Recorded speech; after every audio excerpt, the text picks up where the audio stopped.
Today, we are launching Mission Innovation 2.0. We will spearhead a global decade of innovation to catalyze clean energy solutions that are affordable, attractive, accessible options for all. Today, we are launching the first Mission Innovation missions. They will demonstrate commercially viable zero-emissions ships, make clean hydrogen cost-competitive for end users, and catalyze power systems with 100% renewables. Mission Innovation's bold goals show our faith in global cooperation and in the innovative spirit and determination of governments, businesses, and citizens to catalyze clean energy for all. Join us. The decade of innovation starts today.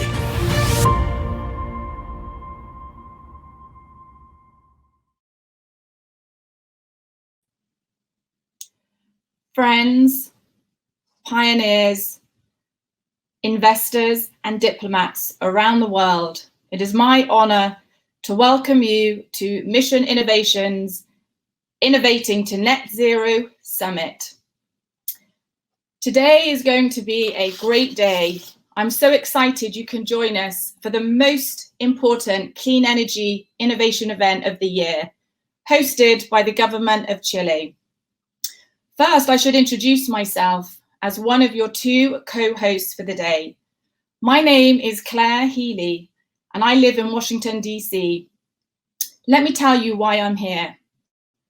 I was at the first Mission Innovation Ministerial and the launch of Mission Innovation 1.0.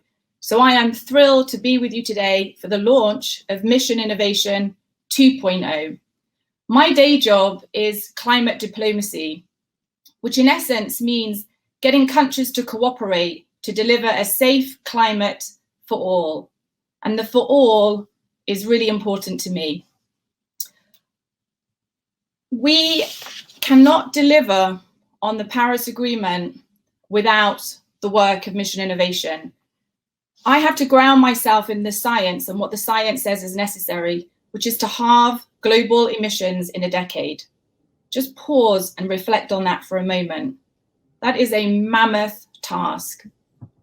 And while it's really encouraging to see so many countries and communities and companies committing to net zero emission trajectories and robust 2030 targets on the way there, the truth is nobody really knows how to do that and take people with us on that journey.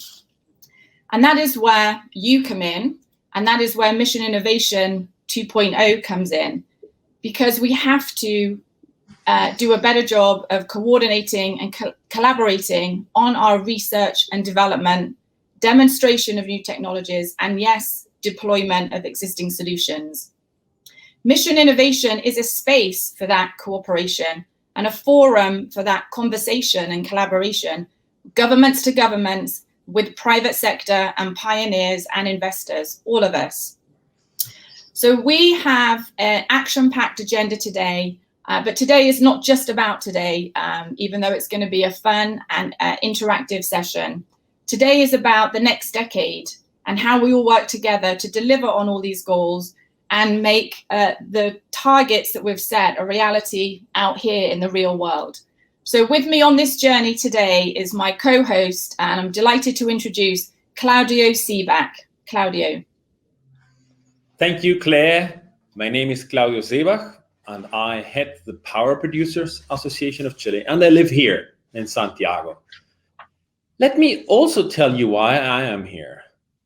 I'm absolutely convinced that through innovation and collaboration, we have the unique chance in tackling climate change, and at the same time creating a better, fairer, and more sustainable future in social, environmental, and economic terms for our children. Well, it's such a shame not to have you here in our country, but in the spirit of the summit, we have taken a very innovative approach to this event by creating a specially made platform, which you're now on, which is broadcasting live around the world now, but also includes an expo, on-demand content, and the ability to network with other participants. You can get in touch with us and follow us along using the hashtag SEM12MI6 or hashtag NetZeroSummit and connect at MI Clean Energy RD. As Claire mentioned, we have an extravaganza of program for today. We've assembled some of the most innovative and inspirational leaders on clean energy from around the world to help us, including President Piñera of Chile, European Commission President Ursula von der Leyen, the UN Secretary General Antonio Guterres, COP26 President Alok Sharma, Secretary John Kerry, 23 ministers, heads of collaborating organizations and global businesses leaders to launch 4 new international initiatives. It's going to be a big day. But before we move on to the exciting and ambitious launches of the initiatives, as well as hearing renewed pledges of commitment and bold statements of action from all our members, let's turn to the main event. It's my honor to introduce the President of the Republic of Chile, Sebastián Piñera, to officially open the summit and launch Mission Innovation 2.0. Dear friends, it is my pleasure as President of Chile to welcome you all to the Innovating to Net Zero Summit. 5 years ago, world leaders came together to launch Mission Innovation, and we made a bold commitment to accelerate clean energy technologies, recognizing its importance for the future of our societies, our economies, our industries, our people, our planets, and our lives. We made enormous progress and have come a long way since then. Globally, we are now investing more than ever before in clean energy innovation. I am proud of what we have achieved in Chile. We have steadily invested in our vast renewable energy potential, pioneering and developing technologies that are specifically designed to take advantage of the world's best solar radiation in the Atacama Desert and the huge power of our wind in the southern part of the country to deliver clean energy to our citizens. In line with this, we created Chile's new Institute of Clean Technologies, a hub for innovation and entrepreneurship, which will focus on research and development of solar energy, lithium, and other advanced materials needed for battery storage and green hydrogen production. But we know that this is not enough. The climate science has spoken loud and clear, and is saying that we need to halve our emissions by 2030 and reach net zero emissions before 2050. Our citizens urge us to achieve this goal as a moral imperative. However, we do not yet have all the technologies we need, not at an affordable cost, to achieve net zero. Therefore, innovating to net zero needs to start in earnest, and it needs to start now, right now. Today we are moving forward by launching Mission Innovation 2.0. Governments around the world are joining forces to deliver a decade of innovation that will foster action and investment in research, development, and results to make clean energy affordable, attractive, and accessible to all. We are setting bold innovation goals that can unlock net zero transitions. And in doing so, we will transform how we make, use, and move energy, creating huge economic opportunity that will result in new investments, new jobs, new opportunities, and a cleaner, safer, and better planet for future generations. I am delighted to announce as well that Chile is taking the lead in an international innovation mission to make clean hydrogen cost competitive. Chile has set the goal of producing the cheapest, most efficient, and cleaner hydrogen in the world by 2030. We will take this opportunity to work with like-minded partners to turn this vision into a reality. I am confident that through the ingenuity and passion of our scientists, innovators, and businessmen, Alongside with the commitment and support of governments, we will reach these ambitious goals. I call on all of you to join us. Let's make this the decade of action, the decade of innovation, the decade of hope. Thank you very much. Muchas gracias, Presidente Piñera. I'm sure we are all very excited about the announcement of Mission Innovation 2.0, with governments from around the world launching a decade of innovation to make clean energy affordable, attractive, and accessible to all. I had the honor to work directly with President Piñera in his first term, and I can tell you that he's genuinely and personally committed to this mission. That has been evident from the role Chile played as host of COP25, our commitment to carbon neutrality by 2050, the phase out of coal-fired power generation by 2040, being one of the most attractive countries to invest in renewables, and the commitment, as we just heard, to become a world leader in clean hydrogen. Climate action has brought political support in Chile, and as a country, we've shown real leadership on climate action and clean energy innovation. Talking of leadership, Claudio, our next speaker, I think, has shown real leadership in the fight against climate change. And I don't use that word lightly. He's often gone out on a limb to argue for the phase out of very harmful fossil fuels. Our next speaker to help us with the launch, the official launch of Mission Innovation 2.0, is Secretary General of the United Nations, Antonio Guterres. Excellencies, dear friends, I thank the government of Chile for hosting the 6th Mission Innovation Ministerial and for launching Mission Innovation 2.0. Mission Innovation plays a crucial role in accelerating solutions to address climate disruption. We agree on our common goal, cut global emissions by 45% by 2030 from 2010 levels, and achieve net zero emissions by 2050. To do that, we must act fast. First, by building a global coalition for net zero emissions by mid-century. Every country, every city, and every industry must come on board.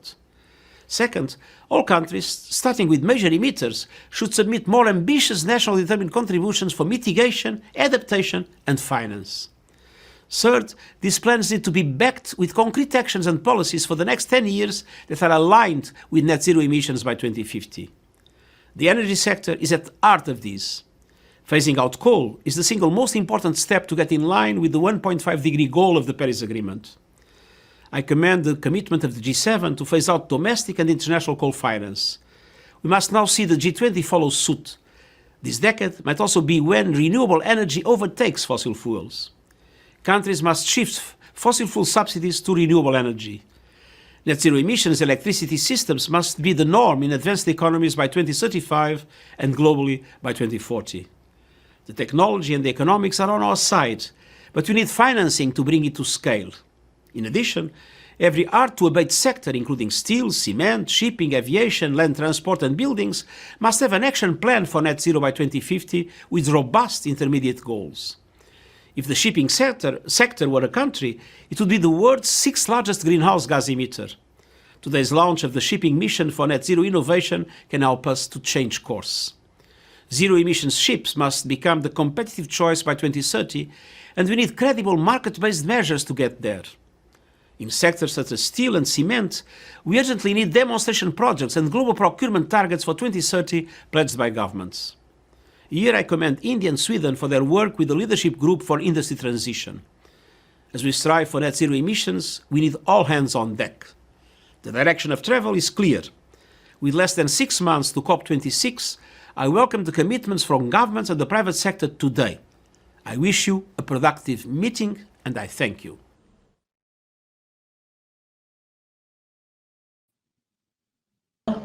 For not only your leadership on climate change, but your inspiring words, and move from making climate commitments to really taking climate action. The new innovation missions being launched today on shipping, power, and hydrogen will be essential to that, setting bold goals and bringing together public and private commitments to achieve that. Make sure you stay tuned for the launches later in the program. It is now my honor to introduce, in his newly appointed role, Secretary John Kerry, the U.S. Special Presidential Envoy for Climate, who, in the short time he has been in office, has already articulated bold leadership. We're thrilled to welcome Secretary Kerry to give a keynote speech on the importance of the mission we've just announced to achieve the goals of the Paris Agreement. Hi, I'm delighted to be with you for the 6th Mission Innovation and 12th Clean Energy Ministerial. Thank you to Chile, our host.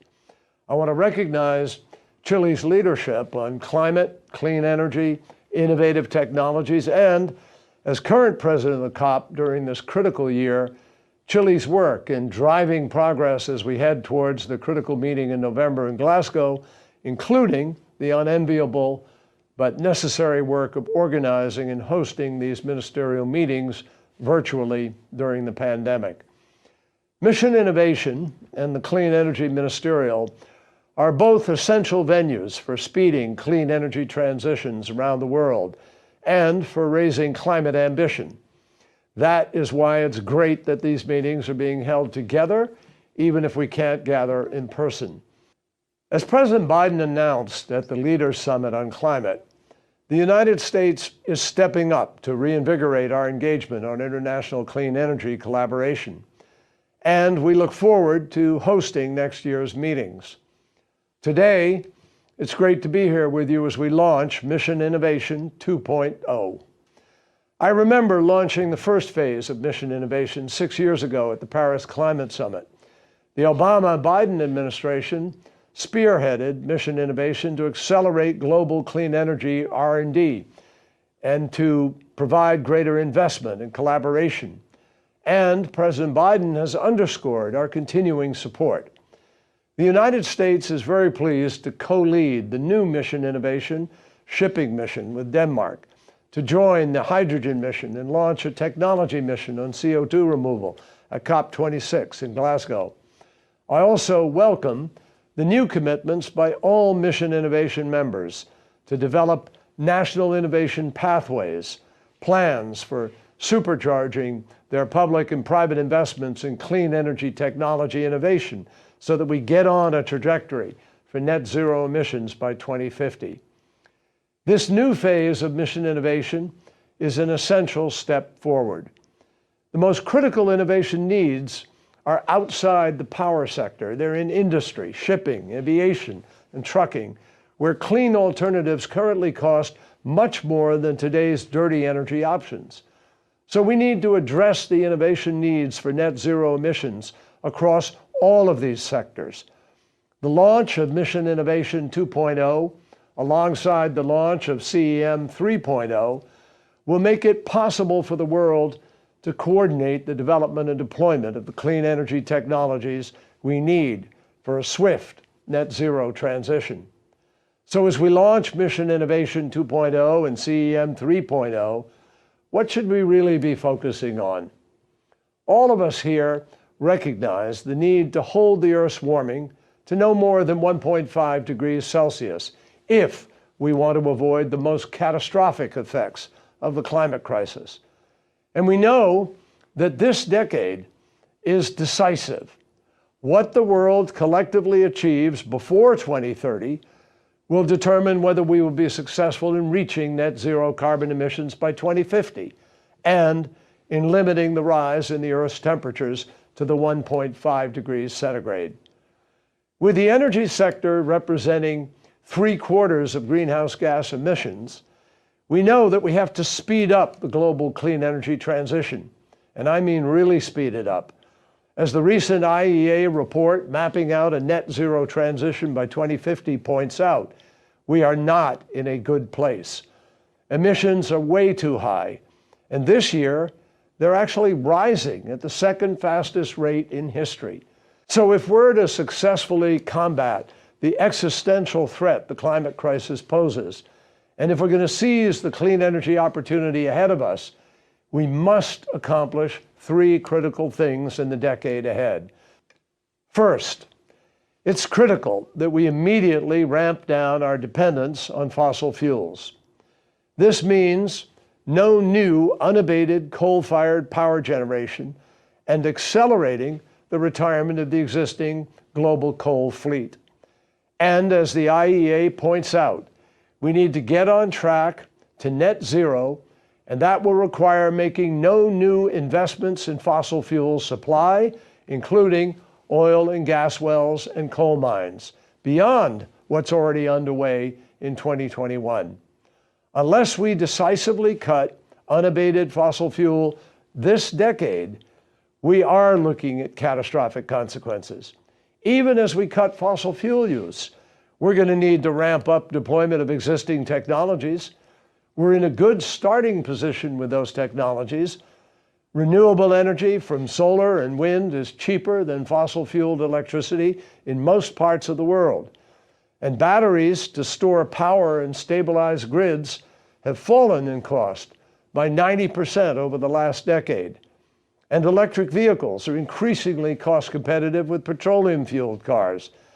But as the IEA has pointed out, getting on a legitimate net zero by 2050 track will require much faster technology deployment, starting now. We need to quadruple the rate of deployment of renewable energy, surpassing 1,000 gigawatts every year by 2030. For solar power, that means we need to be installing capacity equivalent to the world's current largest solar farm roughly every single day. We'll need 60% of all new car sales by 2030 to be electric, and we'll need to triple the rate of improvements in energy efficiency. That's just the reality of what we need, but my friends, it is all possible. I want to emphasize this. We have nearly all the technology we need to slash emissions by 2030. What we need to do is supercharge the deployment of clean energy technologies that already exist in commercial markets today. We can reach our 2030 emission targets largely with technologies that are already on the market. But for our 2050 goals, roughly half the emissions reductions we need must come from technologies that are not yet ready for market if we indeed want to reach net zero by 2050. That's where the third critical priority this decade comes in. We need to make major investments to develop, demonstrate, and scale up innovative clean technologies in order to enable a swift and affordable net zero transition. We will need a range of advances to make this possible, spanning energy storage, zero carbon fuels such as hydrogen, carbon dioxide removal, next generation renewable and nuclear power, clean industrial processes, smart grids, energy systems, and more. Unfortunately, the IEA warns that 40 out of 46 clean energy technologies are not on track. This means that it's absolutely critical to use this decade to invest in emerging technologies. Right now, governments around the world are on track to invest some $25 billion in scaling up promising technologies. But that too is not enough. We need $90 billion additional dollars by 2030. We also need significant investments in the research and development in the next generation of clean technologies.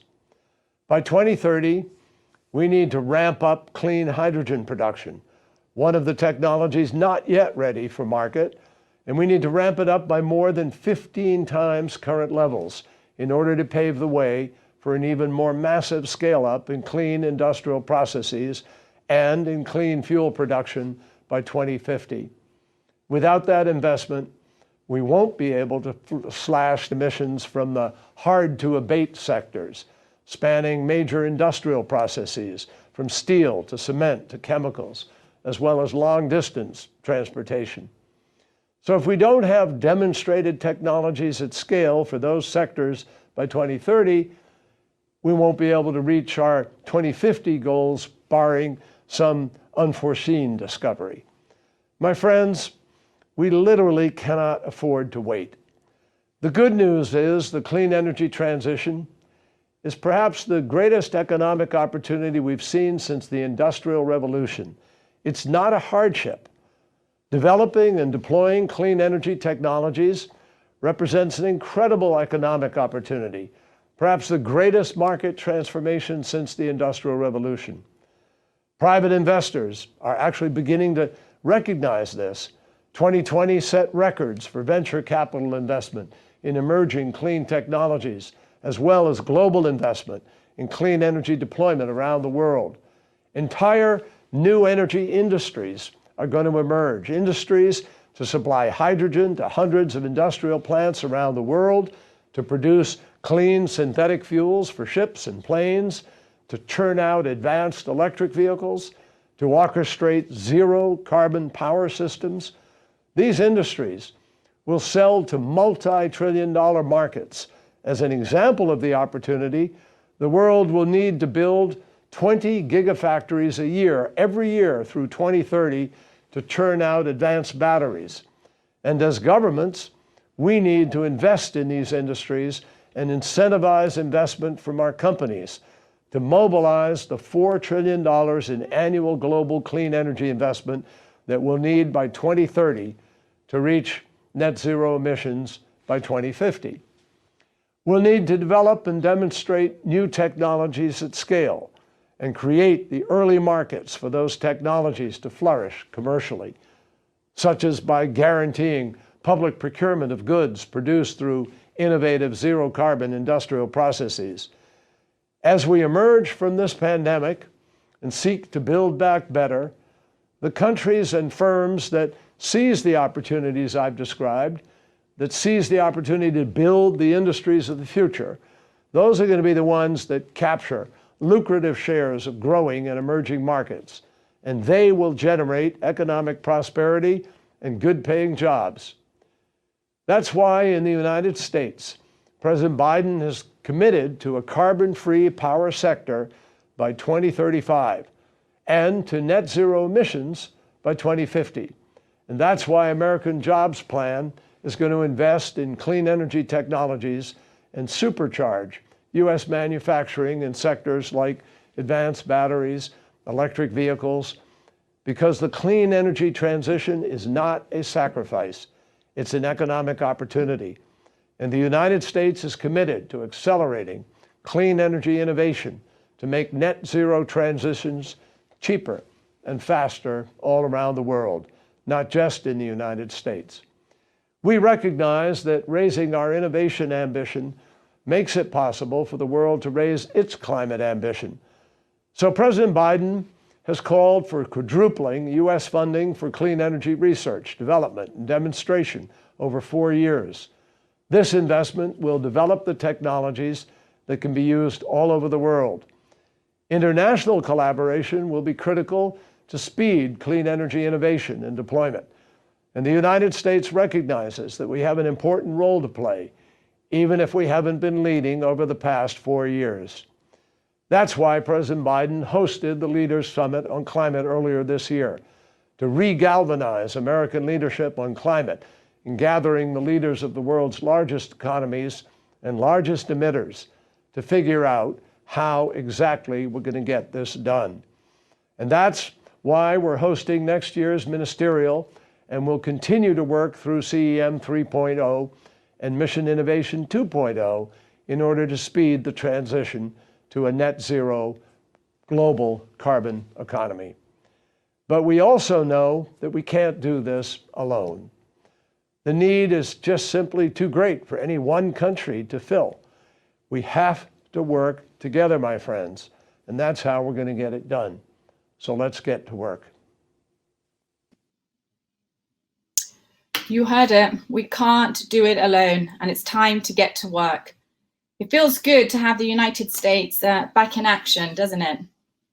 I particularly love Secretary Kerry's sense of purpose and the pursuit of these goals, and how he set priorities and talked about this being the agenda for future prosperity and the sense of possibility. I can't wait for the US to host the ministerial next year, and look forward to gathering in person. Hopefully, we'll all be able to do that next year. But the truth is, the real work takes place between these summits and ministerial meetings. Mission Innovation brings together members that are responsible for 90% of the global investment in clean energy innovation, about $25 billion annually at the moment. Secretary Kerry talked about the need to scale that up, but we also need to talk about how we share the solutions that are pioneered so that all countries in the world can benefit from the clean energy technologies and accelerate their clean energy transition. We can't solve the climate crisis unless that becomes manifest. Our next speaker will be saying more about that. It's my pleasure to welcome the Executive Secretary of the United Nations Framework on the Convention of Climate Change, Patricia Espinosa. Greetings from Bonn. I am very glad to be part of this momentous event. Mission Innovation is a remarkable initiative that focuses on one of the most important challenges in the fight against climate change: the need for new, affordable, and accessible technologies to generate clean energy. This is essential if we are to avoid the worst effects of climate change. Roughly 3/4 of greenhouse gas emissions come from energy use. In industry and transport, in residential and commercial buildings, in almost every area of human activity, we continue to depend on technologies that contribute to global carbon emissions. There is no single or simple way to reduce emissions, but one thing is clear: we must change the way we address our basic energy needs. That is why Mission Innovation is so important. For 5 years, its founding countries have worked to accelerate clean energy innovation to address climate change while fostering a prosperous and sustainable economy. They have committed to devote more financial resources and to work together, acknowledging that this global challenge can only be met through investment and collaboration. I welcome the second phase of this initiative that seeks to mobilize and connect global research, design, and development to support the implementation of the Paris Agreement. Your commitment is timely. The next 10 years will be decisive in the fight against climate change.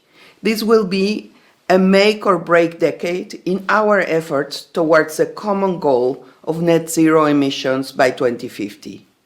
By making clean energy affordable, practical, and accessible to all, the role of innovation will be decisive.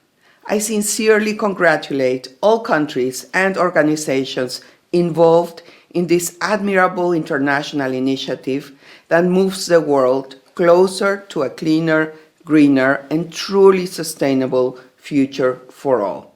Thank you. Thank you, Secretary Espinosa. Our next guest needs no introduction.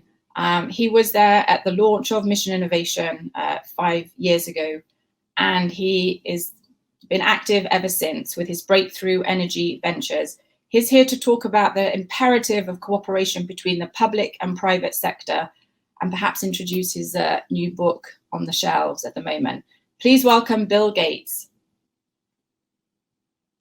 It is great to join you to help celebrate the launch of Mission Innovation 2.0. Getting from 51 billion tons of greenhouse gas emissions to zero while still meeting everyone's needs for energy is one of the hardest challenges humankind has ever faced.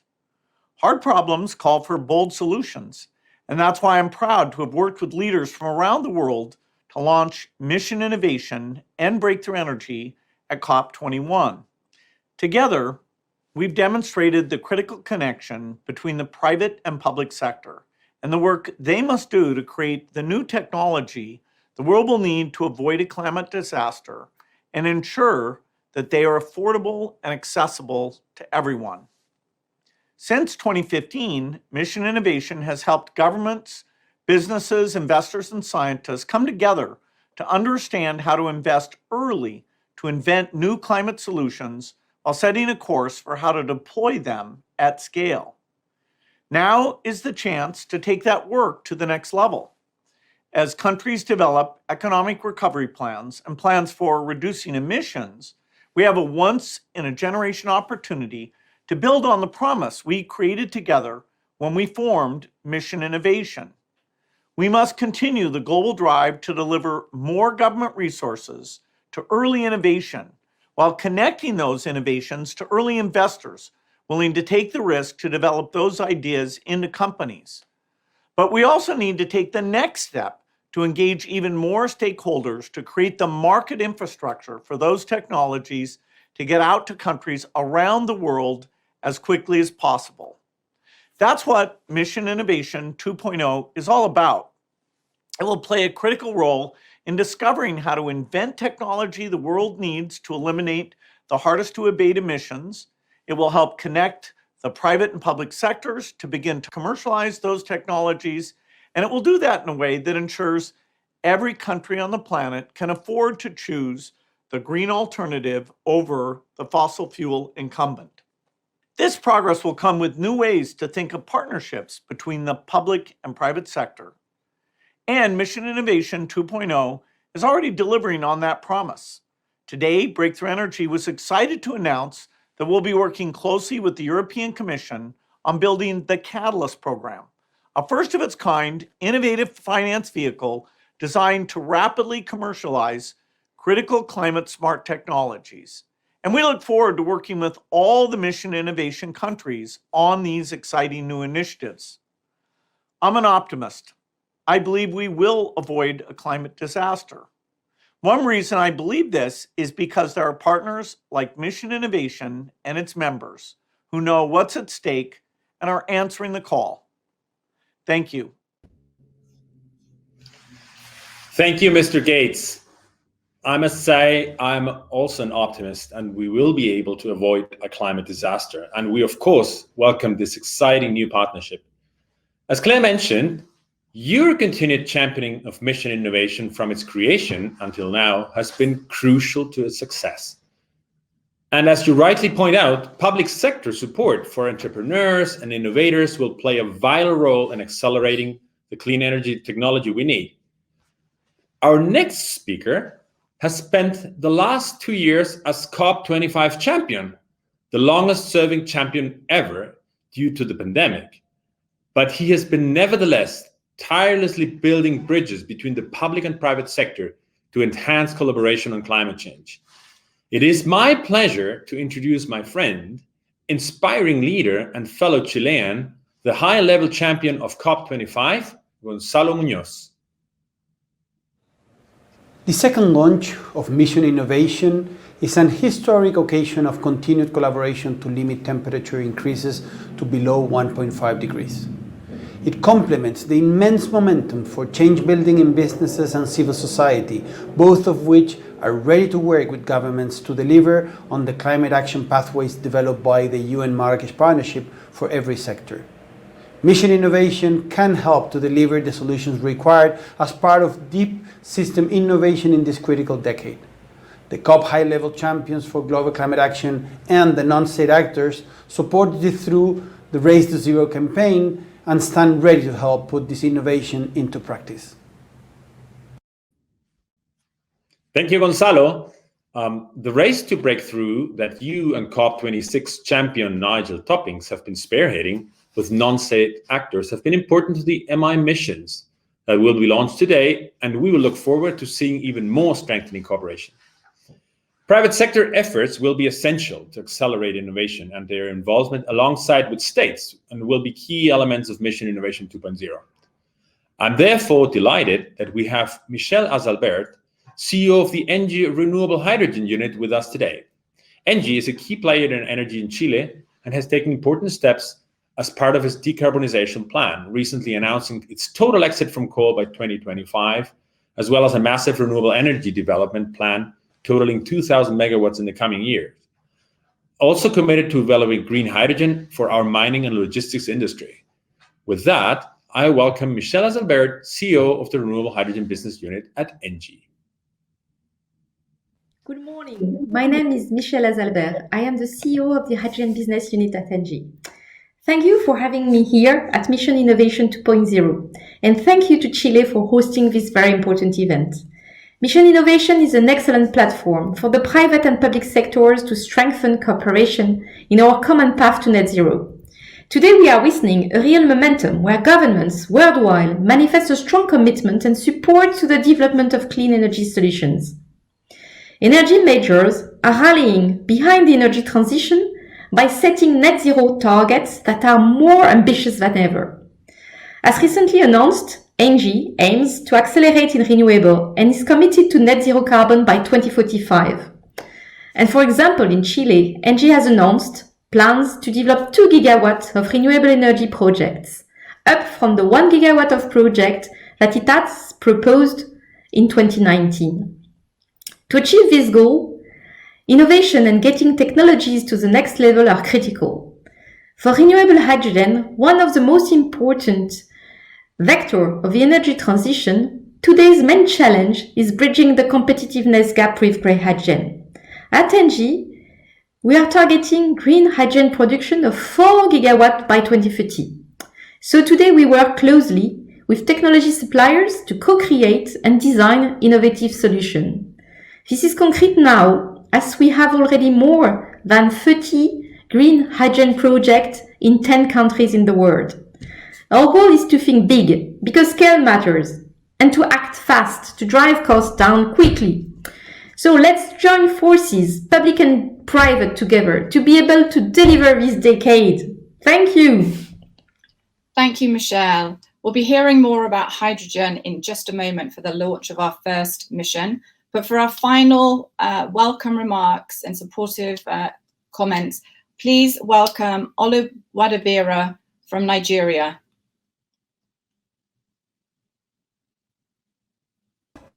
My name is Oluwadabira Abiola Awe, a Nigerian engineer and an associate at Student Energy.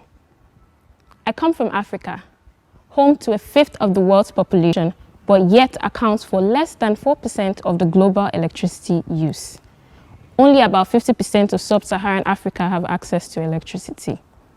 Despite this, I have remained positive of my ability to make an impact. This is why in the past few years, I have worked to support young people who build and deploy both people and planet-friendly energy systems that have potentials to light up Africa and tackle climate change. More recently is my work with Student Energy, the world's largest youth-led organization empowering the next generation of energy leaders. I work with an amazing team on the Student Energy Ventures, a program that could serve as a launchpad for many tangible and ambitious youth-led clean energy projects in over 120 countries. With the right resources, opportunities, and mentorships, these young innovators could really accelerate the transition to a sustainable energy future and greatly increase the speed at which we deploy innovations while creating equitable access for the solutions that we all need. It's great to see that businesses and governments are committing to reaching net zero emissions by 2050, but there is still a huge commitment gap. To overcome this, I'd like to emphasize the need to encourage youth opinions, ideas, and innovations. By investing in the ingenuity of young innovators and community leaders across the globe, we can deliver jobs, growth, and a cleaner planet for the future generation. I'd also like to thank Chile for their leadership this year, and I'm very excited at the launch of the next phase of Mission Innovation as I look forward to partnerships that would birth new solutions around the world. Thank you.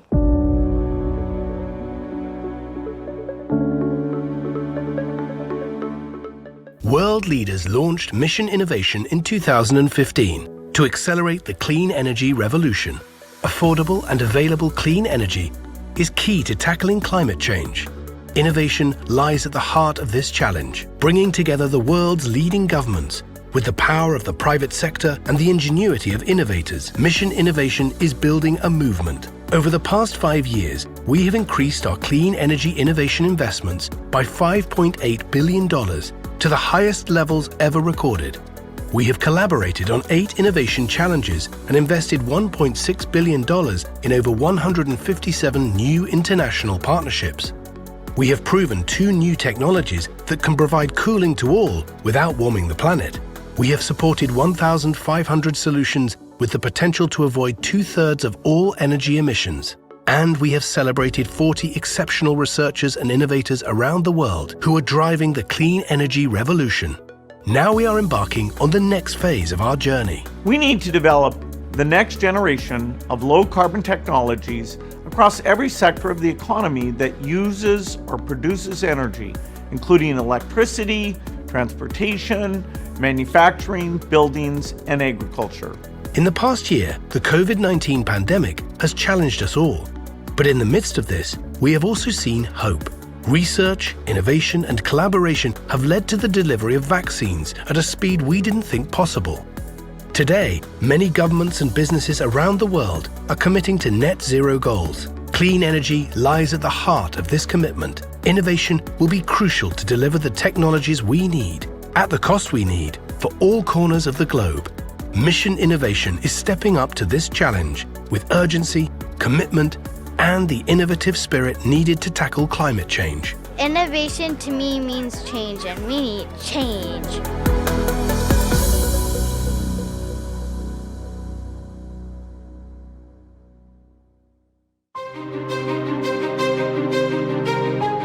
Today, we are launching Mission Innovation 2.0. We will spearhead a global decade of innovation to catalyze clean energy solutions that are affordable, attractive, accessible options for all.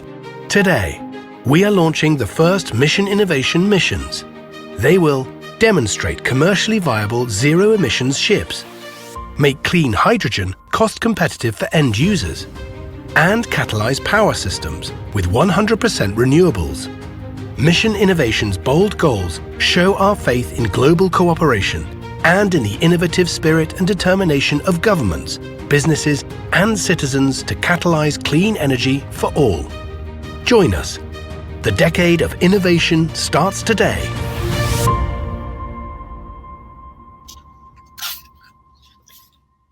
Wow. Okay, we're now going into our second segment of the day. I want to say thank you to President Piñera and UN Secretary General Guterres for officially launching Mission Innovation 2.0, and for all the messages of support from business, climate, and in particular the youth leaders from around the world. As we said at the beginning, today is not just about today, it is a gateway to a decade of enhanced investment and enhanced international collaboration, government to government and with the private sector, to meet the goals, the 2030 targets, and our net zero emissions trajectory. We will be hearing lots of messages from ministers around the world who ultimately will decide whether these goals are met or not. And we'll pass it out in several segments. We have the first segment coming up now. But I just want to be clear about what these ministers are committing to, because it's one thing, as we know, to have these events and see these videos and feel really good about everything. But these ministers are committing to take concrete action when they go back home in their day jobs with others. So just to be clear, Mission Innovation has several new initiatives, which we'll be hearing more about throughout the course of the day. But ministers, they are committing to 4 things. And I just wanted to spend a moment just to be clear about what they're committing to. Number 1, they are committing to credible, concrete, national innovation pathways to meet the goals they set at home. Number 2, they're committing to catalyze global action through innovation pathways with public and private collaboration, with these missions they're launching to tackle the toughest challenges that still are before us. Number 3, they're committing to build confidence so that everybody around the world can take part in this clean energy revolution and bring costs down and demand up. And number 4, they are committing to commercialize as fast as possible the new solutions they develop and get them out to market so we can start using the solutions to meet these goals. So before we ask the first 3 of our ministers to share their messages, I want to introduce the minister from Canada, Seamus O'Regan. Canada has been a friend of Mission Innovation right from the very beginning. The first 3 ministers we're hearing from, the Republic of Korea, the Netherlands, and Canada, they made good on the goals they set in 2015 to double the government investment in research and development. So let's start by hearing from Seamus O'Regan, a message from Canada.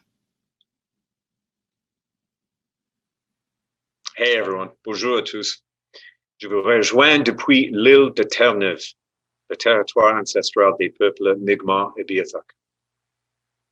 Here in my province, Canadians are living some of the most devastating impacts of a changing global climate. In fact, in Inuit and Innu communities just 200 kilometers from where I grew up in Labrador, people experienced a winter this year unlike any that they can remember, unlike anything that their elders ever saw. Average temperatures 10 degrees higher than normal. Ice that's normally a meter thick, barely a foot thick. Now, warmer weather and less ice may sound nice to a lot of people, but in much of Canada, it is not good news. It is dangerous, potentially fatal, because communities in Canada's north rely on ice roads to move around, to hunt, to fish, to visit other communities.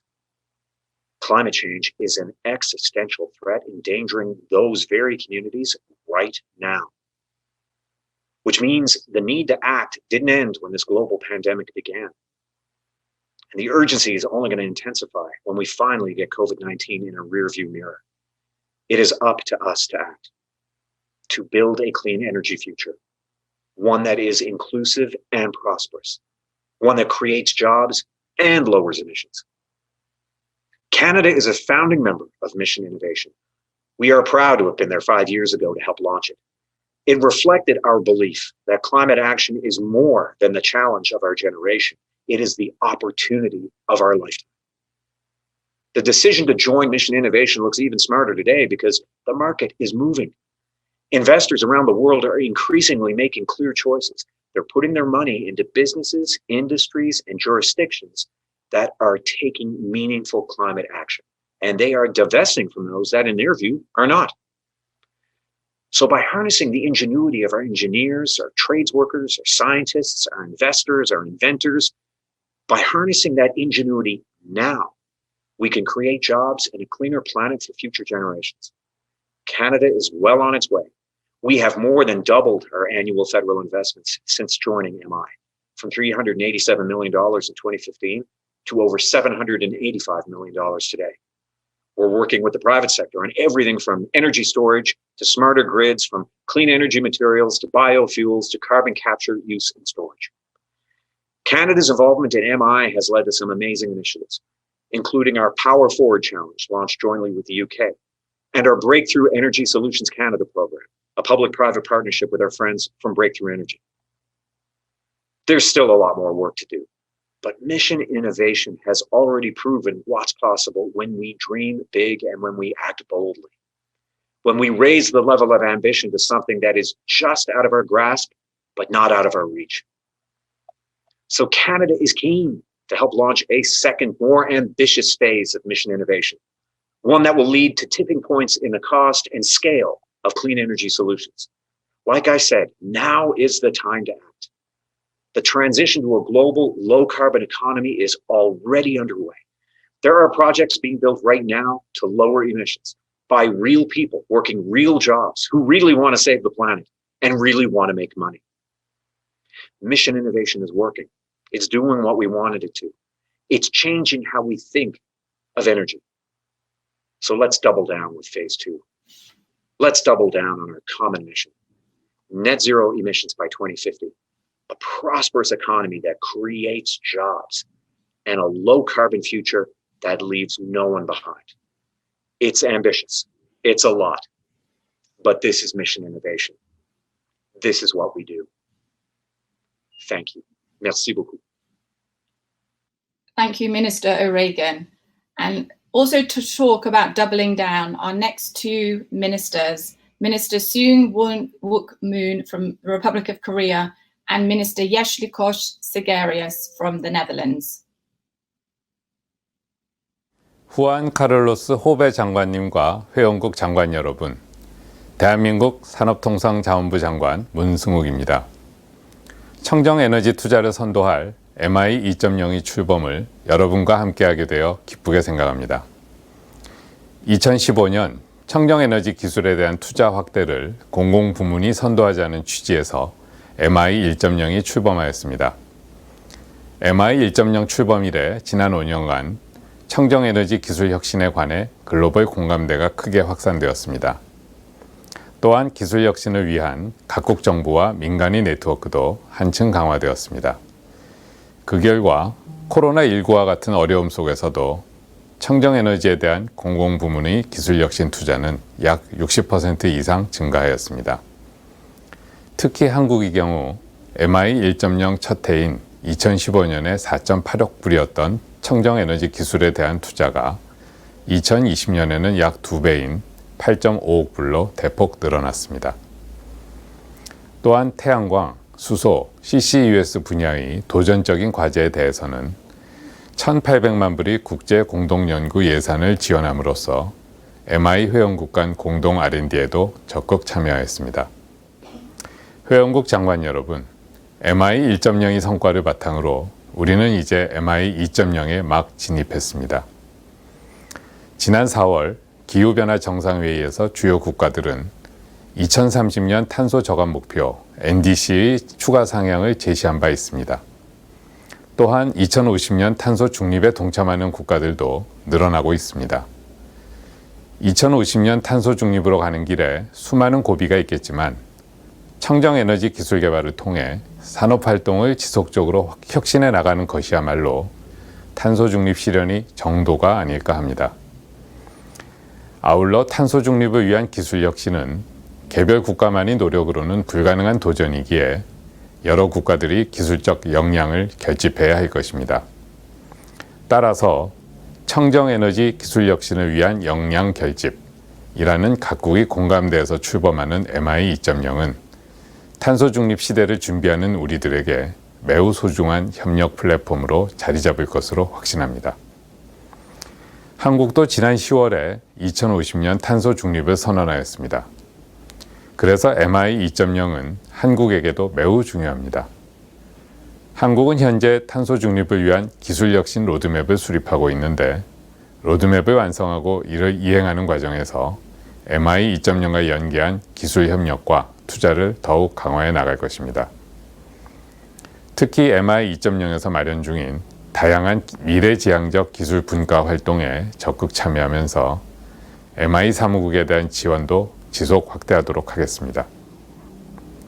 청정에너지 기술 혁신을 주도하는 전 세계 동료 장관 여러분, 파리 협정 목표 달성을 위한 기반이 하나씩 쌓이고 있습니다. 4월 기후변화 정상회의, 5월 한국에서 개최한 P4G, 이번 미션 이노베이션 장관회의를 통해 글로벌 탄소 중립을 위한 혁신 노력이 체계화, 가속화되고 국가 간 연대와 협력이 강화될 것으로 기대합니다. 한국은 MI 1.0 탄생부터 함께한 국가로서 청정에너지 혁신을 가속화하기 위해 국가 간 협력을 지속적으로 강화한다는 MI 2.0의 목표가 달성될 수 있도록 지속 노력할 것입니다. 감사합니다. Fellow ministers, ladies and gentlemen, on behalf of the Netherlands, I would like to express our gratitude, first of all to our Chilean colleagues and to the Mission Innovation Secretariat. We owe the launch of Mission Innovation 2.0 today to your efforts. Innovation is key to fulfilling our obligations under the Paris Agreement and to safeguarding our future. Innovation offers sustainable solutions that are technically feasible and economically sound. It opens the way to large-scale implementation and more sustainable societies. The Netherlands invests a great deal of effort in innovation. Under the National Climate Agreement, we support innovation in generating renewable energy, the built environment, industry, transport and mobility, agriculture, and system integration. In all this, Mission Innovation acts as an accelerator by giving us the benefit of other MI members' expertise, by sharing knowledge, and by enabling investment. And what's more, Mission Innovation is speeding up the energy transition in a cost-effective way, like the development of the Comfort Climate Box, the ERA Net Act call on carbon capture, utilization and storage, and the rollout of a hydrogen valley in the north of the Netherlands. I cannot stress it enough. Participation in Mission Innovation 2.0 is of great importance to the Netherlands. A mission-driven second phase will further boost public-private partnerships in ambitious and inspiring missions. So the Netherlands look forward to continuing this constructive collaboration. It's only through working together that we can generate enough momentum and impact to counteract effects of climate change. Thank you.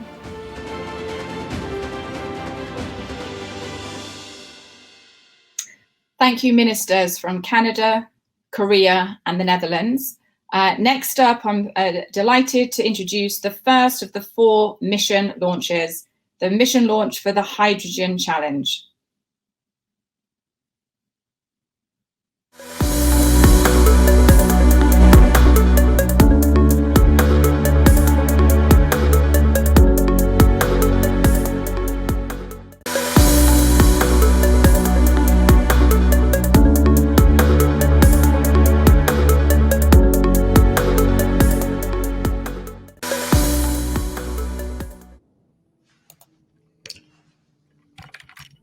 Welcome to the launch of the Clean Hydrogen Mission. Welcome, Dr. Finkel. The first of the 3 missions that are being launched today as part of the second phase of Mission Innovation.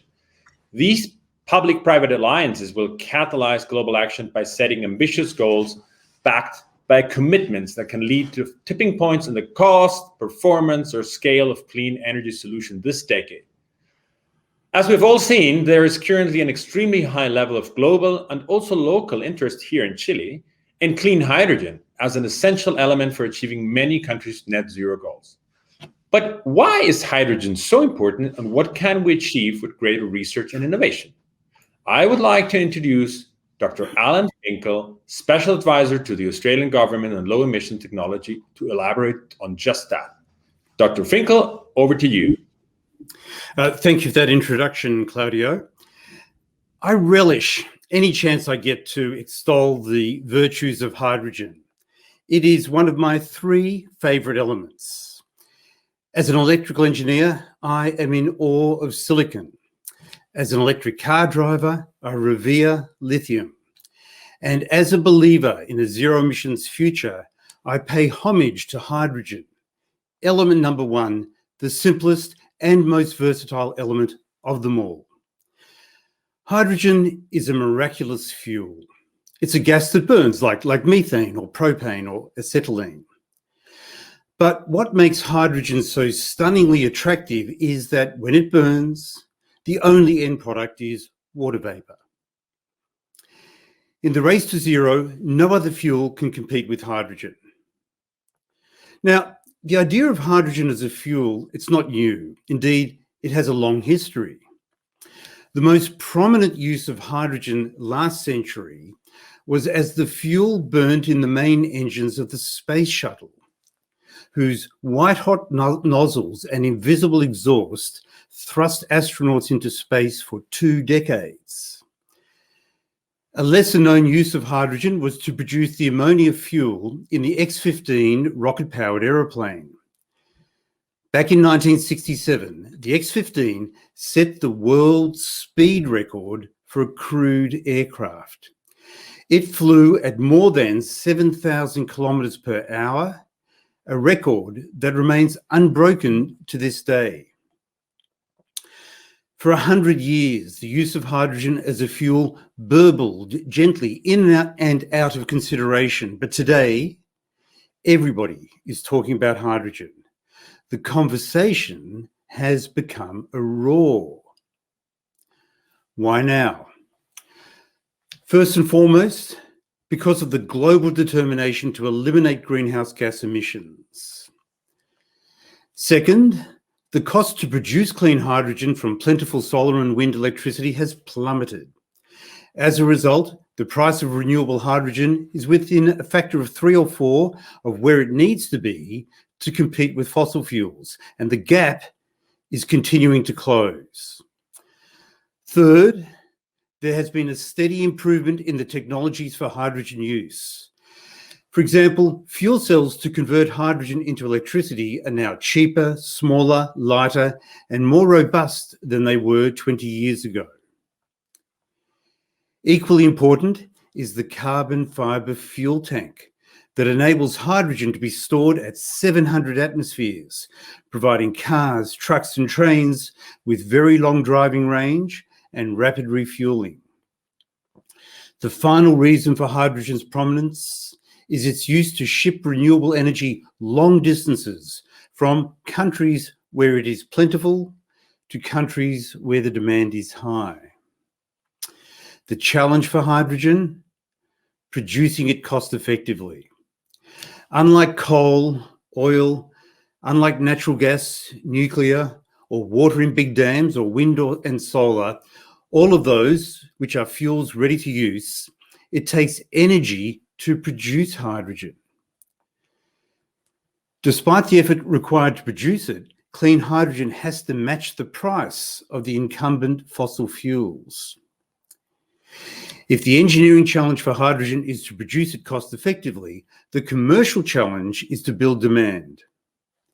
Today, there is an imbalance of supply and demand. Demand will come from powering long-distance trains and trucks and the merchant ships that crisscross the oceans. Demand will come from using hydrogen and its derivatives to transport bulk renewable energy from one location to another, such as from Australia to Japan. Demand will come from long-duration electricity storage to compensate for extended periods of low solar and wind output. Demand will come from industrial applications, such as the production of zero-emissions fertilizers and zero-emissions steel. And finally, there is the subtler benefit, resilience through diversity. Today, in many of our large cities, if the electricity system goes down, we can still use natural gas for heating and cooking. And in future, hydrogen packed in pipelines and stored in dedicated facilities will provide that resilience. But building the demand will take innovation. We have to make the end users more efficient, durable, smaller, and cheaper. We have to make production more efficient, durable, smaller, and cheaper. We have to make hydrogen export more efficient, durable, smaller, and cheaper. In the race for cheaper hydrogen, Australia has adopted as official policy and as a popular mantra, the stretch goal of H2 under 2. As a first step, we are interpreting that as the production price. But in the long term, it has to be the delivery cost to the end user. Now that's hard. We need a successful clean hydrogen mission. Launched as part of Mission Innovation 2.0, we needed to help Australia and the world to achieve this higher order goal. I'll give you two research challenges that are constantly in my mind. First, the production efficiency.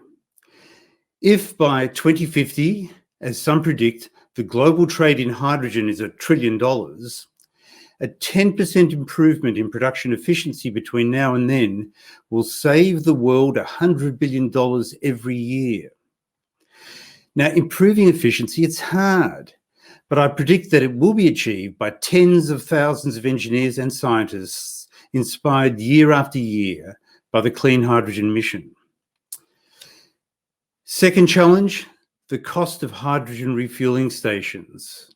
Today, it costs several $1 million to construct a refueling station with a single outlet. This is much too expensive for a viable hydrogen mobility system. Slashing this cost will require research into technology, standards and regulations, and the adoption of modularity and mass production. Finally, concentration of resources will help too. In Australia, through our National Hydrogen Strategy, we have committed to 5 clean hydrogen valleys. The Clean Hydrogen Mission is aiming for 100. That global scale will deliver remarkable benefits. The question I am most often asked about hydrogen in the economy of the future is, how quickly will it develop? My answer, be ambitious so that we capture the potential. In chemistry and in biology, slow reactions can be accelerated by using a catalyst. In the race to zero, the Clean Hydrogen Mission is the catalyst that will accelerate the adoption of the #1 element in the universe for the benefit of mankind. May the force be with you. Thank you. Thank you, Dr. Finkel. You perfectly sum up what these new missions are all about.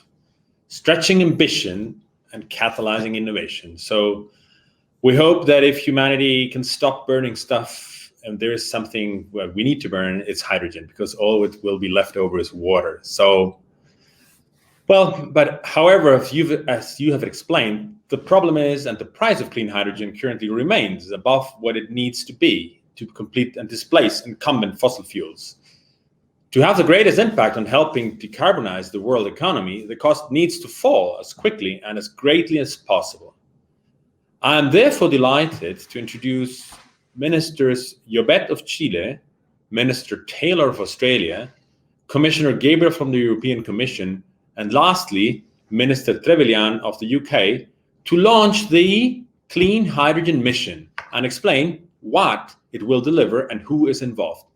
Let us start with Minister Juan Carlos Llobet of Chile. Hello. It is truly a pleasure to officially launch the mission on clean hydrogen.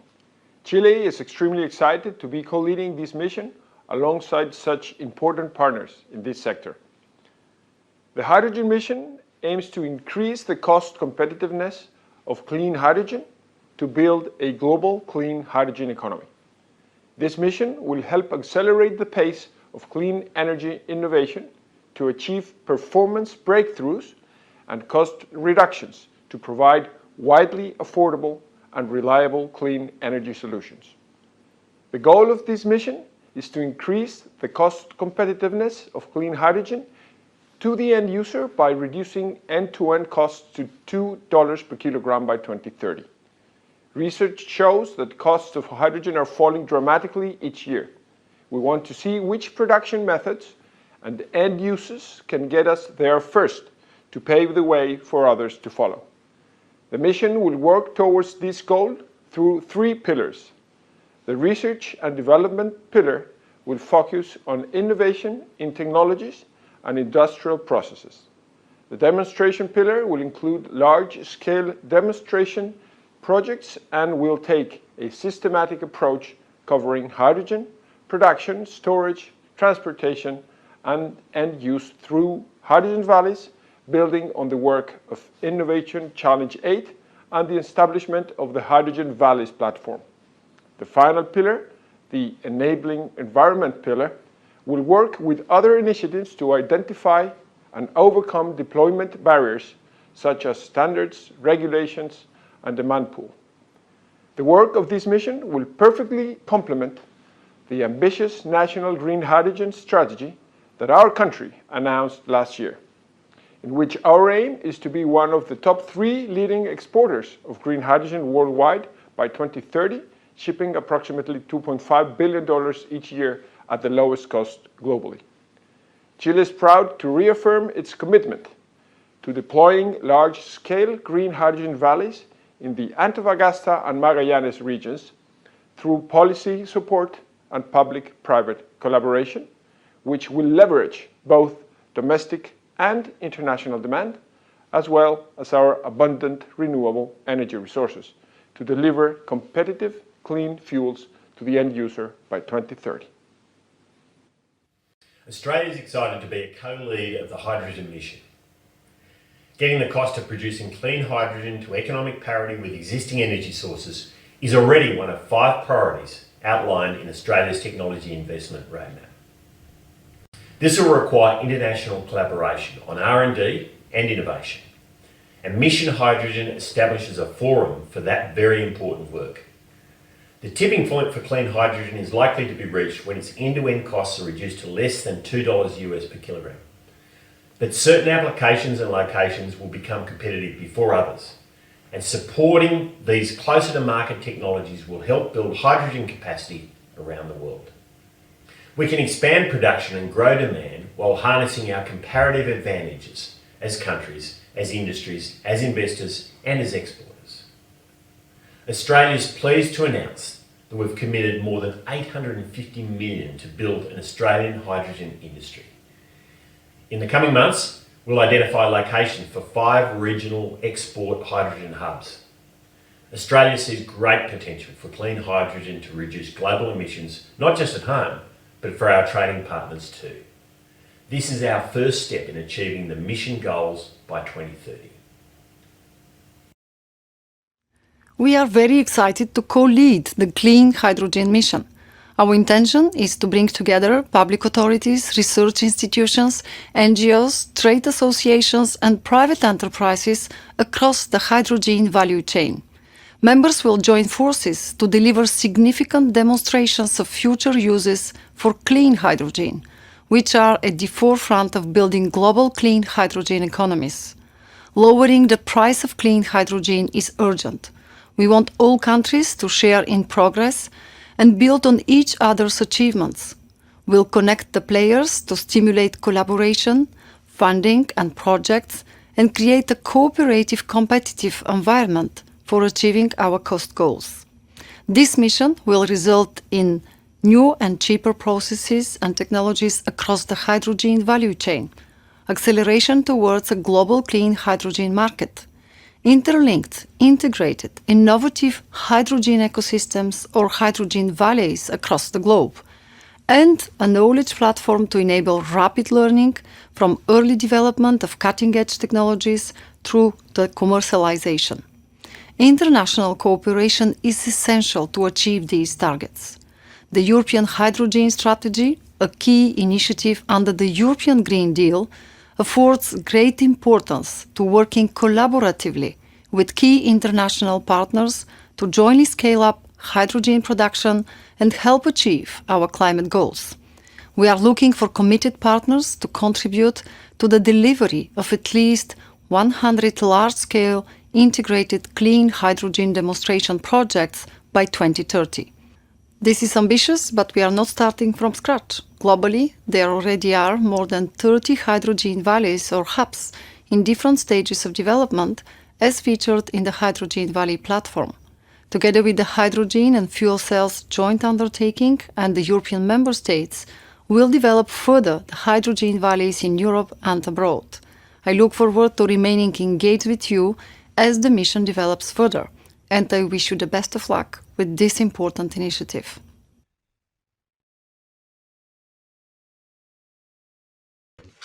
Thank you, ministers. The clean hydrogen will, under your leadership, push the frontiers of the hydrogen industry to reach scale faster and quicker. So I'm also delighted to share that this week, the United States announced that they will also co-lead the clean hydrogen mission, and many other countries have committed to participate in the mission to drive towards the shared goal.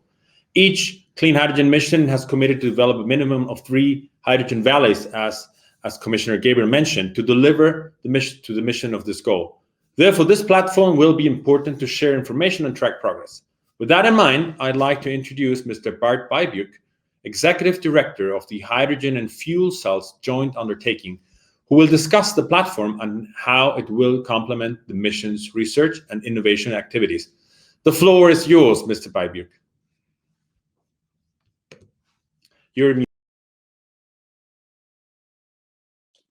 Thank you very much, Claudio, for the kind introduction and for having me on this very important event. Also, thanks to Chile for hosting this event, and also big thanks to all the countries that are joining the Mission Innovation 2.0, and in particular, those that are joining the Hydrogen Challenge. The FCSJU is a public-private partnership between the hydrogen industry and the research centers and the European Commission. We are supporting research and innovation projects with grants in order to accelerate the development of hydrogen technologies and create really the hydrogen economy. One of the projects is the Hydrogen Valley platform that was launched during the first Mission Innovation in the frame of the Innovation Challenge on Hydrogen. I'm happy to share the results and the next steps today. Next slide, please. Hydrogen Valleys is really something that became global.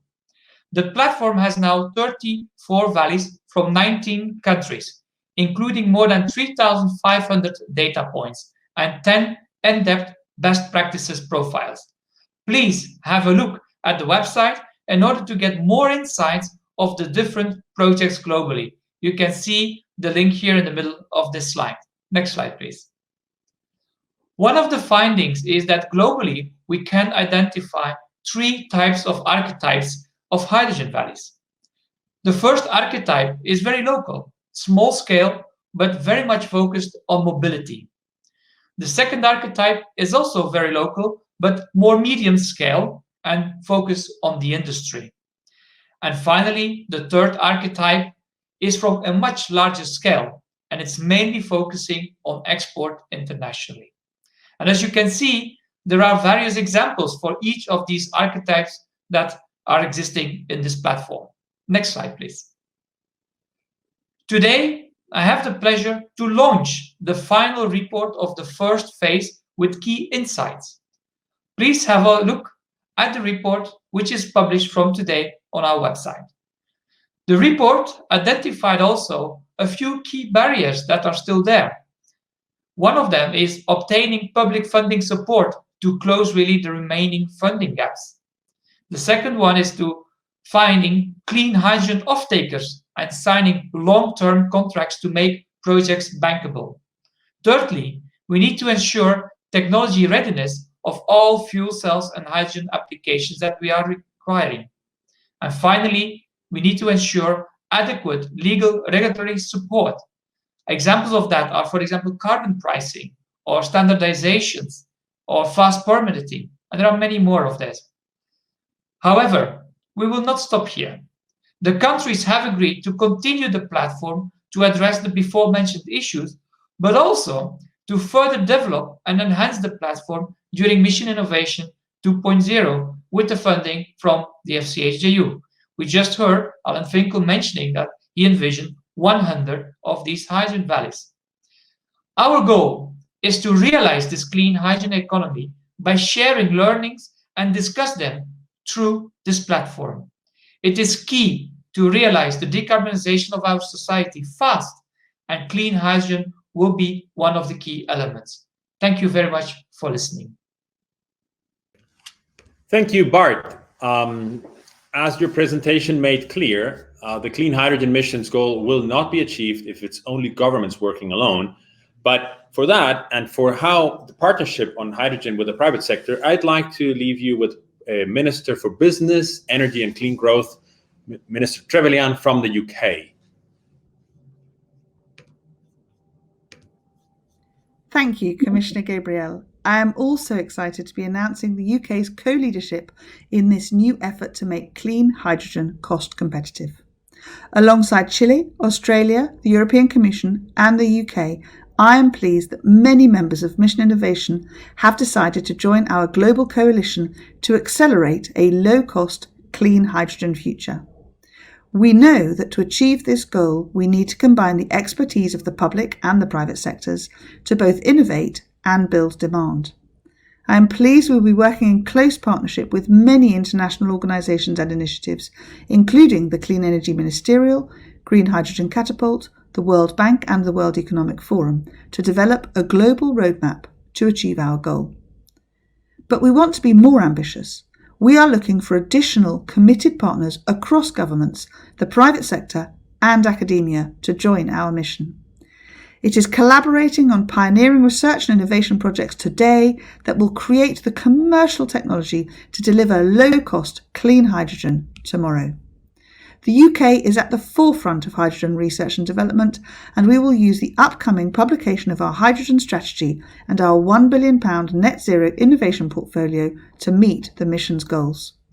With greater international collaboration as a focus of our COP presidency, the UK is pleased to co-lead the Clean Hydrogen Mission and to fully grasp the opportunities that it presents, building on international shared ambition and accelerating our drive towards net zero.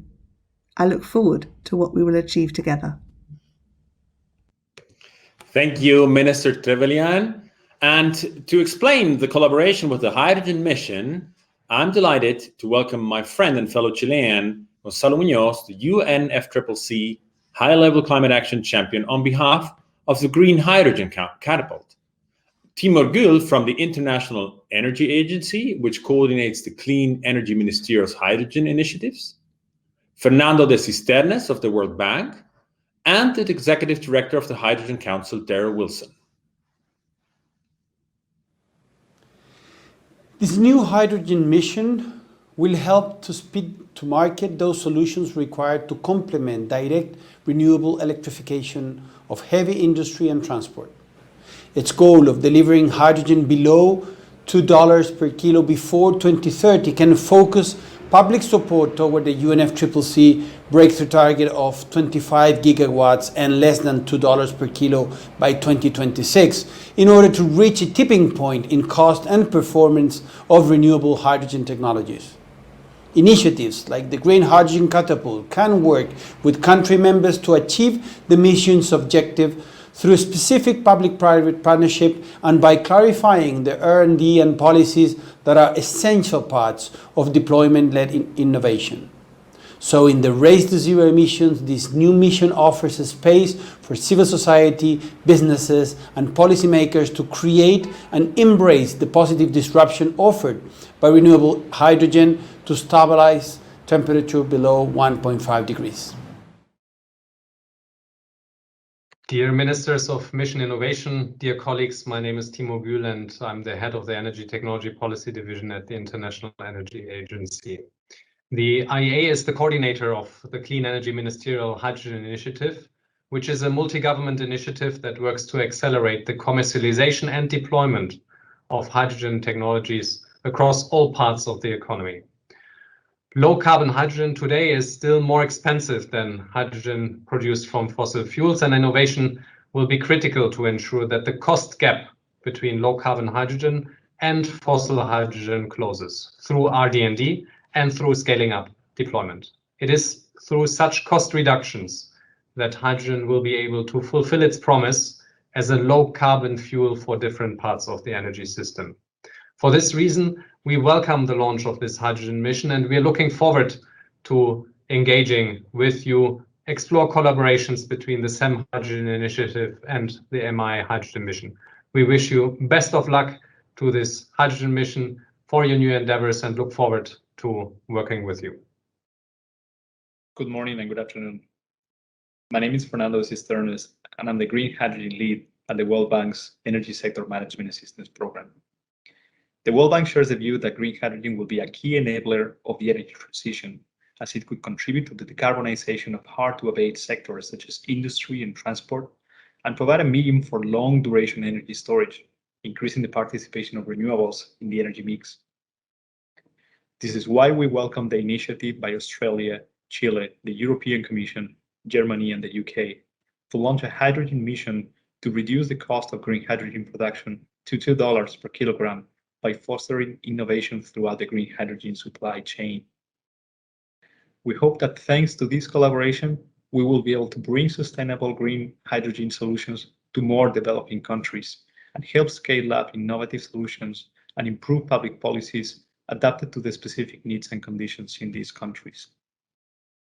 The fight against climate change. Darrell Wilson, Executive Director of the Hydrogen Council. It's my pleasure to speak a few words in support of this critically important mission innovation focus on clean hydrogen promotion. At the Hydrogen Council, we're a coalition of more than 110 global CEOs who are focused on the singular goal of advancing hydrogen energy solutions to mitigate climate change, to enable the further adoption of renewable energy, and to decarbonize some of the hard-to-decarbonize sectors. We believe that the application of hydrogen is critical to meeting the goals and targets that many countries have set for climate change mitigation. And with a new wave of interest in hydrogen, there is a new frontier for innovation. With all of the markets and funding that is being allocated to hydrogen, both public and private, now is the time to focus again on innovation and seek to optimize how hydrogen can be applied in our society with fresh thinking. And this indeed is the focus of this Mission Innovation Project. Finally, all of this, of course, is going to take teamwork and support and broad-based efforts between the public sector and the private sector. And the Mission Innovation focus here on clean hydrogen will be a very important part of that supportive infrastructure. So I'm very excited to see this initiative take flight, and you can be assured of the support of the industrial community as we share this mission with you. We wish you every success. Thank you. Thank you, Gonzalo, Timur, Fernando, and Darrell for your dedication and efforts to foster a global hydrogen industry. This mission will not stop here. It will seek to build on and connect with the expertise of NGOs, research institutions, and private enterprises to meet its goal. There is little doubt that clean hydrogen will be a core component of a net zero future, and I'm sure everyone will join me in congratulating the commitment announced today, and we look forward to hearing more at COP26 and beyond.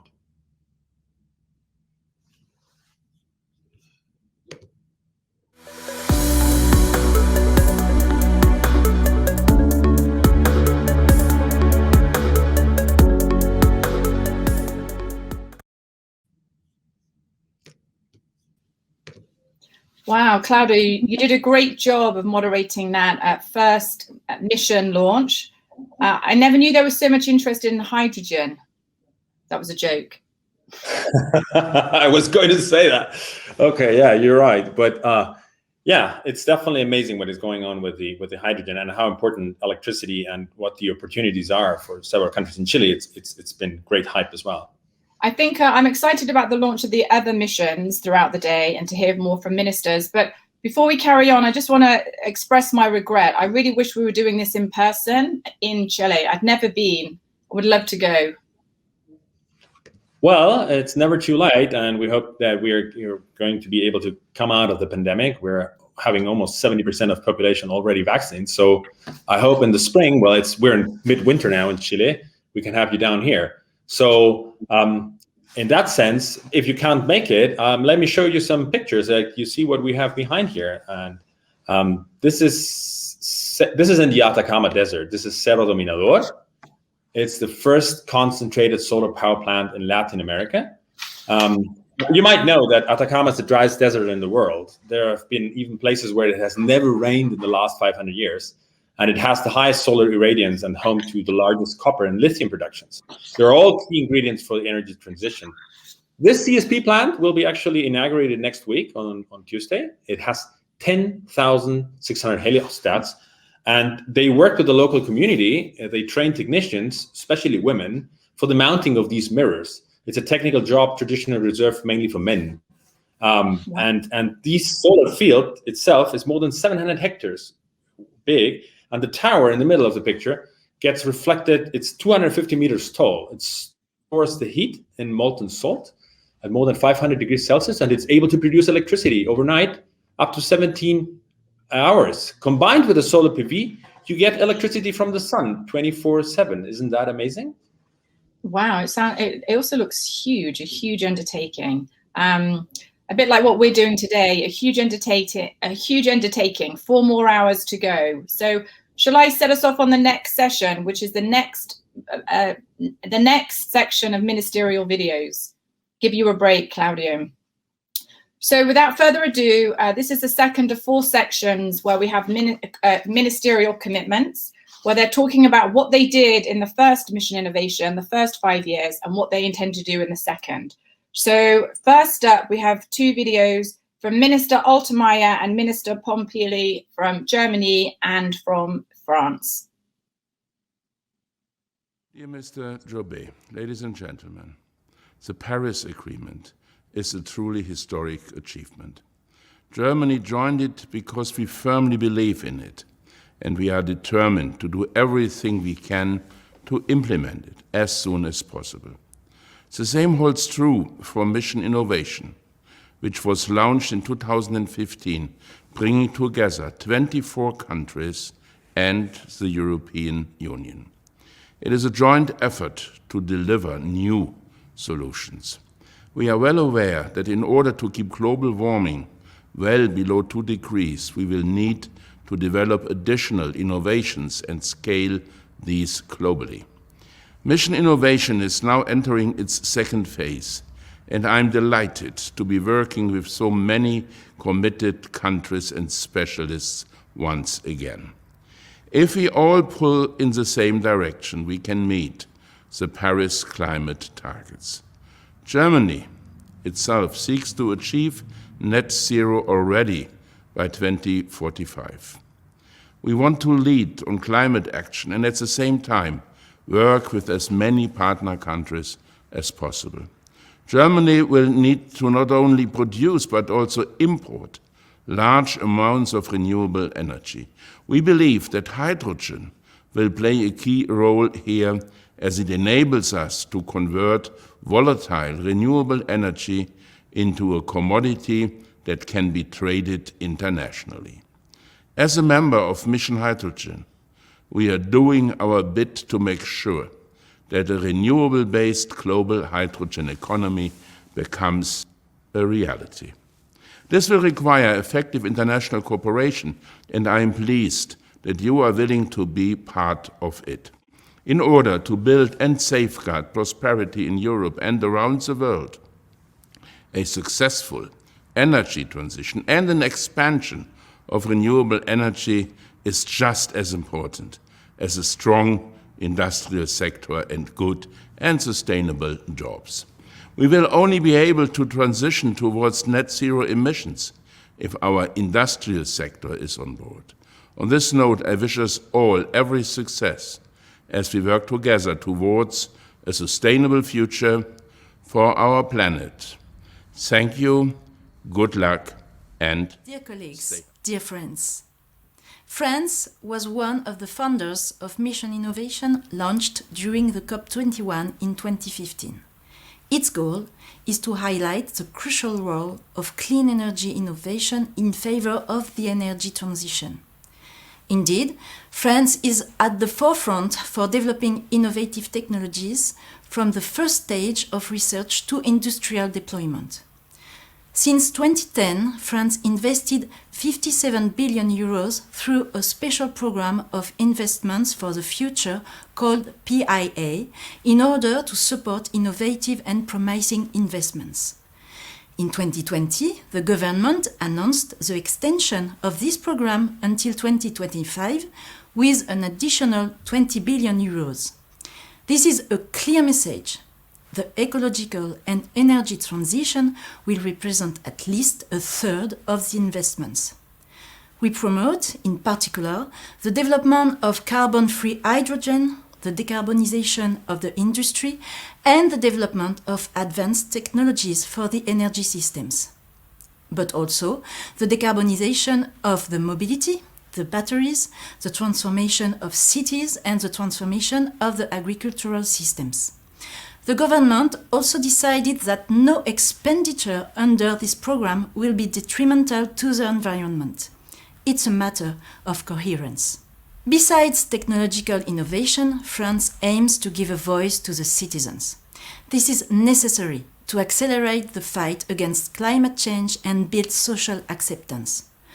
One emblematic example is the Citizens' Convention on Climate conducted in France, an unprecedented democratic experiment to define the appropriate mitigation measures while keeping social justice. Now, the first phase of Mission Innovation has demonstrated its ability to accelerate clean energy innovation. Pragmatic and successful actions were launched, enabling deep international collaborations. Today, we collectively must accelerate the acceleration in order to build together the innovation pathway the urgency requires. I am convinced that the actions we have collectively envisaged for the next phase will meet this challenge. France is determined to take its share in this new era of mission innovation. We will participate actively to the missions on hydrogen and zero-emission shipping, two major challenges of the future. Others are also paramount, especially in the field of renewable energies. The consequences of climate change we are experiencing today needs strong and impactful response. We need more determination than ever, from everybody. No time shall be lost because the clock is ticking. With Mission Innovation, the international community is coming together to build the solution for a desirable and sustainable future world.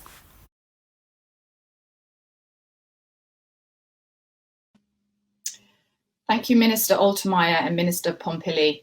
Next up, we have Minister Angus Taylor from Australia and Minister Aziz Rabah from Morocco.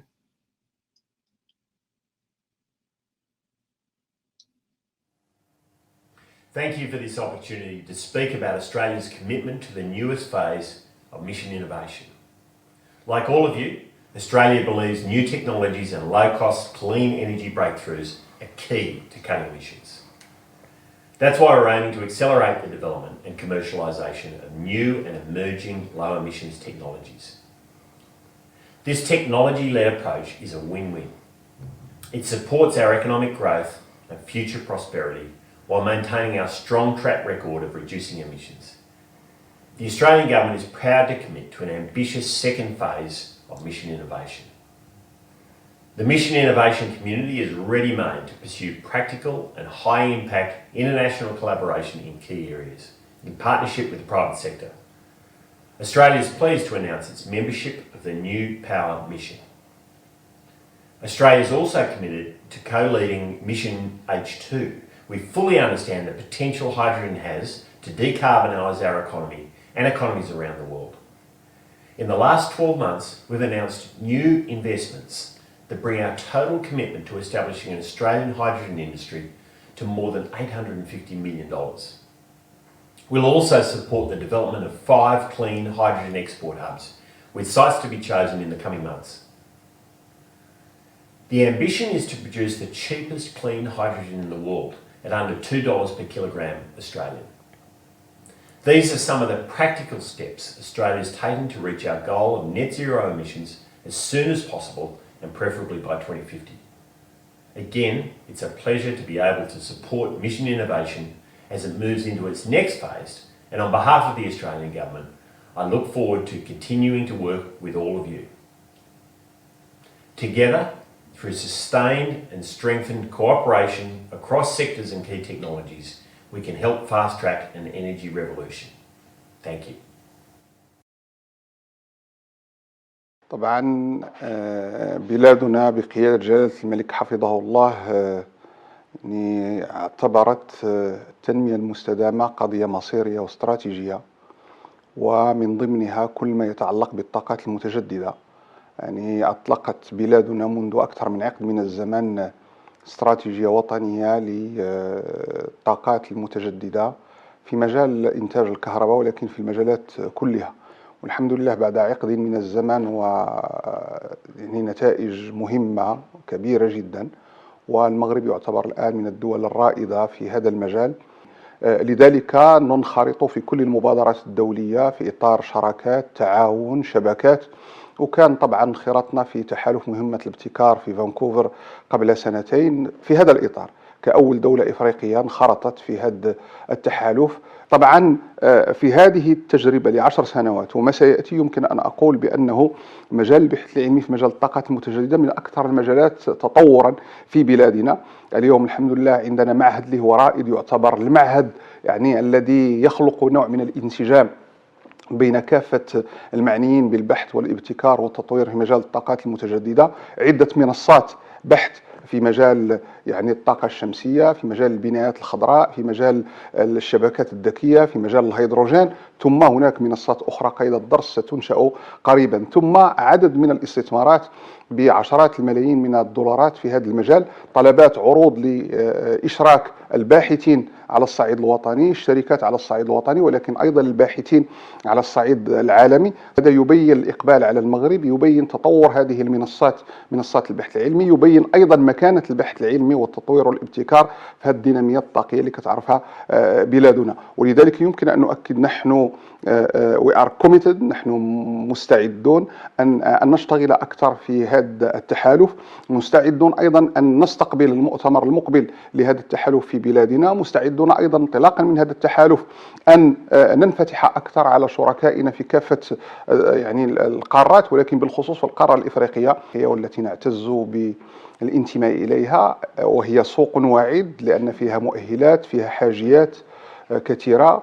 ولذلك أنا أعتقد في مجال الابتكار لا نكتفي فقط بالابتكار في المجال التكنولوجي والصناعي، لا بد من الابتكار في مجال الحلول التي تكون مناسبة وتكون ملائمة لكل دولة ولكل منطقة على حدة.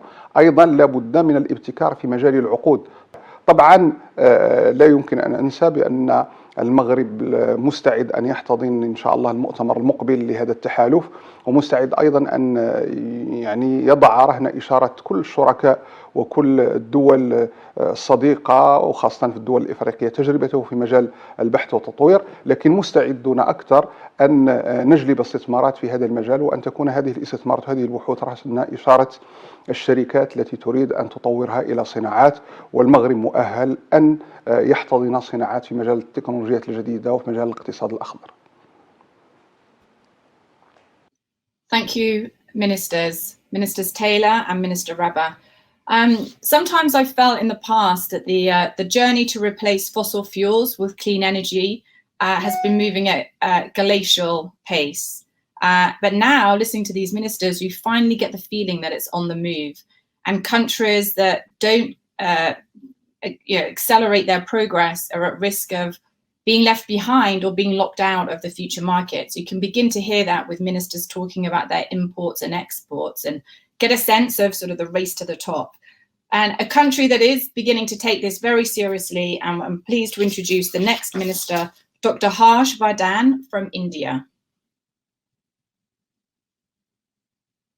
His Excellency, Chair of the 6th Mission Innovation Ministerial, Energy Minister of Chile, delegates of the member nations of Mission Innovation, ladies and gentlemen, I am extremely happy and honored to be amidst all of you on this prestigious occasion of the launch of second phase of Mission Innovation.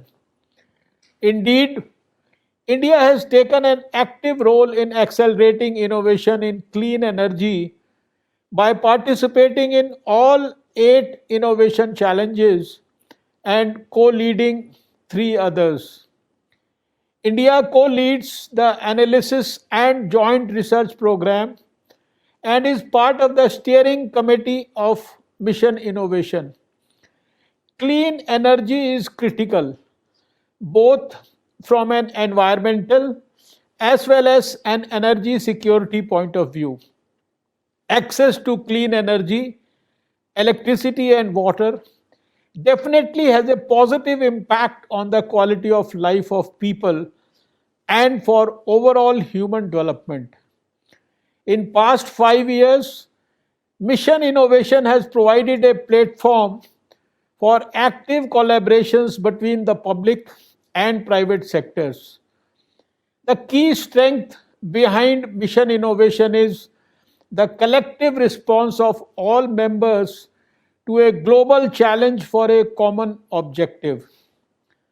As Mission Innovation moves towards the next phase of Mission Innovation 2.0, the emphasis will be on converting outcomes into impact on ground level with focus on research, development, and demonstration for developing affordable clean energy technologies. India's Department of Biotechnology and the Department of Science and Technology are closely engaged with the Mission Innovation member countries to contribute to the fastest possible achievement of the Mission Innovation goals. We will continue to provide enabling policies, infrastructure, and support to Mission Innovation activities for large-scale development of affordable clean energy solutions. India reiterates its commitment to Mission Innovation 2.0 and supports the future of the initiative through leadership and participation in impact-focused missions, platforms, and related global innovation activities.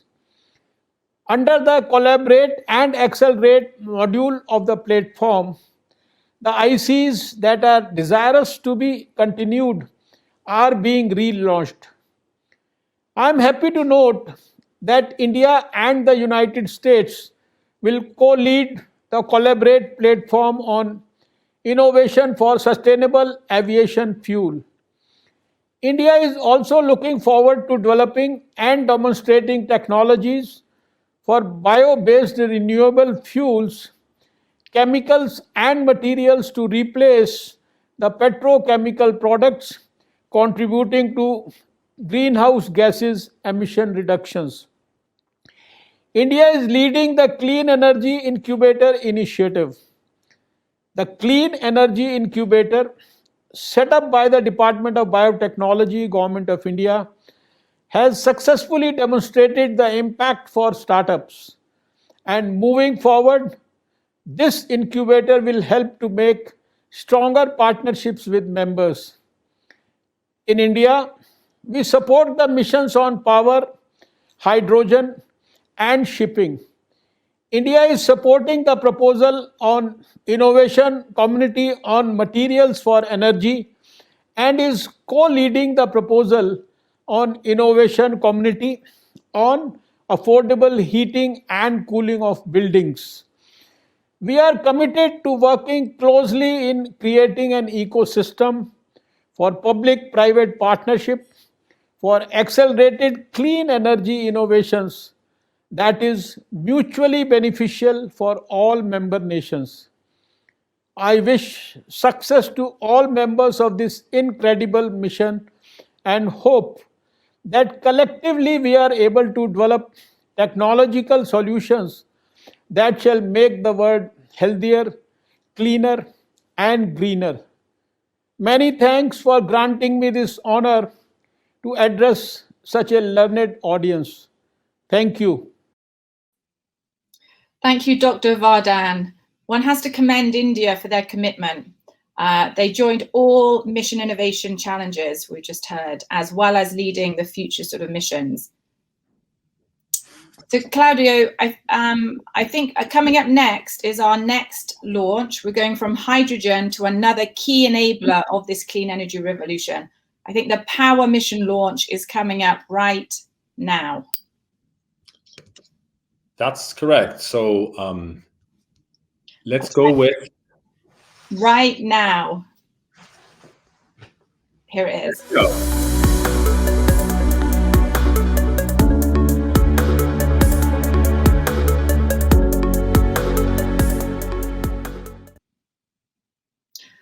So, as we just said, our second launch of the day, the Power system, it's called Green Powered Future Mission. And we're going to introduce the moderator of the next session, Paul Manx.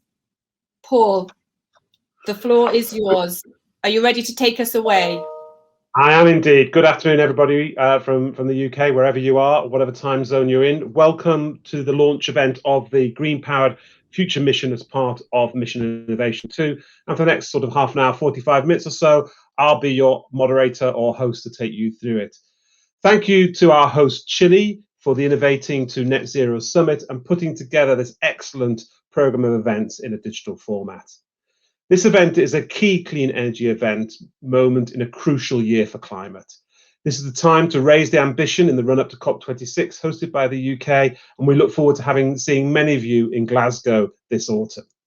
This mission in particular comes at a critical moment as more and more countries announce net zero goals. Renewable energy will play a fundamental role to achieve these goals. Variable renewals, such as wind and solar, are already among the cheapest technologies in many regions, but their intermittency poses challenges to the power system. Innovation is going to be needed to provide solutions that can enable all countries to integrate high shares of variable renewables in their power systems. So it's my honor really to introduce the ministers of UK, Italy, and China, all three countries that are leading the global innovation efforts to transform our power systems, alongside other governments, businesses, and international organizations, much of which we'll cover in this half hour. So it's my pleasure to introduce the ministers that are going to speak now. Minister Anne-Marie Trevelyan, who's the Minister for Business, Energy and Clean Growth in the UK. Minister Vania Gava, Under Secretary at the Ministry of Ecological Transition in Italy. And Wang Zhijiang, Minister of Science and Technology of the People's Republic of China. Over to them now to give us a welcome and an introduction. Distinguished Mission Innovation members and partners, I am very pleased to be here today to announce the launch of Green Powered Future, a new global mission that will enable our future to be powered by the highest shares of renewables. Variable renewable energies like wind and solar are at the heart of our efforts to reach net zero. Earlier this year, the UK power grid recorded its cleanest day with 60% of our electricity generated by wind turbines and solar farms. But we want days like this to become the norm. So there are significant challenges to overcome to ensure our power system can operate more flexibly and efficiently in the face of variability. These are global challenges faced by many countries around the world. They call for global solutions. By joining forces, we will be able to bring forward new, affordable solutions faster and make them accessible to all. This mission aims to create the toolbox of innovative solutions necessary to integrate up to 100% variable renewables into all our power systems in a secure and efficient way. We are proud to lead this mission alongside China and Italy, working in partnership with other global innovation leaders across the public and private sector to make this happen in the next decade. And the UK is committed to enhance innovation in this area. Our 100 million energy storage and flexibility innovation challenges will identify technologies to tackle flexibility and integration, with a particular focus on data and digital solutions. As we strive to dramatically accelerate innovation in the next 10 years, we will also seek to further increase support for research and development activities to achieve the mission goal. Today's initiative will help us to build the clean, flexible, reliable power system of tomorrow, and I hope to see more countries and businesses join us in this effort. Desidero ringraziare gli organizzatori per avermi dato l'opportunità di... I wish to thank the organizers for allowing me to participate in the launch of the new initiative Power Mission. Italy confirms its commitment to fight climate change and to ensure access to affordable, reliable and sustainable energy for all. I wish to thank the colleagues from China and the United Kingdom for the teamwork done so far, as well as all of the other countries, Japan, South Korea, India, Australia, Germany, Austria, Canada, the Netherlands and Brazil, and also the international organizations that have expressed a generous interest in joining the mission activities. Italy is strongly committed in the activities of mission innovation, as we believe that the future of energy is linked to innovation in a global dimension. We are fully aware that working together with our international partners paves the way to the acceleration of innovative solutions and impactful results, and hence to faster clean energy transition towards the net zero or full decarbonization of our production models. Today, these concepts are more important than ever after 18 months spent in such unprecedented conditions. We learned a lot from the COVID-19 pandemic. Resilience and cooperation are essential concepts we do need to capitalize for the future of human beings.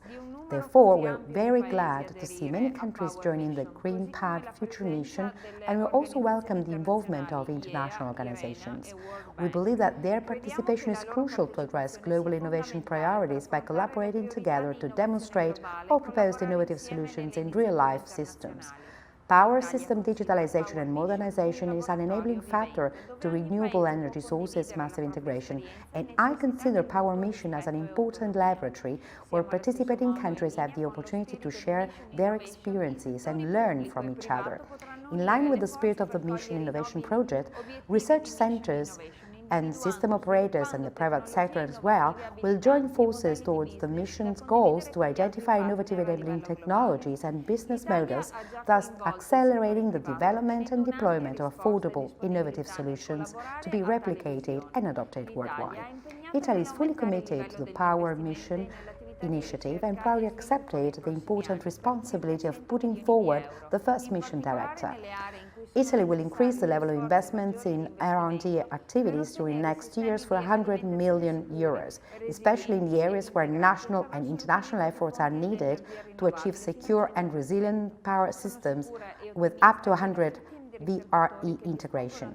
I'm very confident that our global team will have the expertise, the knowledge and the passion to contribute significantly to reach the ambitious goals of the Power Mission and to be able to share all the successful outcomes globally. Concessami nell'esprimere a voi tutti, da parte del governo italiano e da parte mia, i migliori auguri di successo per questa iniziativa. 尊敬的罗伯特·辛格拉尼部长，尊敬的安妮·玛丽·特里威廉部长，各位同事。首先，我代表中华人民共和国科学技术部，对创新使命部长级会议开启第2阶段表示热烈祝贺。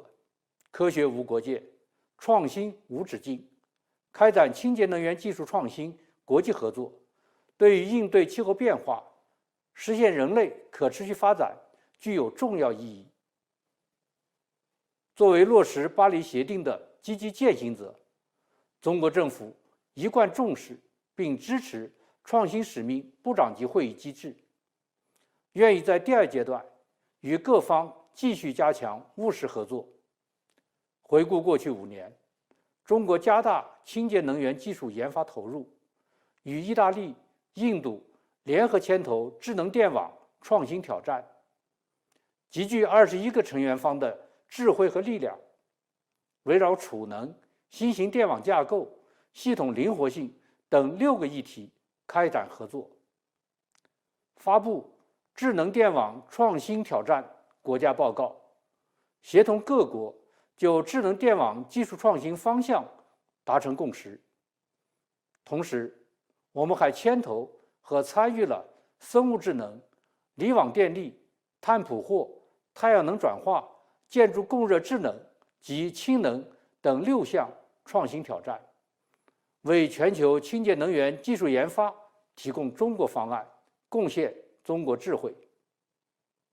我们非常荣幸与意大利、英国联合牵头绿色电力未来使命，聚焦可再生能源发电、电力系统灵活性及电力系统集成3项核心技术，探索实践电力系统转型路径，努力在多种自然条件下实现高比例可再生能源电力系统的实际应用。绿色电力未来使命已经得到德国、日本、韩国、加拿大、巴西、荷兰等成员国和国际可再生能源署的支持。我们将与各成员国携手谋划平等合作，建设绿色、安全、智能的未来电力系统。我们将全力支持秘书处开展相关工作，继续关注其他使命的重要进展，助力全球应对气候变化开启新征程。谢谢大家。Thank you, Ministers, for your messages that highlight really the importance of collaboration in delivering the innovation that we need faster. I think you can get a real sense from those speeches, also the sense of ambition that the 3 co-leads have. In order to achieve this mission, it's going to be clear that we're going to have collaboration between the public and the private sector. It's going to be crucial to delivering that innovation efforts to target the right challenges and help bring these solutions to the market. We've heard from the ministers that the mission aims to demonstrate that the electricity systems in different geographies and climates can integrate 100% variable renewable energy and remain cost efficient, secure and resilient by 2030. So what we'd like to do now is move to a panel discussion where we'd like to discuss what this really means for industry. And I'm going to introduce now this panel session, for which we've invited industrial representatives to hear their perspectives on the challenges for industry, the key innovation priorities to address them, what this new initiative means for industry, and the importance of public-private collaboration. And this is a live session, so I can encourage you as part of the chat to put your questions in there and interact with the panel as part of this launch event. So please, can I encourage you in the audience to participate? Okay, it's my pleasure now to introduce the panelists. We have Anna Carolina Tortora, who is the Head of Innovation Strategy at the National Grid in the UK. Viviana Vito, who's the Head of Market Studies and Strategic Analysis at the Global Infrastructure and Network Divisions at Enel Group. And Andy Jia, who's the Chief Engineer of the Goldwind Science and Technology Company Limited in China. Welcome all of you to this panel discussion as part of this Net Zero Summit and the launch of Mission Innovation 2.0. So I'm going to turn to you first and invite you to make short introductory statements to this panel. I'm going to turn to you, Carolina, first, about what you think are the key challenges that we need to overcome to enable that integration of the very high shares of variable renewables. Carolina. Well, Paul, I think the biggest challenge I have is to try and reduce this conversation in about 2 minutes, which is the time that's been allotted to have this introduction. I think we live in amazing times. Not too long ago, I remember hearing from someone in the TSO saying that the UK electricity grid could barely take up to 4% of renewables. Easter weekend, we reached a record here in the United Kingdom. We had 17.6 gigawatts of wind. And if we include nuclear power, we've reached over 88% of low carbon generation. So I think we're a long way from where we thought we were going to be not too long ago. So what are the biggest challenges you have to face? Well, pretty much everything. How do you design a grid that can sustain renewable generation? How do you size it?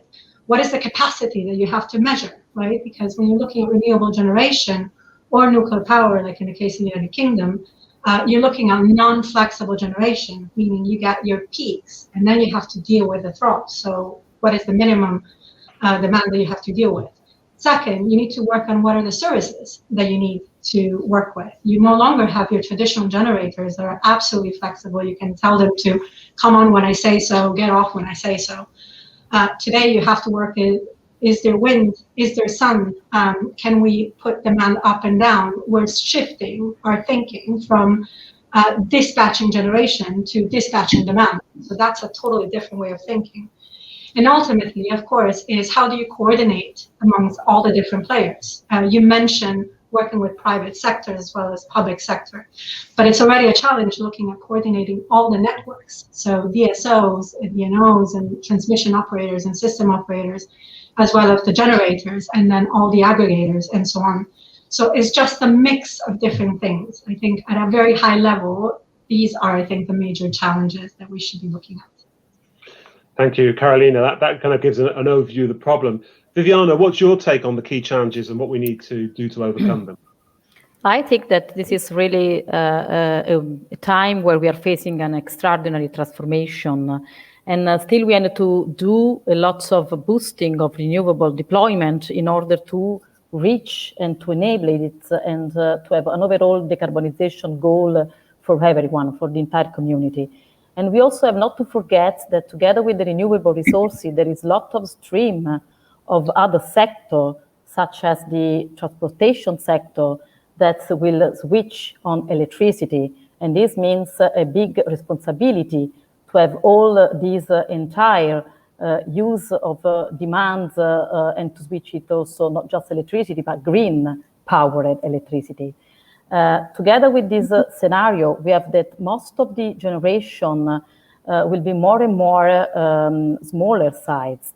The plan of Bloomberg Energy Finance more than 6 times smaller in 2050 compared to today capacity of generation. And this means that the electricity, in particular the distribution one, will be the ones as an entry point for these distributed resources.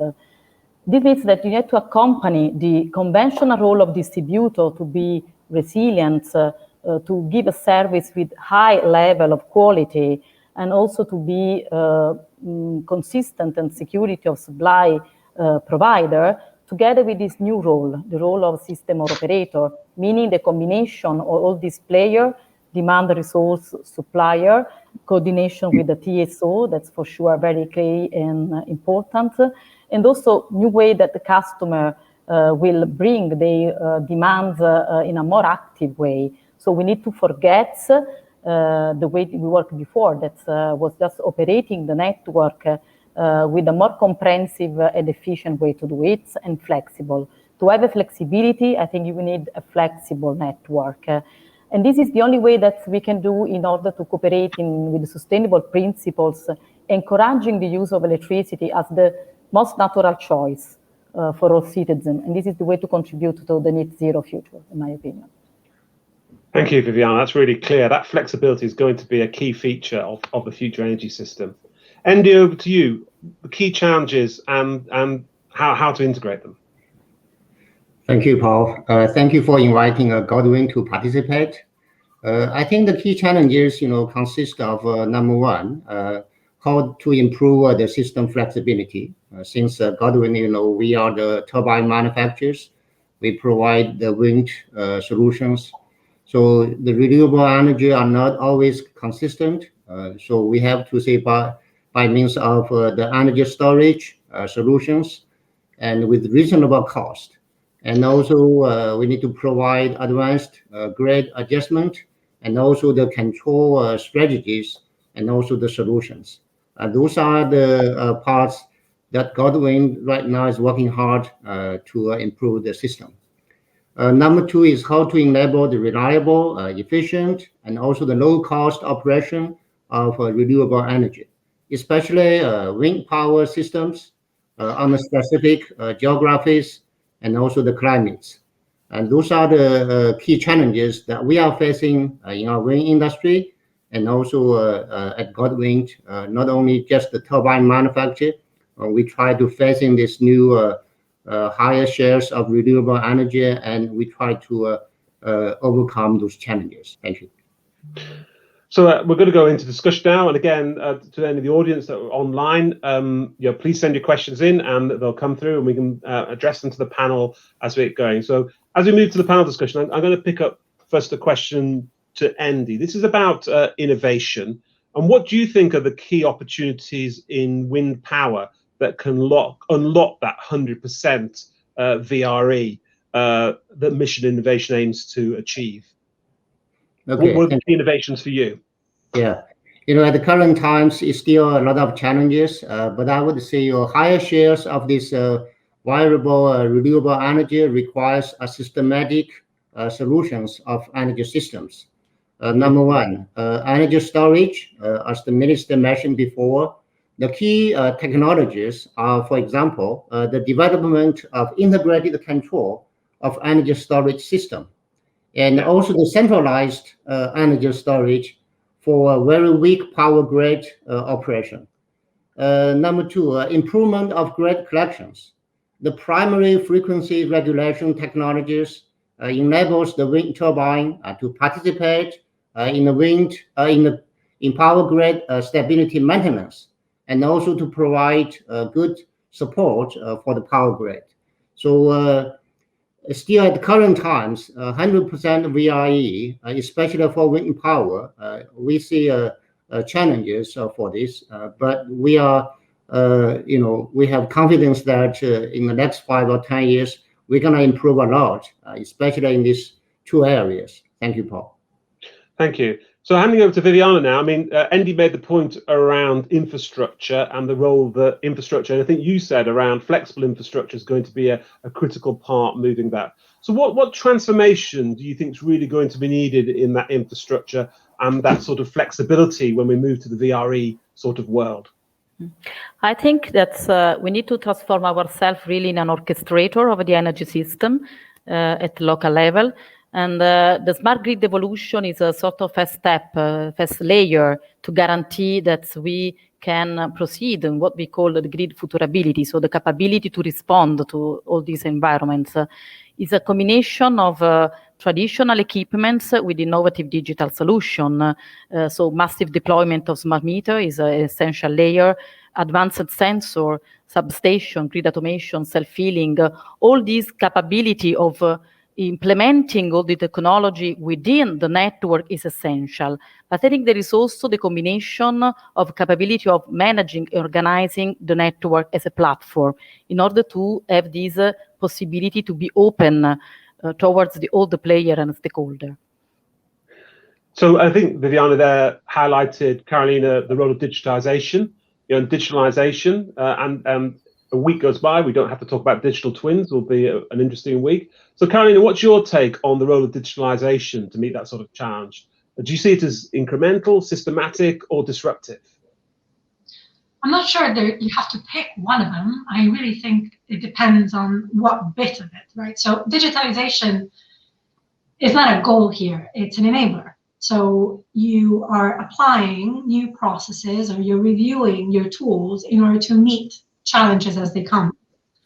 In National Grid, we are looking at innovation as all of the above. So we are upgrading all of our existing processes and tools. Of course, we're taking advantage of the new capabilities that machine learning and AI are giving us. I say that sometimes it feels like you have a magic wand where things that are impossible to think of a few years ago, now it's daily. We've increased our forecasting ability by about 25% by applying the first principle of machine learning to forecast solar and wind generation. But it can be disruptive. So you mentioned digital twin. This is something that we're also busy working on in National Grid. What will that actually entail, and what will it mean, right? To create a digital twin of the electricity power system, or even of the whole energy system, what would it look like? What will it unlock? And I always remember what it did for traffic and maps. And if you're old enough to remember MapQuest, how you used to download the street that would take you to a certain restaurant or something, thinking that you didn't really need to have live data as your map, because it's not like the street was going to change. But once you start using live feed data, you start learning about traffic and how your own way, so the only way that you would take would change as you drove.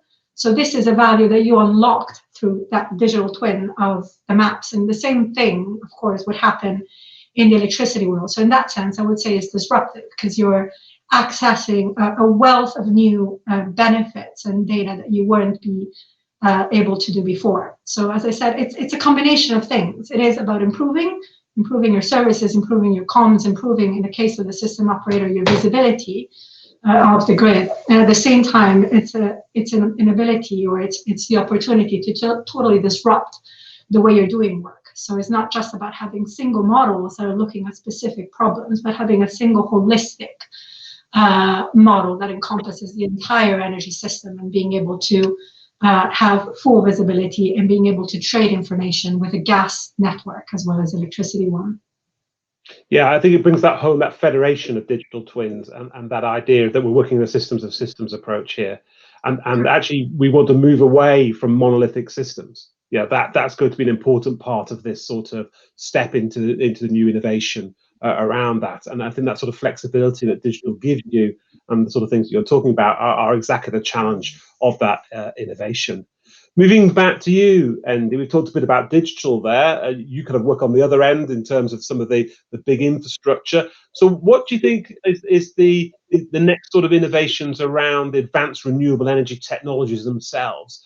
And how can they help us get there faster? Is it going to be driving down the cost, improving efficiency, or is it going to be new ways, rather than generating electricity from wind, generating energy from wind? So where does that innovation pathway take us, and where should we be looking? Well, when it comes to generation, I think every week there is a different flavor that you're hearing about, right? So I've seen everything from improvement on wind generation, which, as you said, it's at this point is more about bringing costs down or being able to generate more power from less, wind potential and so on. But it's also about learning how to integrate it best. So there's a lot of new technologies that are looking at, for example, how to work with storage technology. So they come directly with batteries. There's new technologies that are looking at how to convert back into gas and then back to electricity. One of the biggest concerns we have in the grid today is tied to constraint management. We've got different boundaries around the United Kingdom, especially connecting Scotland and England, where you have an excessive generation in certain times of the year, and that's going to keep on getting worse as more and more wind power gets added to the grid. Then learning how to convert to other energy vectors or transform, for example, through hydrolyzers, and thus converting it into gas or even into hydrogen directly, and then moving it down from the boundaries. So these are things that are being developed today in the innovation space. Excellent. So we've got some questions rolling in. So I'm going to interrupt you slightly. We've got some questions rolling in live on the chat. I'm going to turn to Viviana. Viviana, I don't know if you're in a position to answer this question. I've kind of chosen. Do you see a role of biogas and biomethane for creating the flexibility in the engine system? Viviana or Andy, if you want to take that one. I can take this. I mean, in general terms, the flexibility can be really the capability to coordinate a different type of resources. It's clear that, to be honest, I don't see a central role of these type of sources. For that, I think it's more the capability to combine and be open to different type of sources and combining storage with green hydrogen and demand-side response, and combining local versus centralized system. And this is the way of cooperating, because as a distributor, for example, we are more used to be very local. And so when I think to how we can cooperate among players, I see really in the possibility to bring the systems in the most possible open coordination and without any limitation and in terms of technology, and really be technological free and open and not be concentrated in one specific. Yeah, that flexibility seems to be a key message coming through this panel.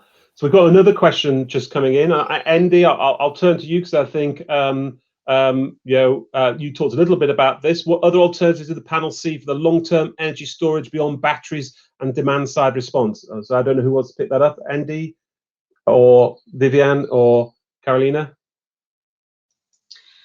Well, when it comes to storage per se, everything is a way to store energy, right? So you've seen anything from hydropump to compressor systems to batteries. So there's mechanical, potential, electrochemical, there's hydrogen storage and so on. All of these are good. It really depends on the morphology, so on the geography of the place you're working with, on what are the restrictions of the specific country you're in. So electrochemical energy might work in some contexts and less in others, as well as what are the natural resources that the country has. So something was mentioned earlier about biomethane and so on, transforming into methane and actually trucking that energy below borders is another way that we're considering when it comes to how to release constraints in certain areas of the country. So again, anytime there's an idea, and when it comes to storage, the sky is the limit. There's always a market for it.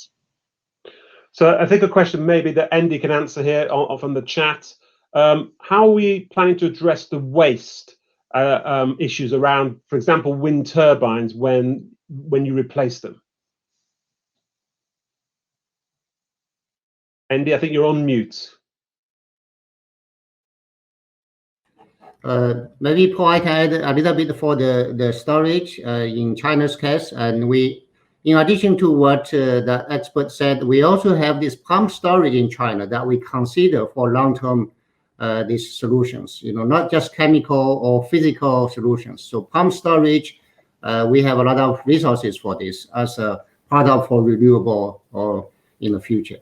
So in addition to that, so Paul, your questions regarding southern west that the wind energies, is that your question?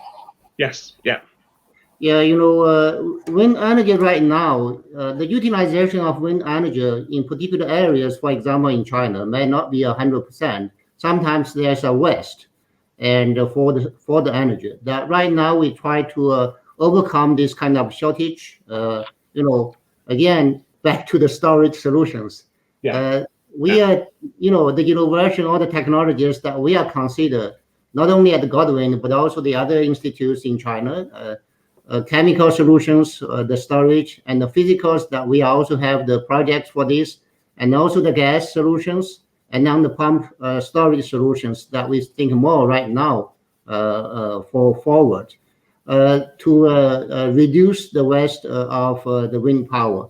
The others is that right now the policies, the governments right now, they also make the efforts to reduce the waste of this wind energy. Super. And then we're coming to the end of this panel session, which has been really, really enlightening. And I've got about 45 seconds left. So I'm going to come to each one of you. I'm going to ask you, how do you think or hope the power system of the future will look like in 2030? And you've got literally 10 seconds each to give me that sort of answer. Well, how do you hope or think the power system of the future will look like in 2030? I'll come to you, Viviana, first, in as short as you can be. Yeah, I think that really we can develop and enable this increased volume of renewable. I think we need to do demonstration projects and pilots to prove the futures today. And I think we should collaborate with all stakeholders in initiative like this one of Power Mission, and that's it. Thank you, Viviana. Carolina. My biggest hope, I think, for the power system of the future is a system that empowers people. I would really like to see the consumer owning their own footprint and really becoming part of the system. So instead of just hoping that the system operator or the government or someone does something to save the planet, that people start contributing themselves and start being more part of the whole power system. Thank you, Carolina. Andy, final word. Okay, look forward for 2030. Of course, there are a lot of aspects, but since I'm the turbine manufacturer, so I would expect the successful development of a big capacity of power generation equipment, like 25 megawatts wind turbines by that time, with high efficiency and also higher reliability. Thank you. Wonderful. Well, thank you to Anna Carolina Tortora, Viviana Vito, and Andy Zai for what has been a really enlightening panel session that really takes us to the question of what innovation can provide. So alongside global government and industry leaders, the mission would not be able to achieve its goals without the support of key experts from international organizations. Knowledge partners are essential to ensure the goal and the objectives of the mission stay in line with the latest technology developments, and that the solutions it provides have truly global impact. So it's my pleasure now to introduce a keynote speaker for this session from the International Renewable Energy Agency, IRENA, who are one of the core partners of the mission, who's going to set out the global challenges and opportunities of delivering affordable innovations for power systems worldwide. Dolf Gielen, Director of IRENA, over to you. Excellencies, ladies and gentlemen, it's a great pleasure to address you today on the occasion of the launch of the new mission on a green-powered future. To achieve climate goals, emissions from the power sector need to fall dramatically in the next 2 decades. Power systems worldwide are facing unprecedented challenges, such as mass-scale integration of variable renewable electricity and deep electrification of end-use sectors. The IRENA World Energy Transitions Outlook was launched in March, and it contains a 1.5 degree scenario that shows that the shares of solar and wind need to increase to more than 60% of total power generation by 2050. Variable renewables are already the lowest cost form of generation in many parts of the world, but further bold action is needed to achieve the necessary deployment pace. We need to accelerate solar and wind capacity additions fourfold in the coming years. And total electricity demand needs to increase threefold between now and 2050. The key to success is greater flexibility of power systems. We need this flexibility to deal with challenges of balancing the system and to ensure that the security and reliability of energy supply is a given. The Green Powered Futures mission aims for power systems in different geographies and climates that are able to effectively integrate up to 100% variable renewables. At the same time, we need to maintain a cost-efficient, secure, and resilient power system. The IRENA Toolkit for Variable Renewable Integration and the IRENA Collaborative Framework on Integration of High Shares of Variable Renewables complement the activities of the Mission Innovation activity and can help to spread and deploy its findings globally. With its track record of successful R&D collaboration and its global network of clean energy innovation leaders, Mission Innovation is best placed to drive the innovation efforts in this area and help make the transition affordable and efficient for all countries. Our mission aims to mobilize global action behind an ambitious goal that can truly lead the transformation of our power systems. And international collaboration is critical to achieve the best results, ensuring that resources, knowledge, and best practices are shared widely to increase the impact. IRENA, with its 164 members, can provide a global platform to further spread the findings. A common approach will increase the ability to develop internationally collaborative solutions that can maximize respective member states' strengths and capabilities, allowing countries around the world to adapt innovative solutions to their respective contexts. Tackling the challenge through an international effort and a public-private coalition will support the creation of structured, scalable, and interoperable solutions that can enable faster decarbonization in an increasingly complex energy system. Pooling resources, skills, and expertise will bring numerous benefits in terms of cost efficiency, outcomes, and impacts. And also, IRENA is increasingly working with the private sector on issues of green hydrogen, power systems, design and operation, as well as standardization. We will be happy to bring our insights into the discussions in the mission innovation context. Ladies and gentlemen, the energy transition is a challenge, but together we can manage this challenge. It's innovation that holds the key to our success. Ladies and gentlemen, this concludes my remarks. Thank you. Thank you, Mr. Gielen. Indeed, innovation holds the key to our success. So thank you, Mr. Gielen. We're now approaching the end of this event. It remains for me to say thank you to all our ministers, our speakers and panelists, and you, the audience online, for joining this launch event. This launch event will be available to watch again online on the online platforms. I think if there was a message to leave you with, it is one of agility, innovation, and flexibility. And working together internationally, we can achieve that for a brighter, cleaner future. So it's now my pleasure to introduce the mission director, who will close this event with an outlook of what the next steps are for the mission and its members and the work ahead of COP26. And I hope to see many of you in Glasgow this autumn in COP26. So over to Luciano Martini, mission director for the Green Powered Future. Luciano. Thank you very much, Paul, for the kind introduction and also for moderating the whole event at best. In my final remarks, I would like to clearly thank the Honourable Minister from the three co-leading countries from China, Italy, and the UK for their generosity and open mind in securing a very significant amount of money to the Green Power Future mission, the so-called Power Mission. We set a very ambitious goal to develop and to demonstrate innovative, affordable solution to run energy system worldwide with up to 100% variable renewable energy sources, such as wind and solar. But we are not alone. In fact, several MI countries that are world leaders in energy system modernization and decarbonization are sharing our vision and also fully committed to support our mission activity. And I want to name them all. Next, please.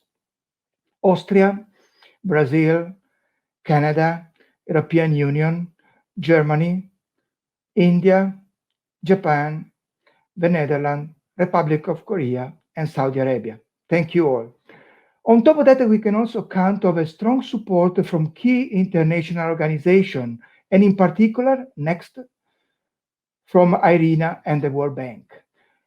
Our power mission will be truly public-private partnership, and I'm very glad to announce today that several key players from the private sector already agreed to join forces with us and to support our mission. Next. They are key players from the industrial sector that value innovation, and they know that the clean energy transition that is ongoing will represent a huge challenge, of course, but also a great opportunity to create, in terms of clean energy innovation, global market.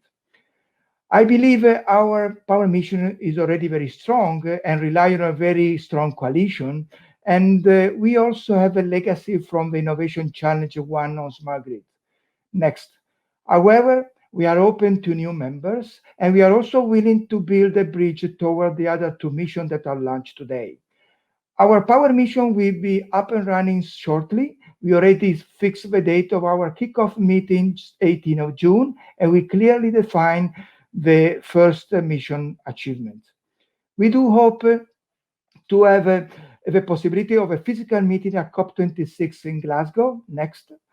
And in that occasion, for this very important event, to showcase the first outcome from our mission joint activity. In particular, we will be releasing the joint roadmap of global innovation priority. So see you at COP26. Next. Before concluding, I would like to thank the whole mission team for their great effort, the strong support and professional activity and dedication that allowed us to launch the mission today. Thank you. I hope you enjoyed this launch event, and I thank you very much for your kind attention, and see you at COP26 in November. Thank you. Bye.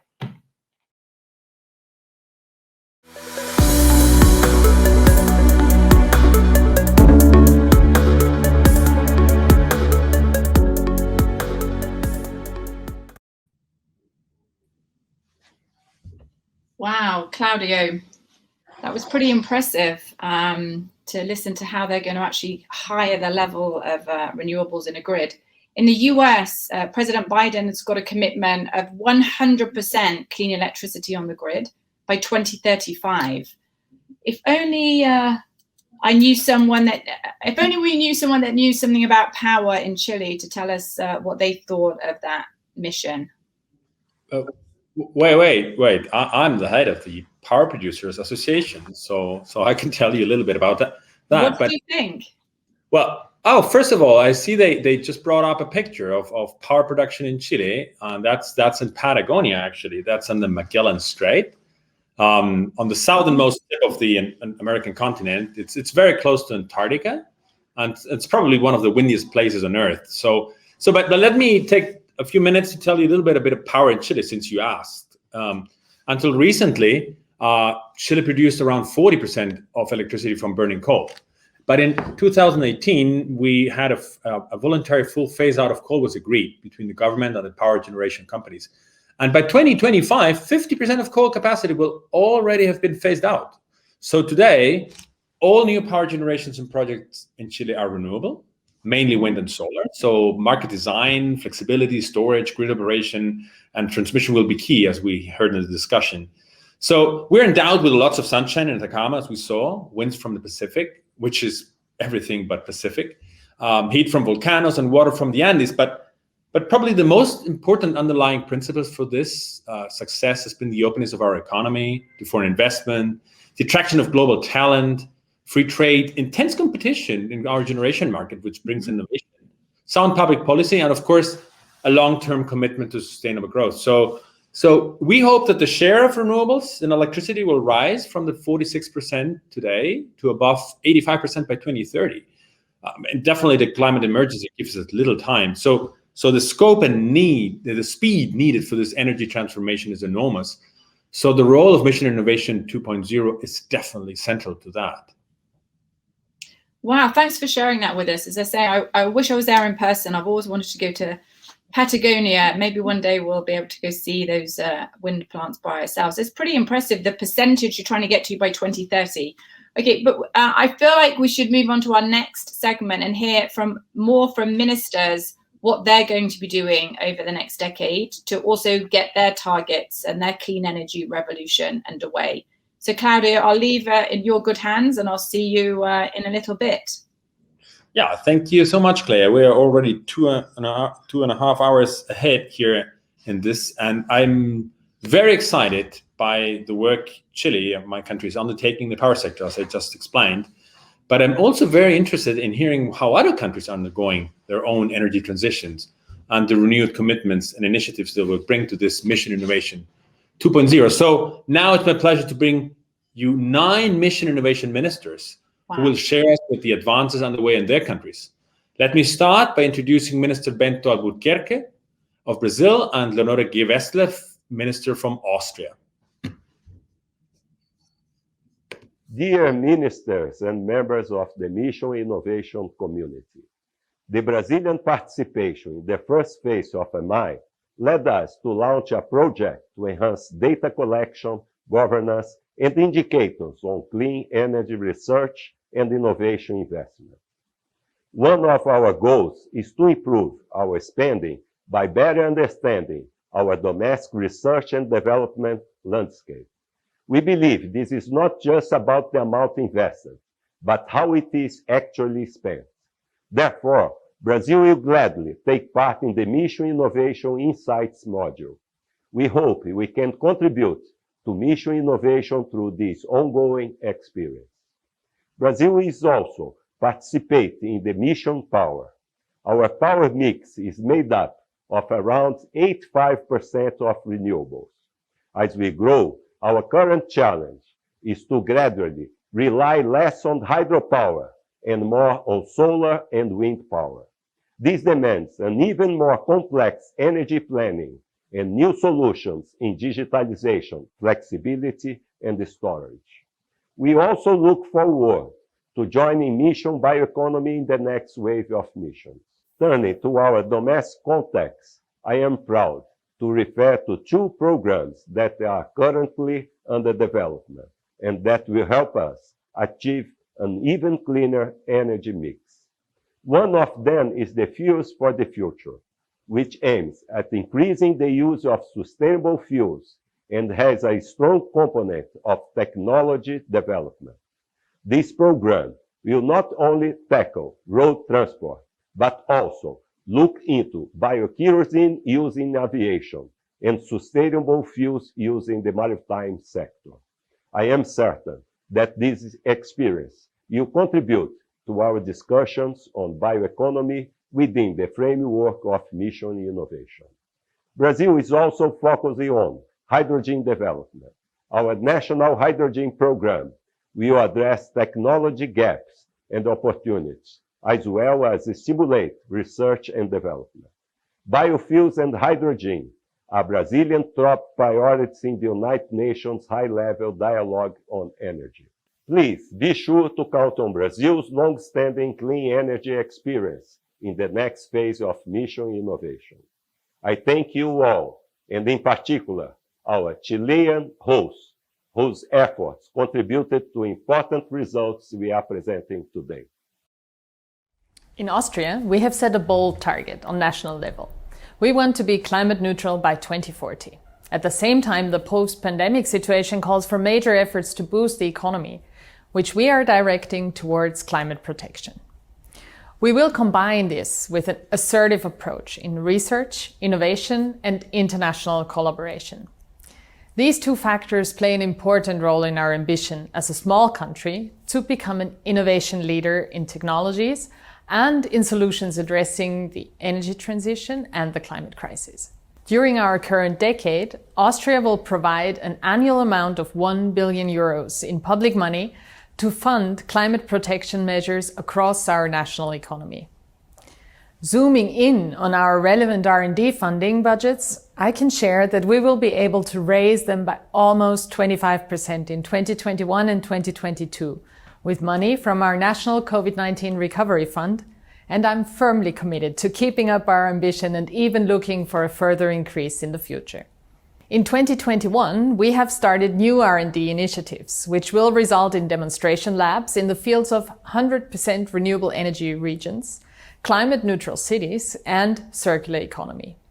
With these initiatives, we will prepare the ground for the rollout of technologies and solutions in order to reach climate neutrality by 2040.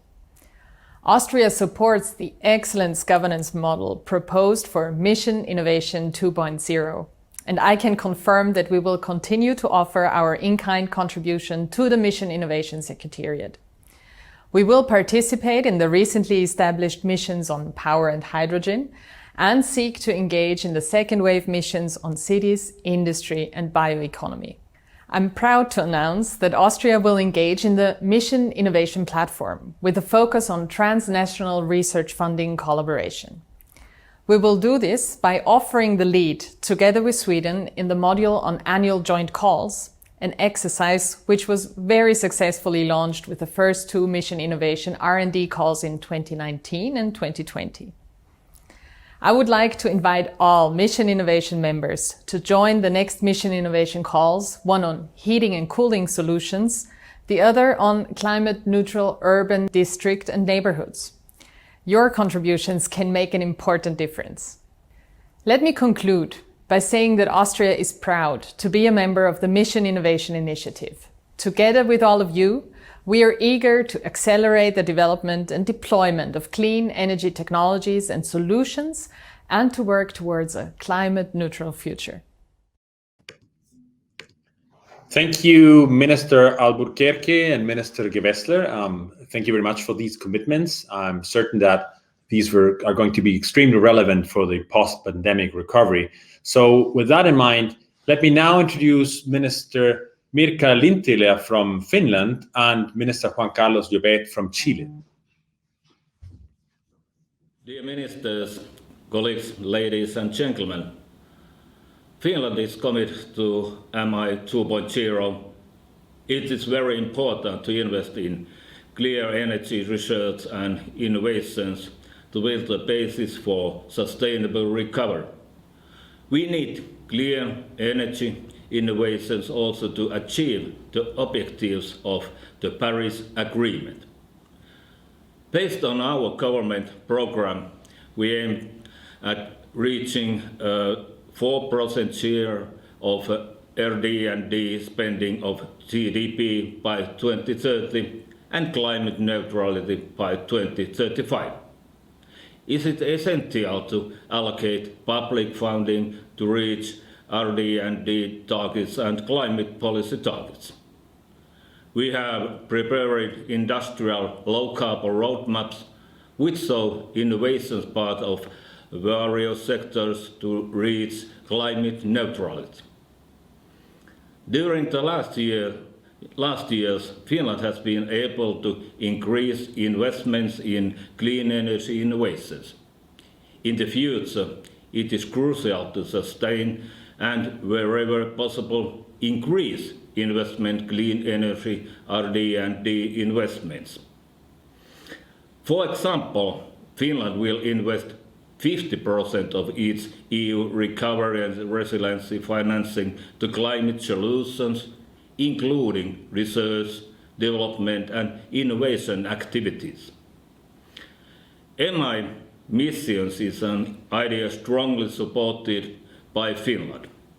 For example, hydrogen and power missions are very interesting. We are also committed to share best practices on MI platform. To summarize, for Finland, research and innovations are key tools to achieve climate neutrality. Finland supports MI 2.0. It is an honor to be here with you today as we launch the next exciting phase of Mission Innovation. As a relatively small but enterprising country, Chile benefits enormously from international forums such as Mission Innovation to accelerate our clean energy and climate ambitions. We have been with MI from its inception and are thrilled to be expanding our role as it launches its second phase today. Chile and Mission Innovation share the same ideals to hasten clean energy solutions that are affordable, attractive, and accessible to all. Combining, collaborating, and cooperating with like-minded leaders, innovators, and technical experts in the field allow us to focus on outcomes that benefit us individually and collectively. While we lacked resources such as oil, coal, and gas that were the fuels of the 20th century, we are extraordinarily blessed with some of the world's best solar, hydro, and wind resources, renewable resources that will power the 21st century. During the first phase of Mission Innovation, we invested substantially in this vast renewable energy potential. Over the 5 years from 2015 to today, I'm delighted to say that Chile was successful in doubling our MI-related investments. These investments and collaboration with other MI countries led to the development of new solar technologies that are specifically designed to take advantage of the world's best solar radiation in the Atacama Desert. Renewable energy now accounts for roughly 46% of electricity generation in Chile. With innovations such as these, we are on track to reach our goal of having 70% renewable energy by 2030. We now have even larger ambitions. As we enter the second phase of Mission Innovation, I'm extremely proud to announce that Chile is taking a leading role in developing the mission on clean hydrogen, alongside Australia, the UK, and the European Commission. Our collective aim is to increase the cost competitiveness of clean hydrogen to build a global clean hydrogen economy. For this, we have partnered with several of our competitors in this space, focusing for now on collaboration at this early stage to foster a market that is estimated to grow to 25 billion by 2030, large enough for us all to play a significant role. Cooperation now in research, development, and innovation is essential to accelerate the deployment and use of this clean fuel. After all, we cannot compete if there is no field in which to play. Within the challenges of the clean energy transition, Chile sees enormous opportunity to transform many, if not all, of the industries of our economy and in doing so create new employment for our citizens and cleaner societies for our current and future generations. Investment and innovation in the technologies that will deliver these aspirations are key, and yet many have not reached the maturity, the scale, nor the cost needed to succeed. Starting today and working throughout the next decade, Mission Innovation will provide the platform for Chile and other member countries to continue the work we have already begun in bringing these technologies to market and help us achieve net zero by the end of 2050, or hopefully sooner. Thank you.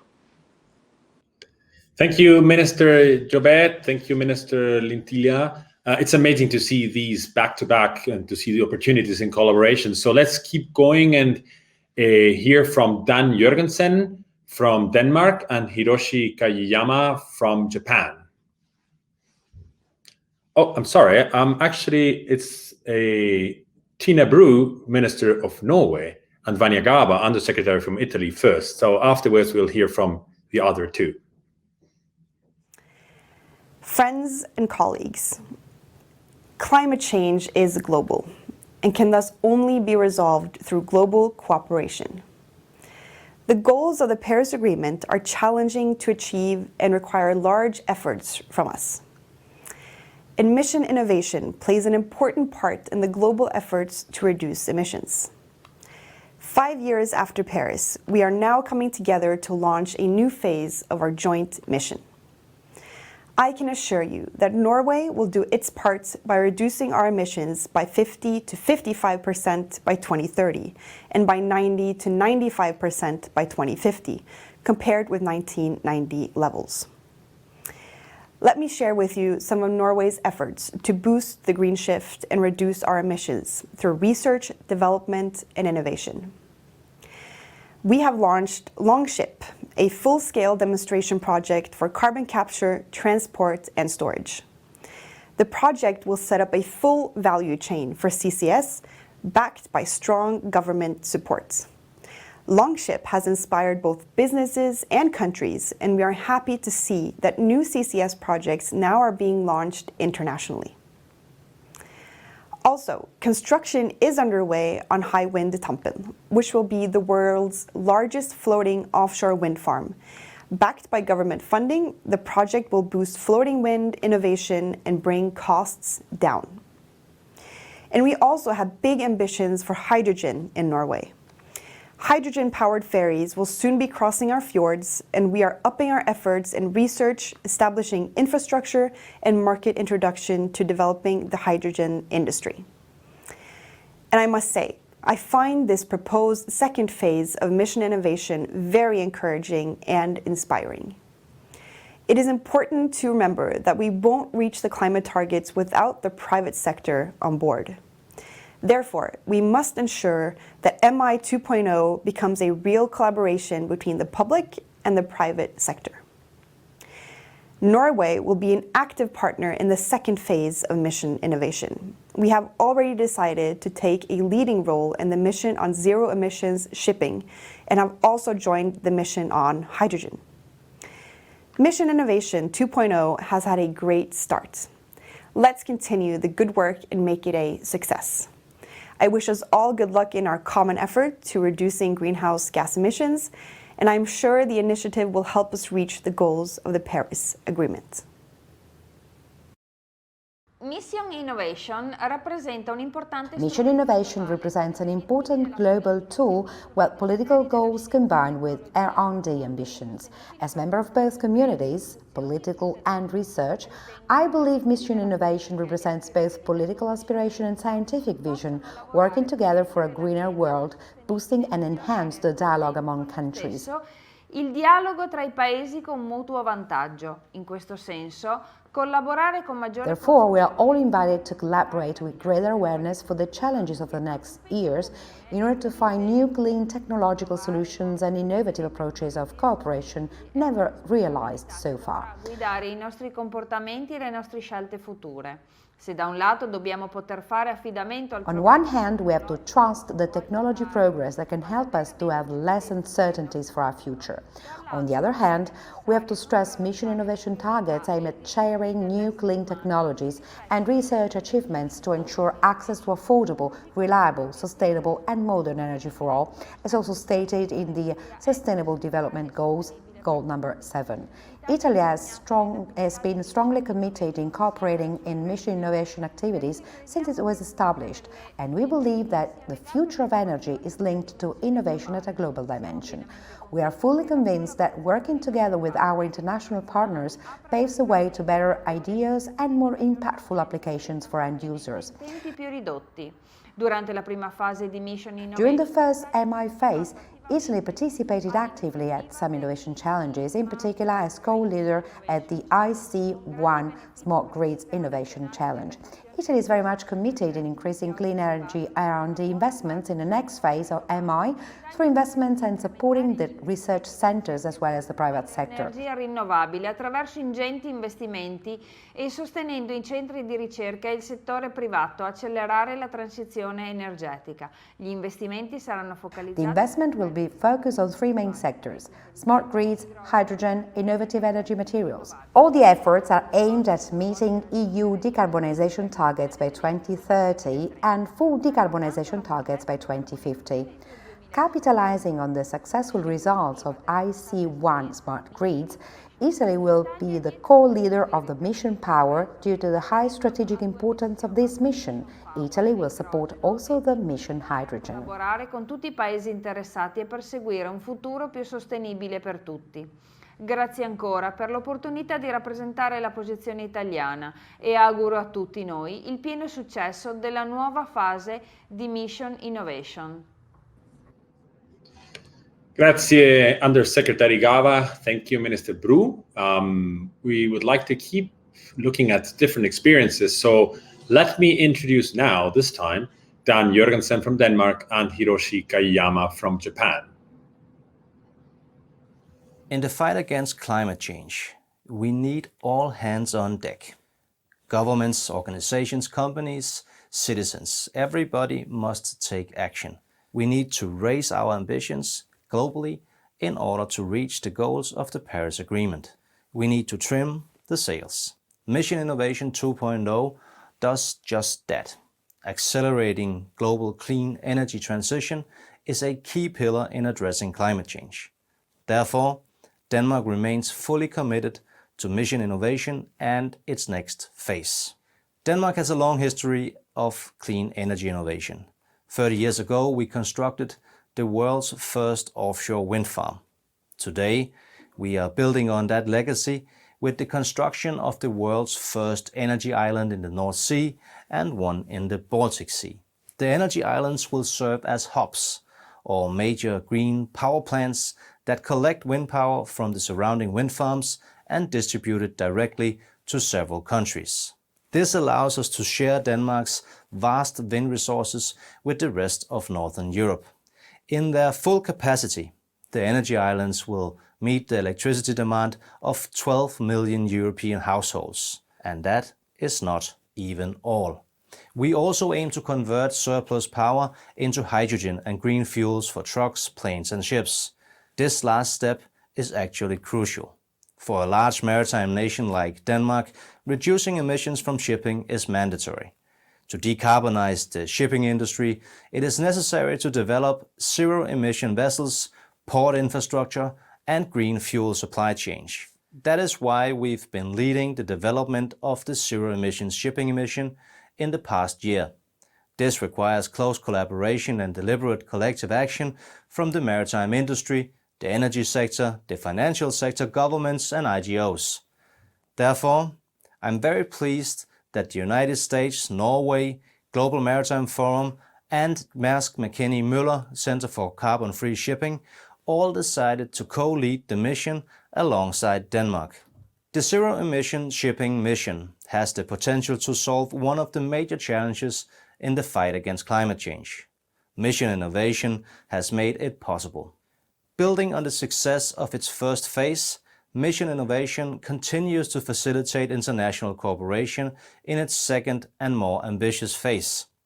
Denmark is on board. Thank you. 経済産業大臣の梶山博です。本日、志を同じくする閣僚の皆様とともに、日本がミッションイノベーションの第2期の活動に引き続き参加し、世界の脱炭素化に貢献をしていくことを表明します。2050年カーボンニュートラル、そして世界の脱炭素化への道のりは決して平坦ではありません。政府、企業、アカデミア、個人などあらゆる主体の取り組みが不可欠です。その中で我々政府は脱炭素の実現に向けたイノベーションへの挑戦を全力で応援します。まずクリーンエネルギー分野の政府投資についてですが、第1期の5年間での活動目標であった政府投資の倍増を日本は4年間で達成しました。また本年にはカーボンニュートラルの実現の鍵となる革新的技術について、その研究開発、実証から社会実装までを10年間にわたり継続して支援する2兆円のグリーンイノベーション基金を造成しました。今後も本分野への政府投資を強化していきます。次にイノベーションの道筋についてご紹介します。日本はすでにエネルギー・環境分野のイノベーションに関する戦略を有しています。この戦略では産業革命以降累積した CO2 の量を減少させるビヨンドゼロを可能とする革新的技術を2050年までに確立することを目指しています。この戦略に描かれたロードマップを官民のプレイヤーで共有し、重要な分野における技術開発を着実に進展させるとともに社会実装にもつなげていきます。また日本ではエネルギー・環境分野で野心的な取り組みを進めようとしている国々と連携し、イノベーションを進めるための協力を呼びかけ、経済と環境の好循環に向けた世界的な動きを先導していく考えです。ミッションイノベーションは世界の脱炭素化を目指す日本にとり重要なプラットフォームの一つです。第2期の個別分野の活動では水素・電力分野に参加し、ここで我が国の経験を共有するとともに他国の先進的な取り組みに学びたいと考えています。気候変動問題は人類共通の困難な課題ですが、乗り越えていかなければなりません。世界の英知を結集し、共に解決していきましょう。Thank you, Ministers Jørgensen and Kayama. Definitely all these commitments reinforce my optimism, as we heard also from Bill Gates early this morning. So let me introduce, last but not least, Anders Ygeman, Minister of Energy and Digital Development from Sweden. Excellencies, colleagues, friends, global warming is the defining challenge of our time. Everyone will be affected. The poor of the world are the least to blame for the development, but can be those who are affected the most. But nobody will escape the consequences. Sweden is among the world leaders when it comes to meeting the climate challenge. At the moment, we are all facing the additional hardship of the COVID-19 pandemic. This will pass, but we're committed to not just going back to normal after the pandemic. We want to build something even better. This will be done by creating new jobs, address societal problems, and not at least by invest in climate mitigation. We have the ambition to make Sweden the world's first fossil-free welfare state. One of the most important investments is in research and innovation. The focus for our investment could of course be on low-hanging fruits, but many of these may already have been picked up. We should therefore look towards the hard to abate sectors to make big impact. The industry sector is of great importance, both for meeting the climate challenge and to ensure our future economic and social development. Another important sector is mobility, transport, electrification of cars and trucks, fossil-free fuels for long-distance transport, new models of local transport. The possibilities are many. Sustainable, smart and zero-emission cities are of central importance. Not only do we see the need of finding new solutions for modern cities, we also see a high demand from citizens for new innovations.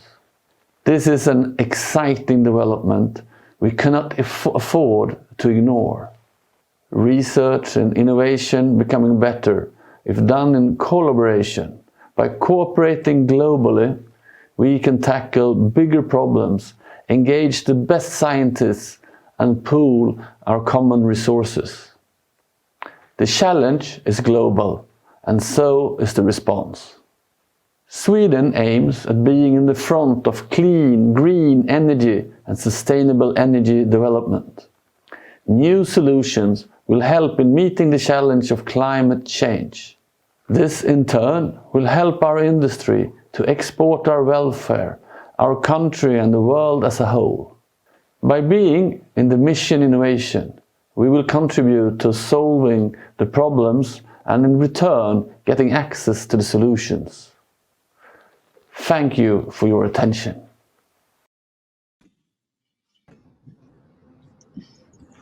Oof. Wow. It's pretty cool to see all those ministers sort of like talking about their commitments and what they're going to do, especially when you see the images, the video footage. Yeah, I definitely, well, I love the Swedish last one. I have to say, I've never been to Sweden, so just hope we can go back and to normal and have the chance for these to meet again. So I was in Sweden for, I think it was the third ministerial, Mission Innovation Ministerial in Malmö, a super cool city. But it's funny watching, I was looking on Twitter while that was going on at some of the messages about the launch today. There's some sort of interesting threads going on. But I was tempted, Claudio, I have to say, to attempt to do a room rater of all the different ministers' backdrop. But I'm scared we might cause a diplomatic incident if we start rating their rooms. What do you think? yeah, well, I think ministers were very formal. There were some more modern and some more very institutional. In my personal opinion, I would much rather rate the room of Paul Monks. That was a great one with the background. But I would like to remind people that you mentioned Twitter. People should follow us at the hashtag SEN12MI6 or hashtag NetZeroSummit or connect at the MI Clean Energy RD. And also remind people that they're using this platform, that we're broadcasting this live, but there is also the expo, and then there will be the on-demand content with everything we saw today and the ability to network with other people. Indeed, and talking of platform, that's what's coming up next, I think. I think you get a break and I'm going to introduce the platform launch. Excellent. I'll take my break.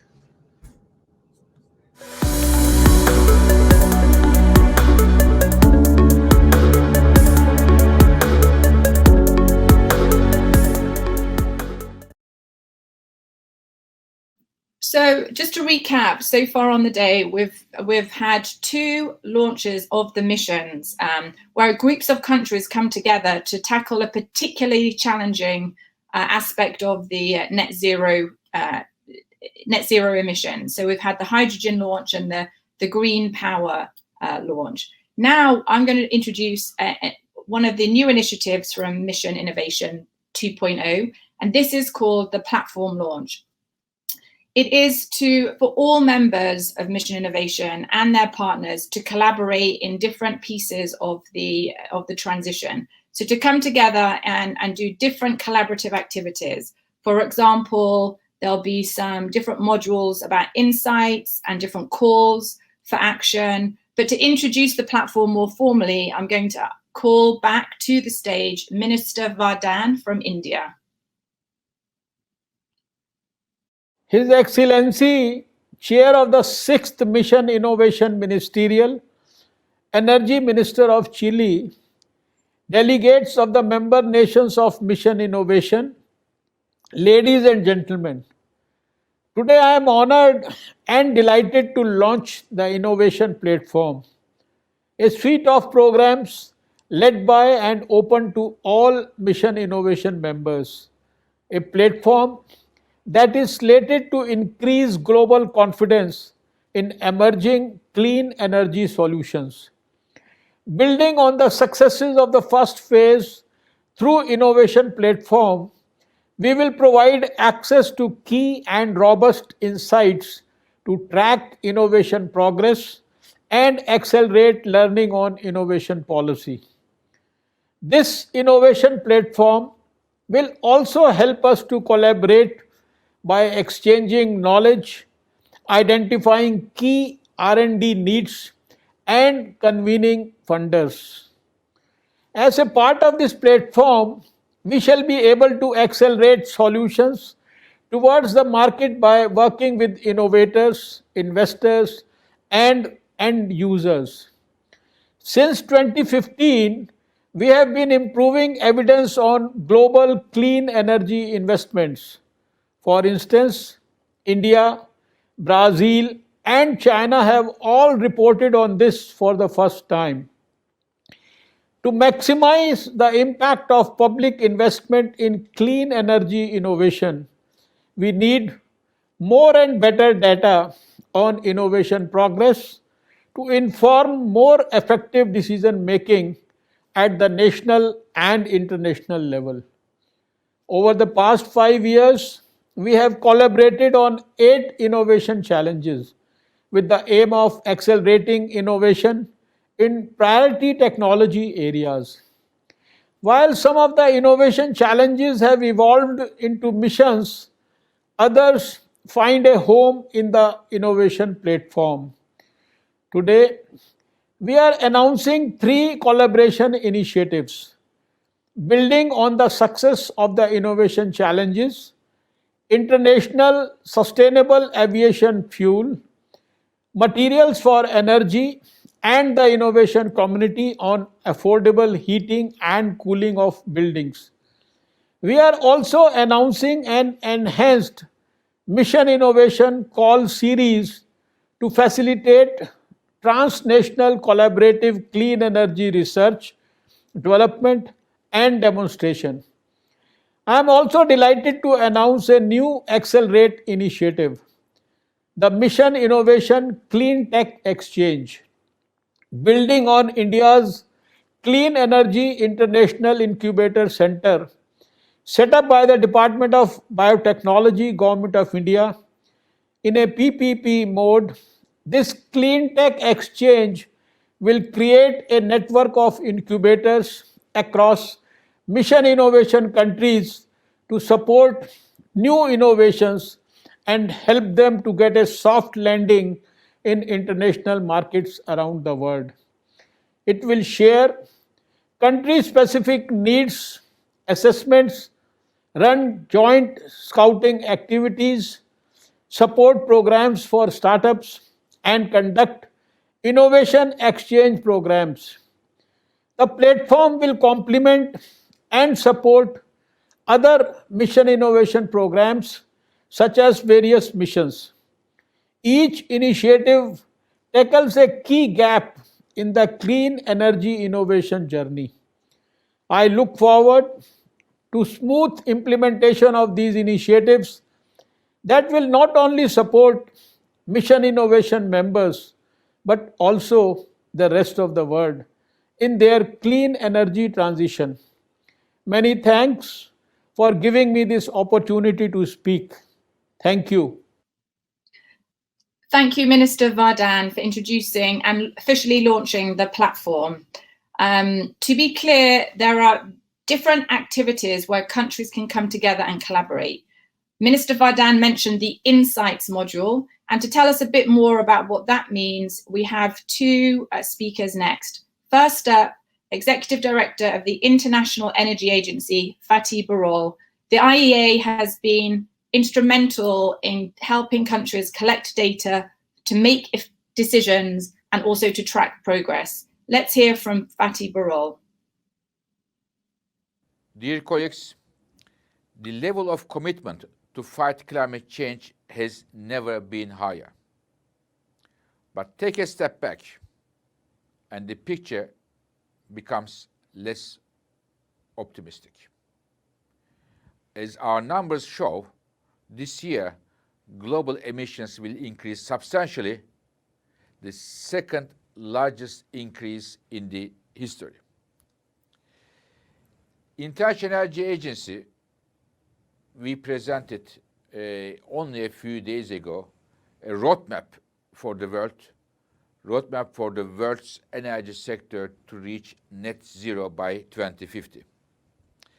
And in this report, we say that there are two major categories of homework we have in front of us. Number one, to make the most out of the clean energy technologies we have in the market, such as solar, wind, energy efficiency, electric cars, and the others. This is number one. But we have a second homework. We have to push some critical clean energy technologies that are under development today and not yet a part of the energy market, such as advanced battery technologies, hydrogen electrolyzers, direct air capture, among others. So therefore, what we believe is the leap in innovation is the key word if we want to reach our climate targets. First homework, make the most out of the existing mature technologies. Second, innovation for the technologies that are under development today.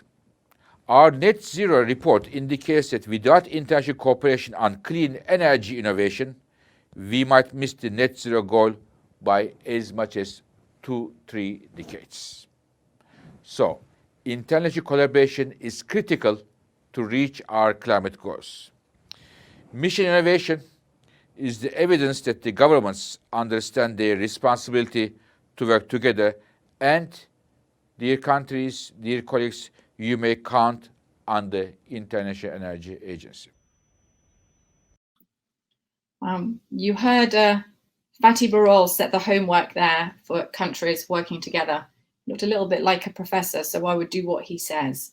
In all seriousness, I think it is a huge signal to politicians and investors and entrepreneurs everywhere, the fact that the IEA released their net zero roadmap. It's not going to be easy. I think it highlighted the tough decisions ahead, but all the more reasons why countries work together.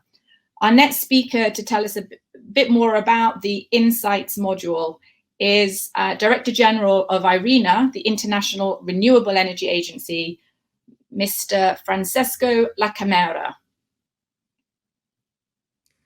Excellencies, ladies and gentlemen, it's a pleasure to join today's launch of the new phase of Mission Innovation.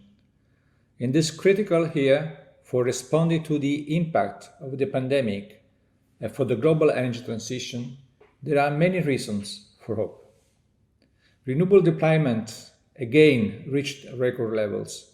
Renewable costs continue to fall, and more countries are increasing their ambition for 2030 and setting net zero goals for 2050.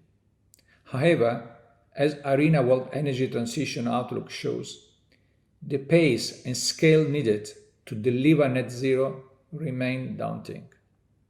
Our mainstream 1.5 degree scenario finds that electrification and energy efficiency are the key component of the energy transition toward a new energy system based on renewables and complemented by green hydrogen and modern bioenergy. But we need to up the pace. By 2050, power generation capacity needs to triple, with renewables supplying 90% of it. Our analysis also shows that most of the technology avenues we need exist today. We cannot wait for future breakthrough. But innovation is essential to accelerate the pace, reduce costs, and remove barriers across the energy system. And we are going to need closer international cooperation to ensure the solutions are accessible to all. That's why we in IRENA very much welcome this new phase of mission innovation. And I'm also pleased that the innovation platform focuses on the conditions needed for innovation to thrive. We need to pool knowledge to allow informed choices, and we need connect innovators with investments and the private sector. IRENA has been closely working with Mission Innovation on all these topics, and we look forward to continuing that important work. Net zero is a challenging goal, but through systemic innovation and closer collaboration, we can set the world on a climate-safe pathway. Thank you. Thank you for your attention and good work. Thank you, Francesco. I cut my teeth in the labour movement in the UK back in the day, and I remember a battle around the sort of the mandate of the labour movement back then. It was a clause in the constitution which talked about, I always remember the words which are coming to my mind now. It said, by the strength of our common endeavour, we achieve more than we achieve alone. And I think that is made manifest with this collaboration platform, bringing partners together, bringing the private sector in, bringing the young entrepreneurs to sort of jointly tackle these challenges.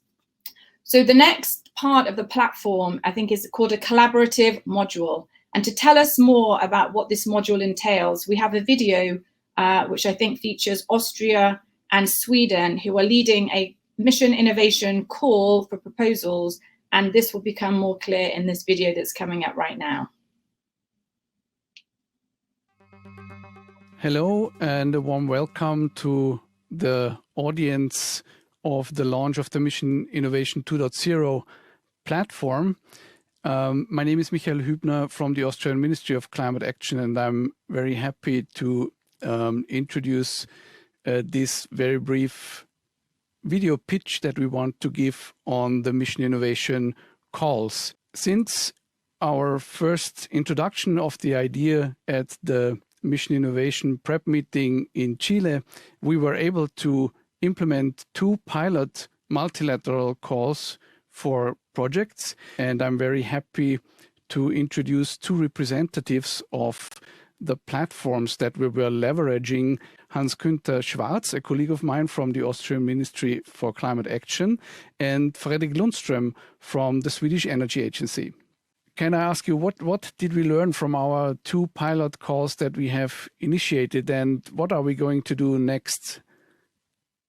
Thank you, Michael. Yeah, I think 2 key things that we've learned is, one thing is that leveraging on joint funding, it requires trust between funders, and it takes time to build up trust, starting by networks that already have this experience, and this trust is really good.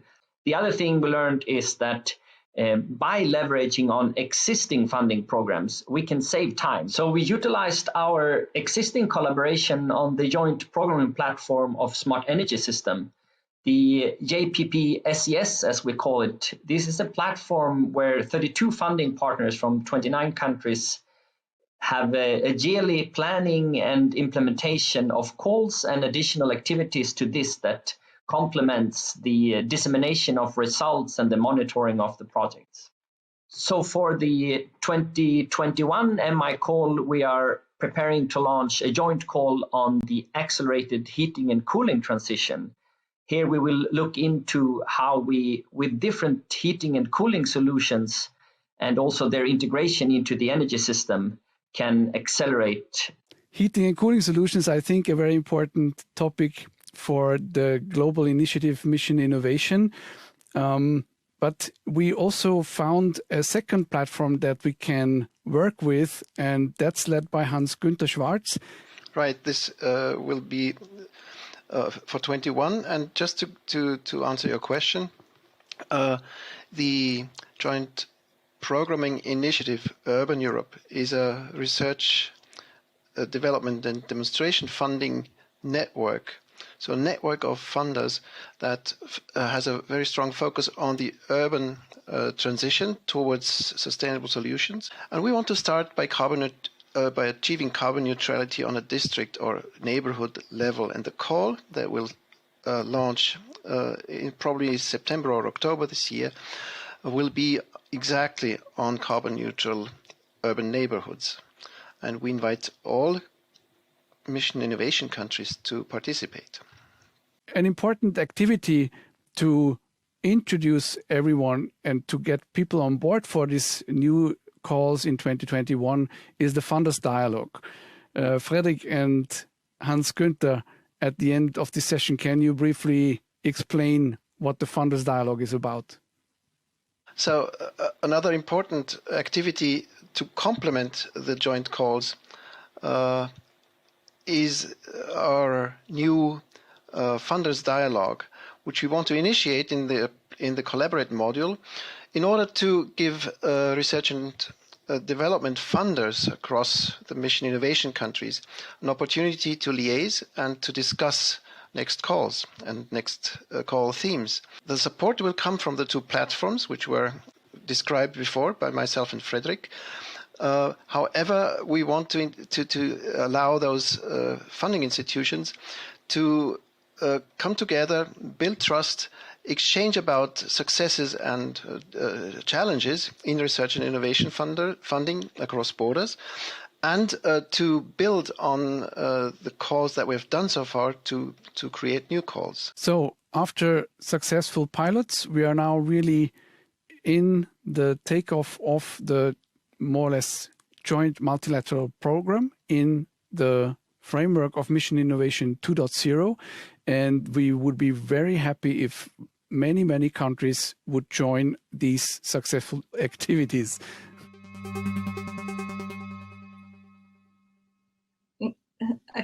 Thank you, Michael, Hans Günther, and Fredrik.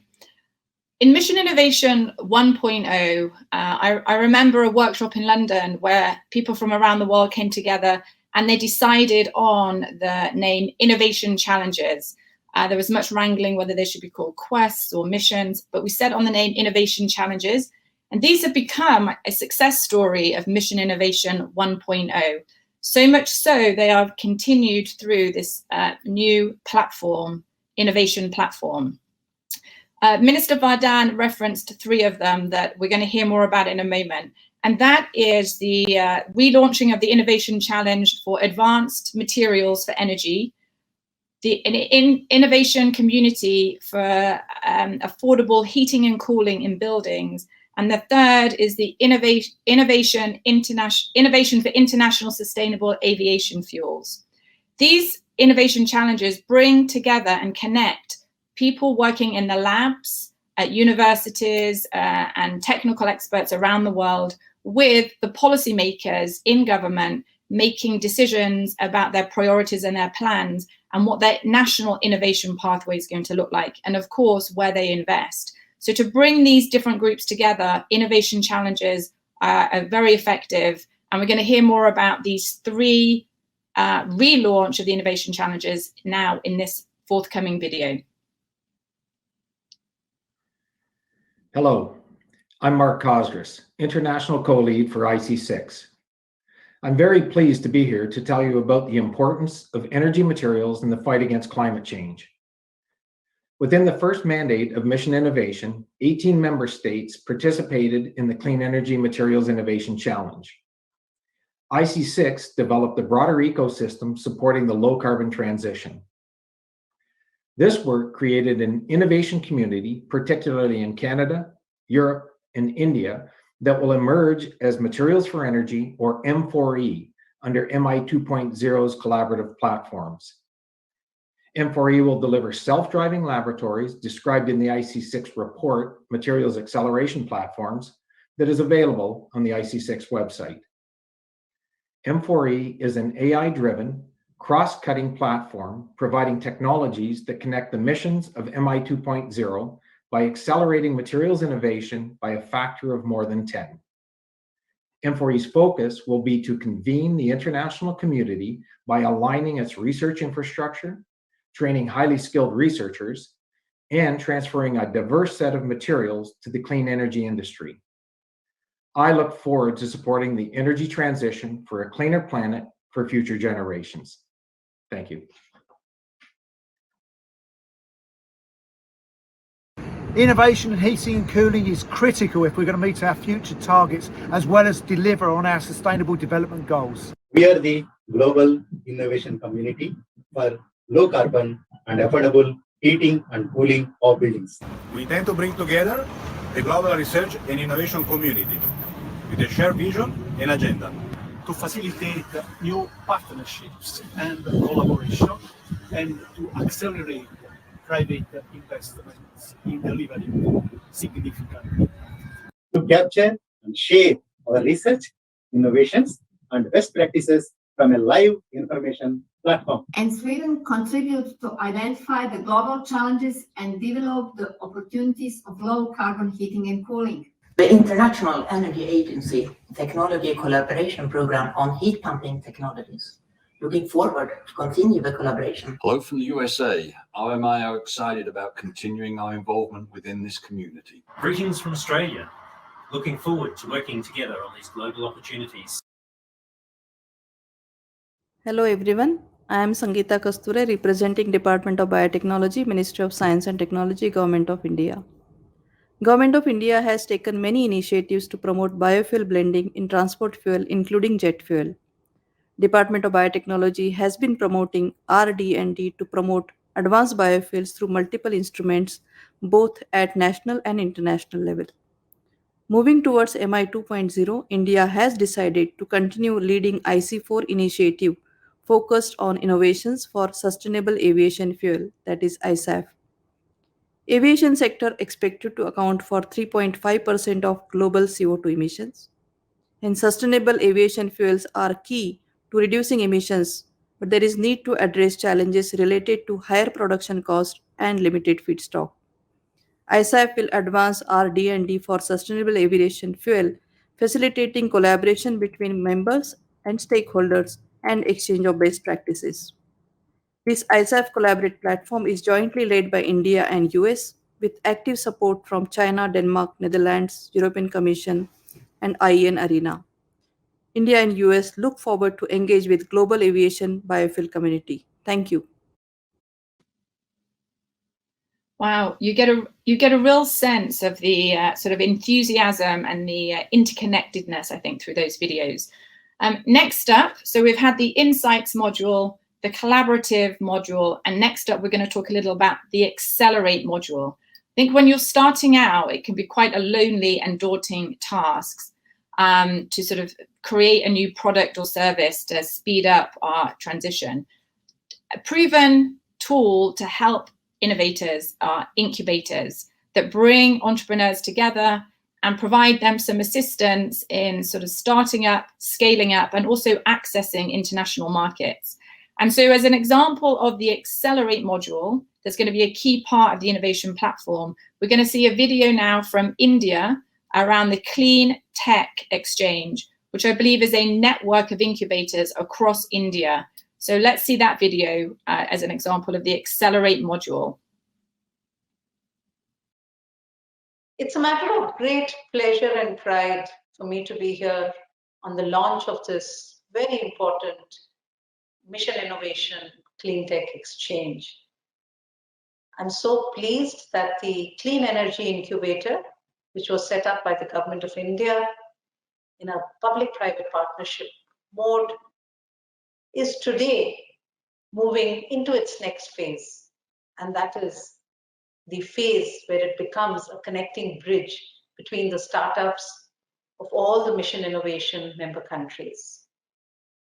When the Government of India launched this in the first phase of the Mission Innovation, this was our commitment to try and bring in an innovation ecosystem to support startups, not just within our own country, but across the member countries of Mission Innovation. We have today more than 25 startups in this incubator, a large number of innovative ideas, and this is now moving forward to take this as a platform where we would have soft landing from other incubators, from other startups of different countries. And this reciprocal exchange of startups will give us not just an innovation ecosystem for the country where these startups are bringing in new technology innovations, but the whole mission innovation itself would become an excellent ecosystem for promoting new innovative ideas of new technologies, which would be soon ready for deployment in different places.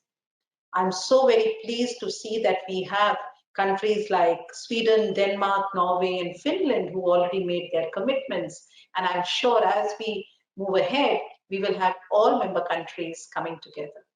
We would also like to see this incubator being now replicated and emulated in other parts of the world so that we can take our message of a clean energy ecosystem for research, for innovation, for technology development across the globe.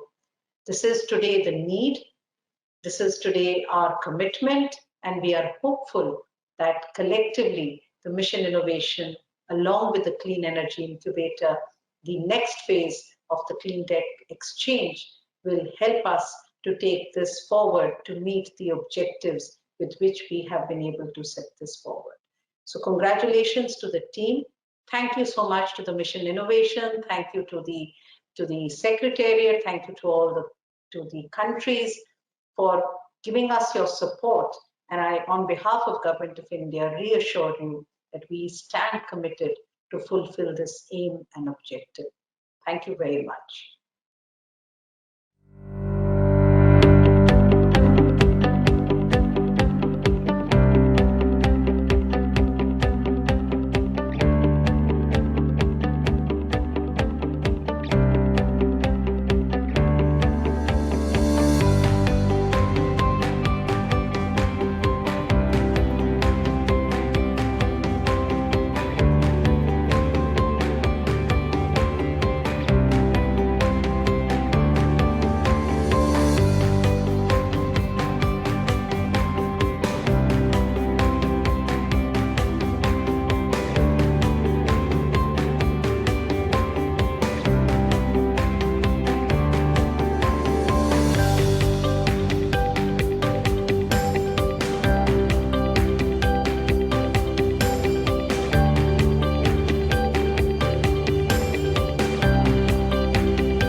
Hello, I'm Jacob Williams from the Royal Danish Embassy in New Delhi.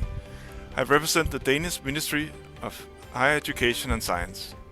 Denmark looks forward to joining India and other global partners on the Mission Innovation Cleantech Exchange.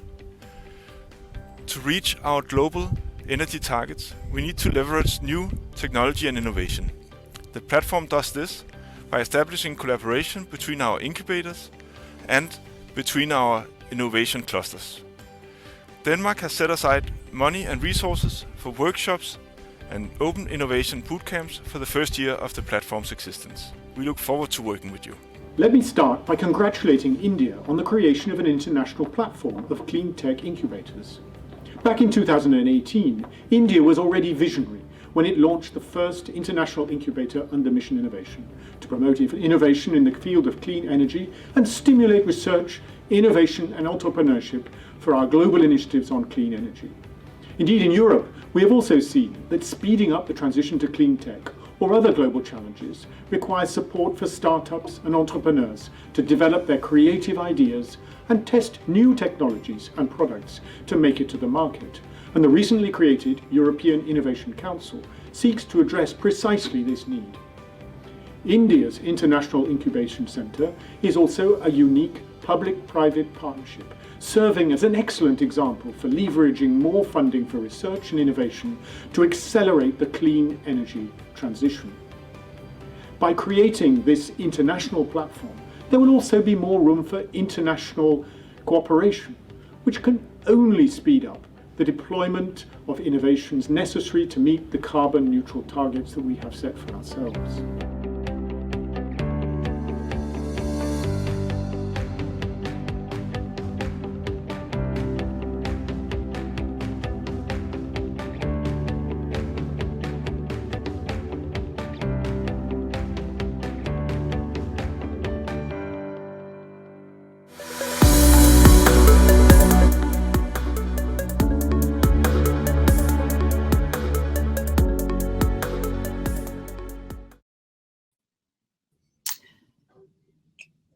You caught me, Claudio. I think we're at the point in the proceedings where I was dancing to the music.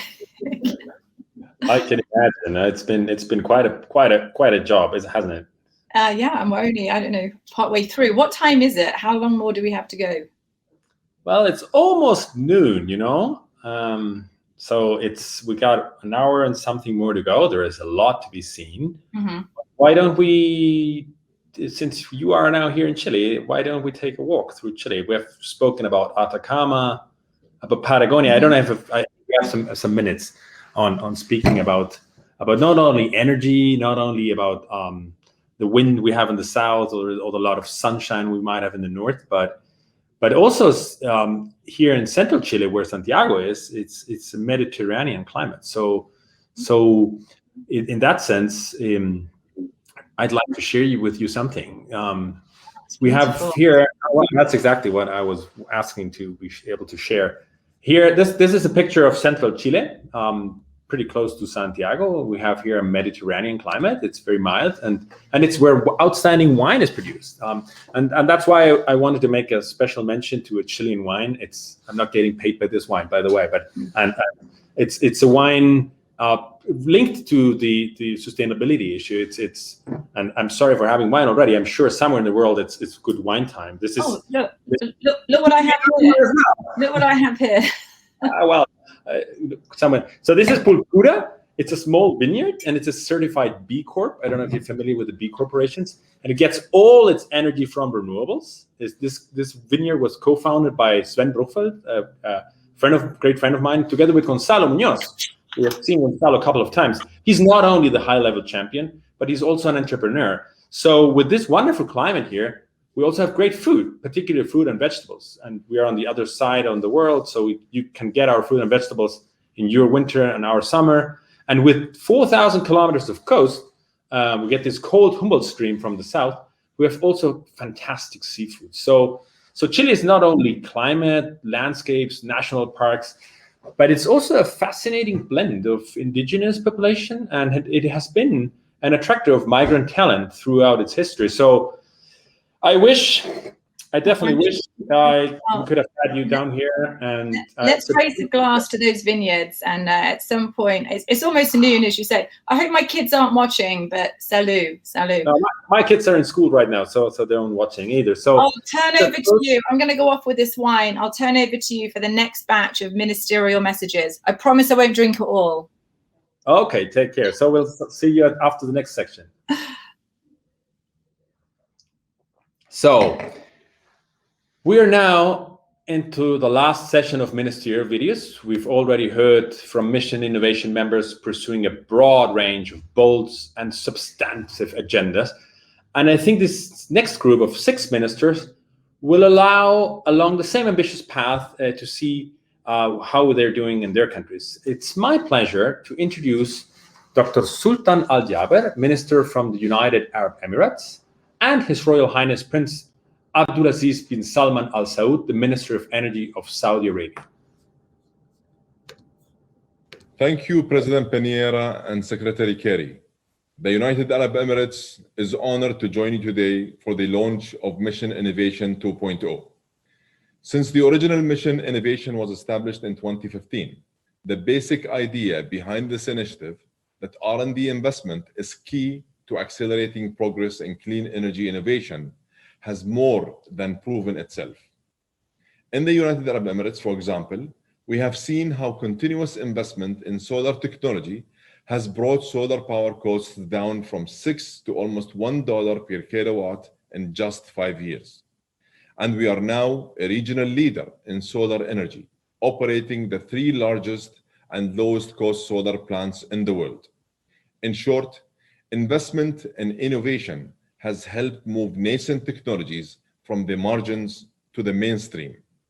In fact, we are seeing this principle apply to other clean energy technologies like carbon capture and storage.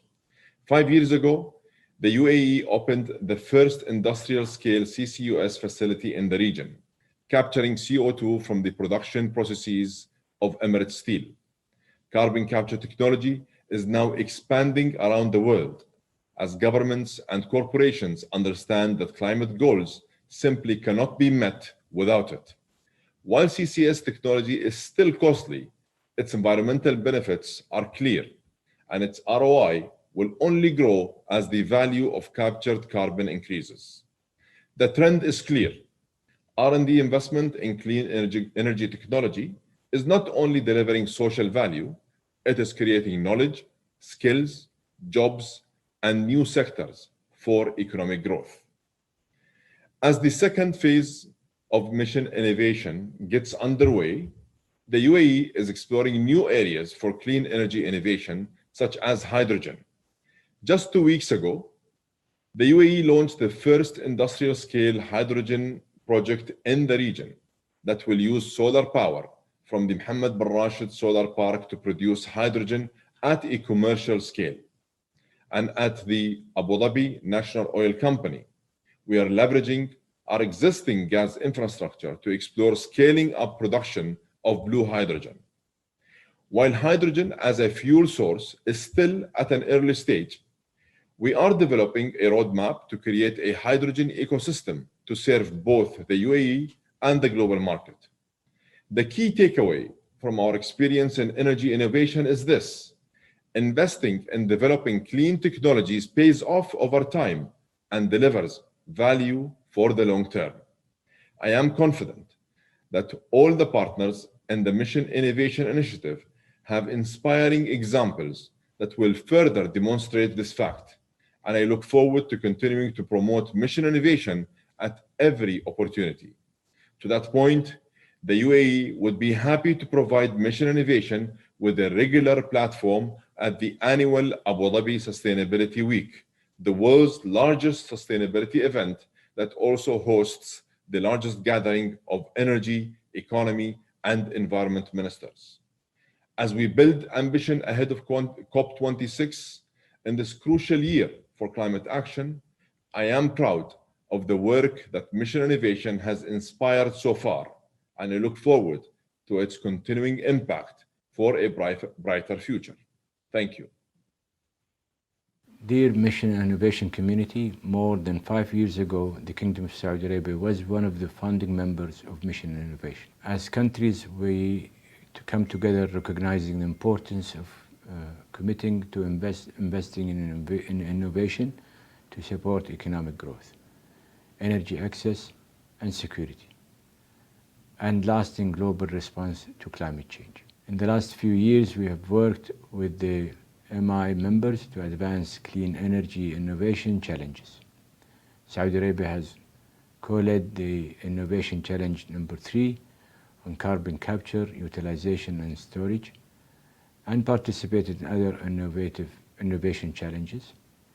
In addition, Saudi Arabia hosted the last ministerial meeting of Mission Innovation in 2020. The world has changed, and clean energy innovation is more important than ever. Today, we have the opportunity to advance our significant achievements as we move on to a second phase of Mission Innovation. Saudi Arabia will continue to its commitments and support to the Mission Innovation in its second phase. To reflect our commitment to our environment and leading global effort in sustainability, Saudi Arabia announced the Saudi Green Initiative and the Middle East Green Initiative, which seek to reduce global greenhouse gases emission by more than 4% of global contributions. We have also launched our Circular Carbon Economy National Program, utilizing the CCE approach as a holistic, integrated, inclusive, and pragmatic approach to mitigate the challenges of climate change impacts and advance cleaner and more sustainable energy systems. We believe that technological innovation is a key element of the implementation of Saudi Arabia's ambitious program and initiatives.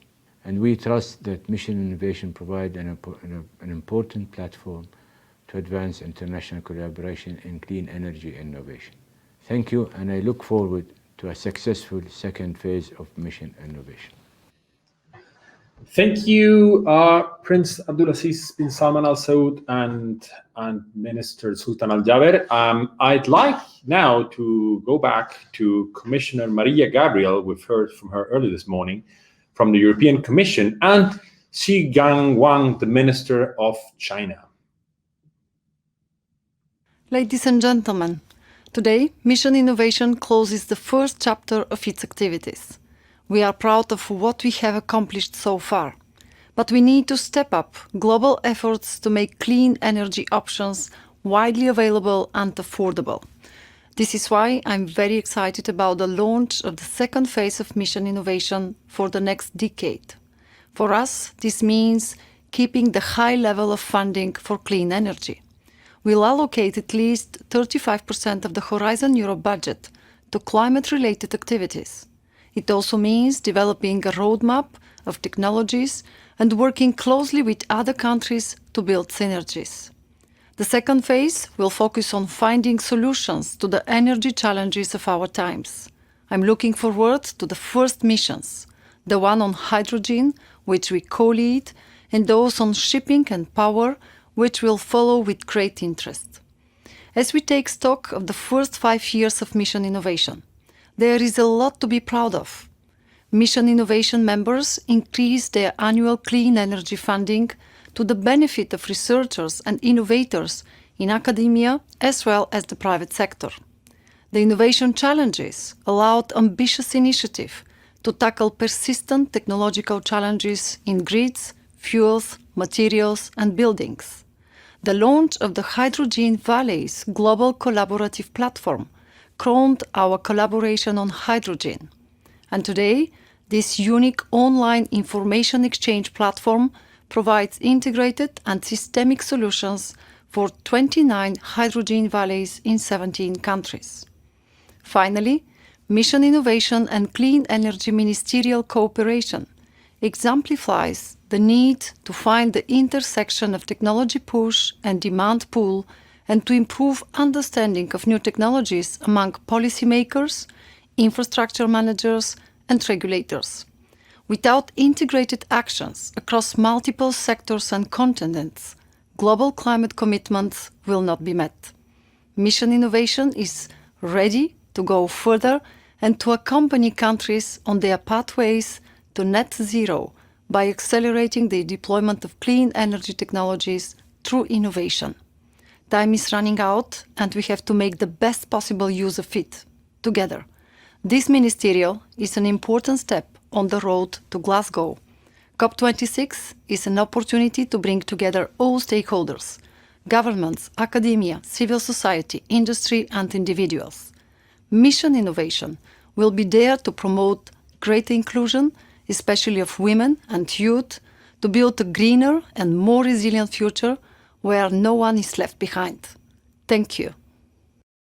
尊敬的胡安·卡洛斯·霍维特部长，各位部长，首先，我代表中华人民共和国科学技术部，对第6届创新使命部长级会议的召开表示热烈祝贺。自2015年成立以来，创新使命部长级会议始终关注全球清洁能源技术发展，以科技创新、国际合作推动全球应对气候变化，取得了积极进展。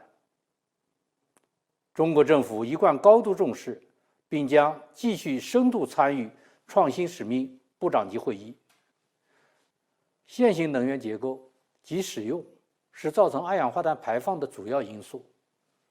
清洁能源技术创新是降低二氧化碳排放的关键手段，为改善能源结构、保障能源安全注入不竭动力。我们要清醒认识到温室气体排放的巨大压力，持续加强清洁能源技术研发。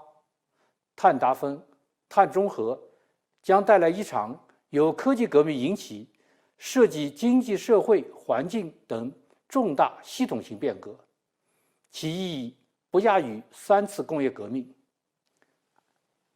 中国提出未来5年大幅削减碳排放量化指标，积极推动2030年碳达峰、2060年碳中和进程。到2030年，中国单位国内生产总值二氧化碳排放量将比2005年下降65%以上，非化石能源占一次能源消费比重将达到25%左右。中国支持创新使命部长级会议开启第2阶段合作，将继续关注智能电网、太阳能光伏、风能、生物智能、氢能等技术的研发，并愿意与各成员方加强务实合作。在此，我宣布，中国将在创新使命部长级会议第2阶段与意大利、英国联合牵头绿色电力未来使命。我们欢迎其他成员国积极参与，围绕高比例可再生能源发电的应用和示范，共商创新解决方案，携手推动电力系统绿色转型。谢谢大家。Thank you very much, Minister Wang and Commissioner Gabriel. I'd like to introduce now Anne-Marie Trevelyan, the Minister of State for Business, Energy and Clean Growth from the United Kingdom, and Jennifer Granholm, Secretary of Energy of the United States. Thank you, and my thanks to Minister Joubert for hosting this important Innovating to Net Zero Summit in this critical year for climate action. As we fight to make the world a cleaner place, Mission Innovation is an incredibly important initiative, and I am truly proud of the UK's membership and leadership. The UK was the first major economy in the world to pass laws to bring all greenhouse gas emissions to net zero by 2050. We have more than doubled our investments in clean energy innovation against our baseline over the past 5 years, passing £550 million last year. And today, I'm delighted to announce our membership of the second phase, helping to drive a decade of innovation that can put the whole world on a faster track to net zero.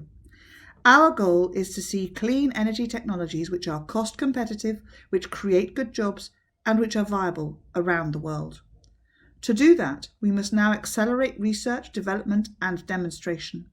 And this is why the Prime Minister singled out innovation as a priority in his 10-point plan for a green industrial revolution. This builds on our £1 billion net zero innovation portfolio and will accelerate our journey to net zero, creating world-leading industries and new jobs. But no one ever changed the world by working alone. Together, we raise expectations and send a stronger signal to innovators and investors of our commitment to net zero transitions. Through joint projects and knowledge sharing, we accelerate learning. Mission Innovation is the place where governments can make this happen. And today I am committing to enhancing our leadership. We will co-lead 2 missions on hydrogen and power. We will join the shipping mission as core members through our Department of Transport. And we will continue to lead the Secretariat, doubling the support that we provide. So I look forward to working with other ministers on the road to COP26 and beyond, to turn the goals we are setting today into reality and make net zero solutions affordable for all. Thank you. Hello from the US Department of Energy, where on behalf of the Biden administration, I'm thrilled to launch Mission Innovation 2.0. In the time since we started the first iteration of Mission Innovation, the imperative to address the climate crisis has only grown. More than ever, we need fearless innovation to improve clean energy technologies that we already have, while simultaneously advancing those on the cutting edge, from carbon capture to hydrogen and beyond. And here's the thing. Not only do these technologies hold the key to reducing emissions, they will unlock a new era of global prosperity. By the end of the decade, they'll make up at least a $23 trillion market worldwide. So the race is on to stake a claim. And that's why President Biden has proposed the American Jobs Plan, which calls for massive investments in clean energy research, development, and importantly, deployment. And it's also why the Department of Energy will soon announce a new effort that marshals all sources of American ingenuity to take bold and achievable leaps in hydrogen, in carbon capture, in industrial fuels and energy storage. And as a preview, we aim to lower the cost of clean, renewable hydrogen by 80% before 2030. Which will help us drive the hydrogen mission that we are joining. Our goal is to raise the bar through constructive competition and then spread these technologies through international collaboration. And that's why we're co-leading the shipping mission to create new fuels and other technology options while ensuring that port communities benefit from the energy transition as well. And it's why we've already started to plan ambitious research for the mission on carbon dioxide removal with our Mission Innovation partners. And more importantly, it's why we'll host the Clean Energy and Mission Innovation Ministerials in 2022. We are eager to take stock of recent successes and, importantly, to chart our next bold steps and to move forward together. What's clear to us is that every country stands to gain from the clean energy transition. It's one of the reasons why we've championed innovation roadmaps for Mission Innovation 2.0 members. Since you agreed to lay out a plan for matching your investments to our climate ambitions, we'll have the means to grow our economies while we innovate toward net zero future. So on the road to Glasgow and beyond, let's inspire one another, let's challenge one another, and let's solve this global emergency together. Well, very inspirational. I'm ready to go. Great. Oh, that's really fantastic. So thank you. Good to have you back, Claire, and go on for the next section. Okay. Well, the next section. Why don't you go grab some lunch? I'm sure you're very hungry. The next section is of collaborating organizations. From the beginning, Mission Innovation have brought governments together, as we've learned, and ministers are obviously gung-ho about committing for the next phase. But they also work very closely with other organizations. So now we have a sampling of those organizations, and we're going to hear from the World Bank, from the World Economic Forum, and also then from Breakthrough Energy. So there are videos to sort of show what they are doing to collaborate and what they are pledging to do for Mission Innovation 2.0. So let's take a look. Good morning and good afternoon. My name is Dimitrios Papathanasiou, and I am the Global Director for Energy and the Extractives at the World Bank. This is a very exciting moment to see 4 leading countries come together and converge around a common goal of accelerating clean energy innovation and develop solutions that will enable countries to reduce greenhouse gas emissions to net zero in line with international goals. We applaud the effort made by everyone here today to continue Mission Innovation and make Mission Innovation 2 a reality.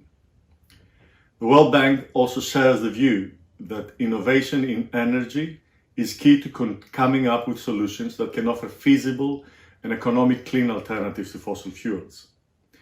We think that this is a massive economic opportunity for the world and for those countries that still lack access to clean and affordable energy sources.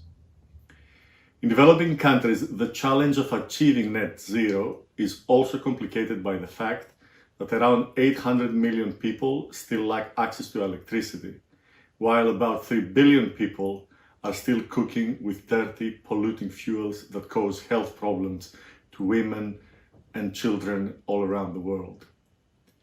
These figures come from our upcoming SDG 7 Tracking Energy Progress Report and are current as of 2019. Nevertheless, in 2020, COVID-19 spread around the world, and the potential is that things and the figures of progress are now retreating, making energy unaffordable and diverting the investment needed, especially in places like Sub-Saharan Africa and elsewhere, as government deficits are increasing due to the health crisis. On top of these challenges, many developing countries have special conditions such as weak networks that limit renewable deployment, higher exposure to climate disasters, and the lack of capacity to design and operate new technologies. For all these reasons, we are collaborating with the Mission Innovation Power and the Mission Innovation Hydrogen Mission to develop solutions with leading innovators that are adapted to the needs of developing countries and to better connect the innovation pipeline between developing and advanced economies.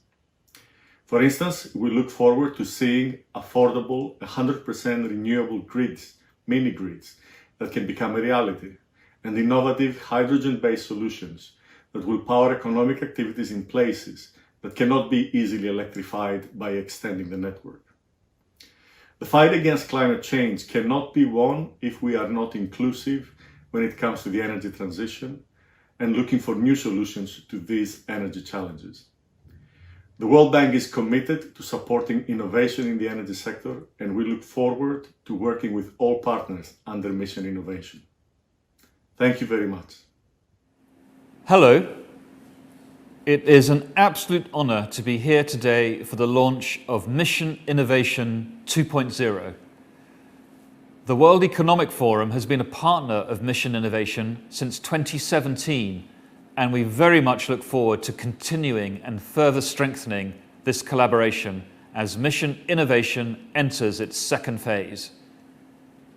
As we all know, in the race to net zero emissions, winning slowly is really the same as losing. So therefore, and now more than ever, a systemic approach and an effective collaboration is needed to break down the barriers for net zero industry and energy transition. Technological breakthroughs need to be adopted, commercialized, and scaled in a coordinated way. The World Economic Forum can, together with Mission Innovation, strengthen this critical interface between the public and private stakeholders and the wider ecosystem, including collaborators such as Breakthrough Energy and the International Energy Agency. I briefly highlight a few opportunities that can be leveraged in the next phase of Mission Innovation. First, the Mission Possible Partnership, which aims to land critical net zero breakthroughs at COP26, designed to initiate tipping points to pump prime systems change across 7 industrial and mobility sectors. The Mission Possible Partnership serves effectively as a platform to explore those technology priorities, the net zero roadmaps, and the specific public-private collaborations, such as on piloting new technology solutions through the MPP streams or the Mission Innovation missions. Secondly, and in particular, we welcome the launch of the Hydrogen Mission. We see great value in this new effort and believe it will significantly drive forward the clean hydrogen economy, which is a critical tool to reach net zero. And we look forward to strengthening our collaboration with the Forum's own Accelerating Clean Hydrogen initiative. Thirdly, the World Economic Forum offers 2 distinct mechanisms to help mobilize action for Mission Innovation. The Uplink platform is a tool to crowdsource solutions and innovators in and around the Mission Innovation challenges. Also, we offer an open invitation to form a joint public-private Innovation for Net Zero advisory board to foster synergies and raise ambition for Mission Innovation. The World Economic Forum is committed to shape and grow this critical agenda. And for that purpose, we've also launched a house-wide climate action platform, which will provide a focal point for partner commitments, action, and engagement on getting to net zero ahead of COP26 and beyond. Thank you. Thank you for inviting me to the launch of Mission Innovation 2.0. Since the beginning, Breakthrough Energy and Mission Innovation have worked together to make the case for early investments in the technologies that will help the world avoid a climate disaster, so we can bring critical new products from the lab to the market. I would like to thank Sebastián Piñera, President of Chile, and Juan Carlos Obet, Minister of Energy, for hosting the 6th Mission Innovation Ministerial. Chile was an early partner in Mission Innovation and has demonstrated real leadership in the global effort to develop green hydrogen. In the 6 years since we started on this journey together, Mission Innovation members are now collectively investing over 20% more every year in clean energy research, development, and demonstration than when this initiative launched. That's a remarkable achievement and a strong foundation on which to build. Though we have been successful, we have a lot more work to do. In 2021, we need to continue to commit to investments in early stage research efforts to create the technologies we will need to reach our mid-century decarbonization goals, and we need a much greater focus on how we can demonstrate those technologies in commercial settings and start building markets for the green products the world needs. We need to quickly reach the critical tipping points where we eliminate green premiums so every community around the world can afford to deploy these technologies at scale. The COVID-19 pandemic has caused incalculable damage. The response and the development of the vaccines have proven that when the world puts its mind to innovation, there is little we can't solve. As we build back from this human and economic tragedy, we have to remember the lesson and use the resources to build a new economic foundation and clean industrial infrastructure that creates jobs while solving our climate crisis. We can do it, but this will only happen if we build a new generation of public-private programs that can create the markets for these products to succeed and rapidly come down the cost curve. We are already making progress towards that goal. Today, we announced a new effort with the European Commission called Breakthrough Energy Catalyst. This ambitious partnership will build the commercial demonstration infrastructure in Europe to jumpstart these markets and accelerate the cost declines we need. We look forward to working with the Commission and other public and private partners on this ambitious goal to build the commercial demonstration infrastructure around the world to jumpstart these markets. When we build this global coalition, we will provide a new approach to financing to reward those with the courage to truly address the core challenges of decarbonization while building the projects that will lead to really scaling these industries. So there's a lot to do in this next exciting phase of Mission Innovation. Let's get to work. Thank you.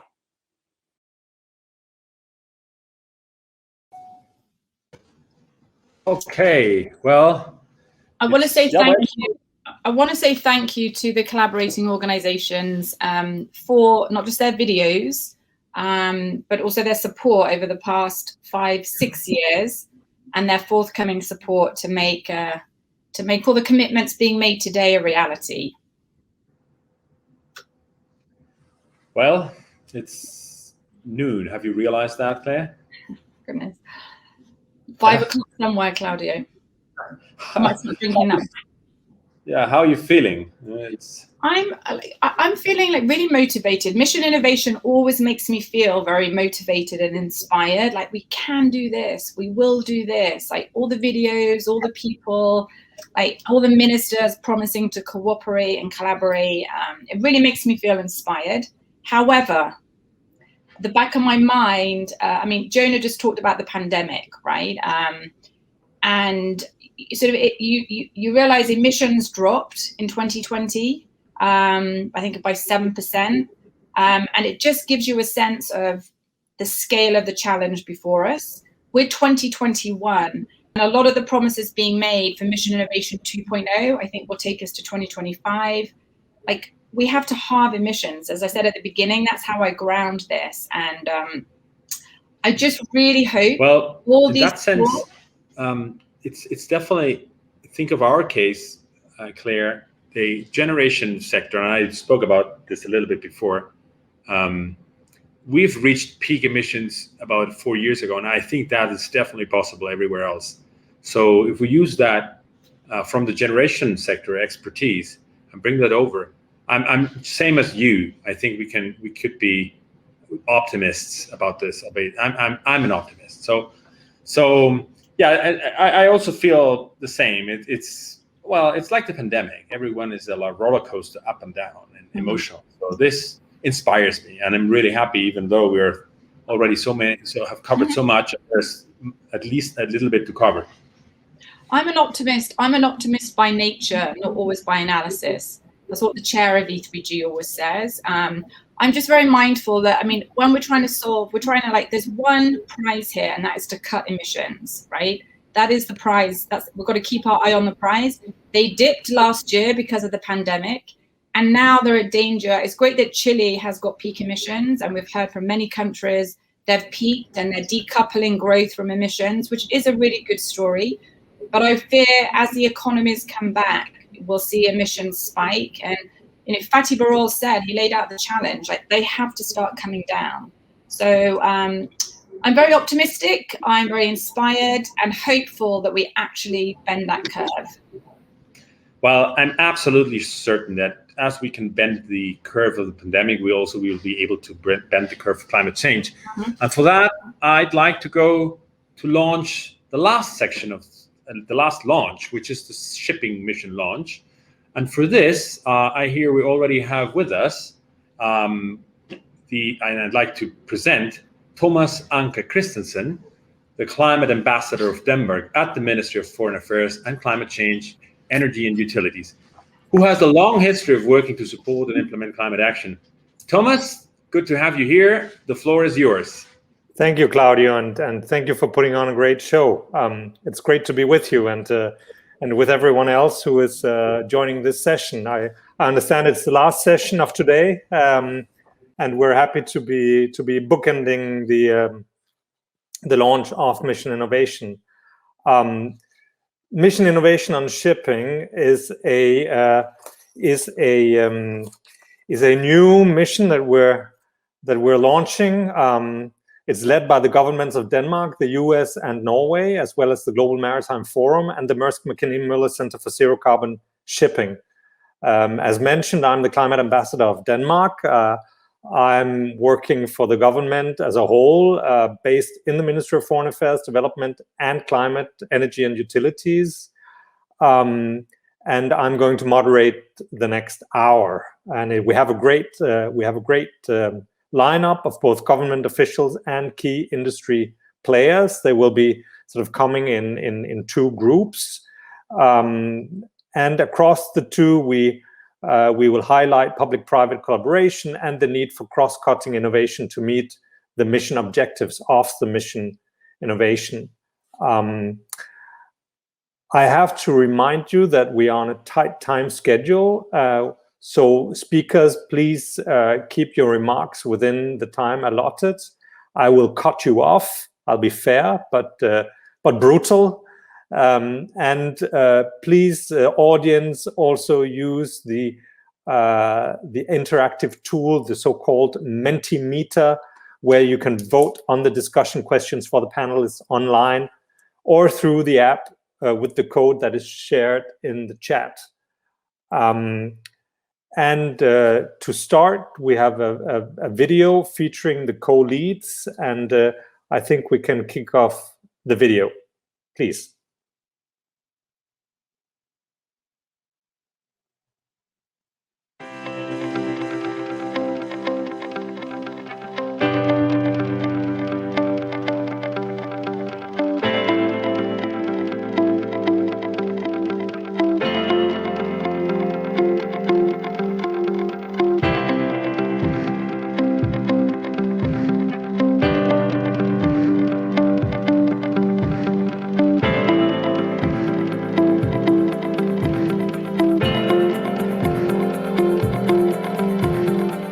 The maritime industry is essential to global commerce, transporting close to 90% of all world trade, and that creates nearly 3% of global GHG emissions every year.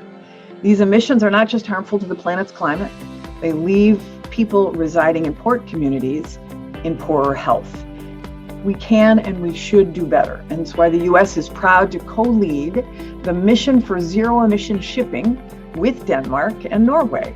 We're taking a whole of government approach and work hand in hand with public and private partners to speed the development of low carbon fuels and technologies and reduce emissions.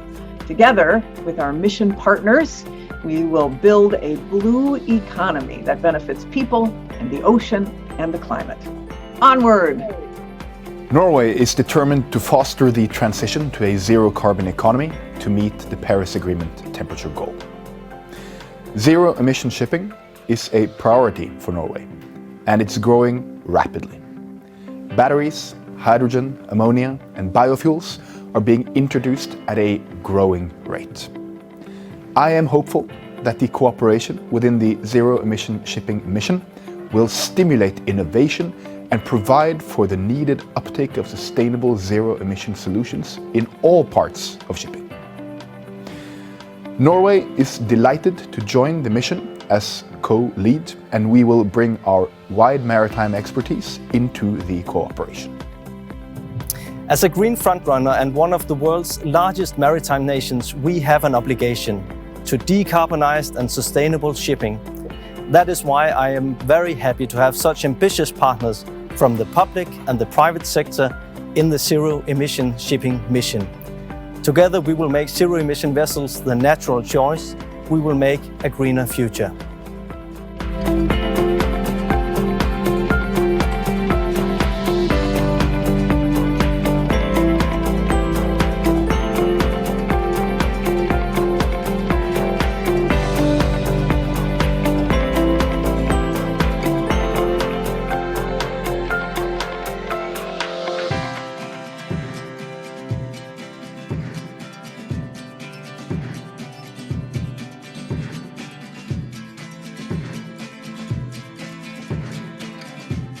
The shipping industry needs to decarbonize to be part of the solution to the climate crisis.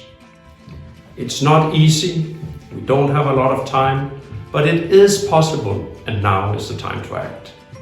The Mærsk Mc-Kinney Møller Center for Zero Carbon Shipping is all about accelerating the transition by finding solutions through collaboration with partners across the ecosystem. Together with our partners, we are proud and excited to be part of this extremely important mission. The Global Maritime Forum is founded on the idea that progress happens when people from all parts of a system collaborate. As the founder of the Getting to Zero Coalition, what we bring to the Zero Emission Shipping Mission is a powerful alliance of 150 companies across the maritime, energy, infrastructure, and finance sectors who are committed to getting zero emission vessels on the deep seas by 2030. We look forward to working together with our government co-leads and industry partners on deploying innovative solutions to the benefit not only of the maritime industry, but society as a whole.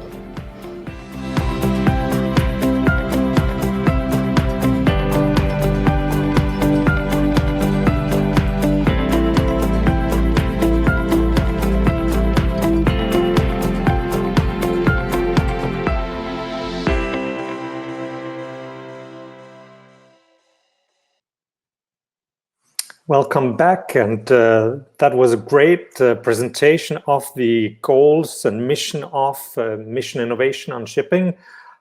Thank you to the US, Norway, and Denmark, to the ministers for kicking us off, and to also the Maersk Center and the Global Maritime Forum for their co-lead on the mission, and of course to the governments partnering with us and supporting it. They were mentioned in the video, but just to repeat, those are India, Morocco, the UK, Singapore, France, Ghana, and South Korea. And if there are people listening who'd like to sign up with their government from the Mission Innovation Partners, please let us know. With that, let me welcome the panelists, and I think they will pop up on the screen as I mention them. First one being from the government of Denmark, Rikke Vetter Olufsen, the Deputy Director General of the Danish Maritime Authority. Hello, Rikke. Then from the United States, Kelly Speaks-Backman, the Principal Deputy Assistant Secretary for the Office of Energy Efficiency and Renewable Energy. That's a long title, Kelly. Welcome. Thank you. And finally, from the Government of Norway, Sveinung Oftedal, Specialist Director for the Ministry of Climate and Environment. Hello, Sveinung. Welcome. Good evening, Thomas. Good evening. So I will ask you each the same question, and hopefully you can keep your answer quite brief so that we can have a discussion. But Rikke, starting with you, what does Denmark bring to the mission? Why is Denmark a co-lead? Thank you, Thomas. Thank you. To make zero-emission shipping a reality by 2030, I mean, there's no doubt we need strong international cooperation and private partnership driving the development. And that is why I'm so proud that we are able to launch this zero-emission shipping mission today, and that Denmark is co-leading such an important mission with our strong and ambitious and driven international partners. And being a leading nation, a leading maritime nation, and also a front runner when it comes to green energy, I mean, Denmark has chosen to be a co-lead of the shipping mission because we believe we can contribute with both commitment and ambition, and not least a lot of useful experience when it comes to public-private partnerships. There's no doubt decarbonization of shipping is part of the Danish government's climate strategy, and it aligns with existing climate initiatives that we have within energy and shipping. And this includes the establishment of the world's first energy island, which will produce green fuels, and also from offshore wind farms through Power-to-X technologies. And these fuels will be able to be used for zero-emission shipping as well. And as a country with ambitious climate goals, we see a great potential in the shipping industry. I mean, there's no doubt that one of the large emitters is shipping, and reducing international shipping's emissions will make a substantial contribution to the goals of the Paris Agreement and also the targets set by the International Maritime Organization. So the shipping mission, as we see it, must ensure that zero-emission ships and also fuels become commercially attractive and available worldwide for the benefit of both the climate and the generations to come, but not least also the blue economy. And that requires both development and demonstration and deployment of zero-emission fuel ships, and also the infrastructure in a coordinated fashion that goes across the entire value chain. And for this to take place, we need both public and private stakeholders, and we need it to be across borders. And that is why we find it very important that we have such strong international partners on board this shipping mission if we are going to succeed. Thank you, Thomas. Thank you very much, Rikke. I hope the audience can follow the Mentimeter. I encourage you to vote on the questions that you would want to ask the people in the panel, because once we have heard from Kelly and Sveinung about US and Norway interests in the mission, we will start looking at the questions that you have voted to be asked. And with that, Kelly, same question to you. What will the US contribute to meet the goals of the mission, and what do you bring to the innovation challenge from the US? Well, thank you. First of all, I'm very excited to be here today to celebrate the launch of the new zero-emission shipping mission, and to talk about the United States' role in the innovation challenge that we have in front of us. We all know that commercial shipping is the backbone of global commerce, carrying close to 90% of all world trade, and we have to address this crucial link in the supply chain so that many businesses that rely on it if we want to decarbonize the global economy by 2050, we've got to keep the goals of the Paris Agreement within reach. And that's why we're so excited to be co-leading this mission with Denmark and Norway to help the maritime industry reach and exceed its decarbonization goals. We in the US recently announced that we'll be working with countries in the International Maritime Organization to adopt a goal of zero emissions from the international shipping by 2050. And this mission is really a critical step in the transition to a zero carbon shipping sector. We have a strong maritime heritage. We have tens of thousands of commercial vessels, some of the largest ports in the world, some world-class shipyards, 7 maritime academies, and a maritime workforce that numbers in the hundreds of thousands. In addition to our maritime expertise, we also are a leader in the clean energy technologies. I happen to have the pleasure of running the Office of Energy Efficiency and Renewable Energy, and we invest billions of dollars each year in research, development, demonstration, and deployment projects. Our national laboratories and our academic institutions are some of the most well-respected R&D institutions in the world. And this strong maritime heritage and the clean tech expertise are what US will be bringing to this mission. Shipping connects economies all over the world, which is why collaboration is so incredibly important, and we get that. Transformational change in this sector has to be made collectively. So we're thrilled to be working with both public and private partners from all over the world on this effort, including our co-leads and the other co-leads from Denmark and Norway and the Global Maritime Forum and Maersk McKinney Møller Center for Zero Carbon Shipping. The mission we've laid out, it's not easy, but it's going to require bold and aggressive action. And we have already supported several projects researching and demonstrating hydrogen, biofuels, and even wave and tidal energy for maritime applications, often in partnership with the U.S. Maritime Administration. So throughout this mission, we're going to look forward to leveraging this past work and starting on new projects and create a clean future for this whole sector. Thanks. Thank you very much. And you're really describing disrupting shipping as we know it in order to, well, do it and very exciting for the future. Absolutely. Svein, same question to you, Norway and the mission. How will the mission meet its goals in from a Norwegian perspective, and what do you bring to the innovation challenge from Norway? Thank you, Thomas. First, I have to say, let there be no doubt, the transition to zero emission shipping will be the most important and wide-reaching transition in the modern history of shipping. Norway will bring 4 key assets into the zero emission shipping mission. 1, a commitment, a government policy to deploy low and zero emission solutions in all ship segments, combined with a policy for emission cuts. In order to succeed on decarbonizing global shipping, you also need to have a policy to decarbonize domestic shipping, and we do have so. 2, growing experience to deploy zero emission solutions in shipping. Even though we are in the very early phase in decarbonizing shipping, we have already gained valuable experience in our work in Norway on this matter.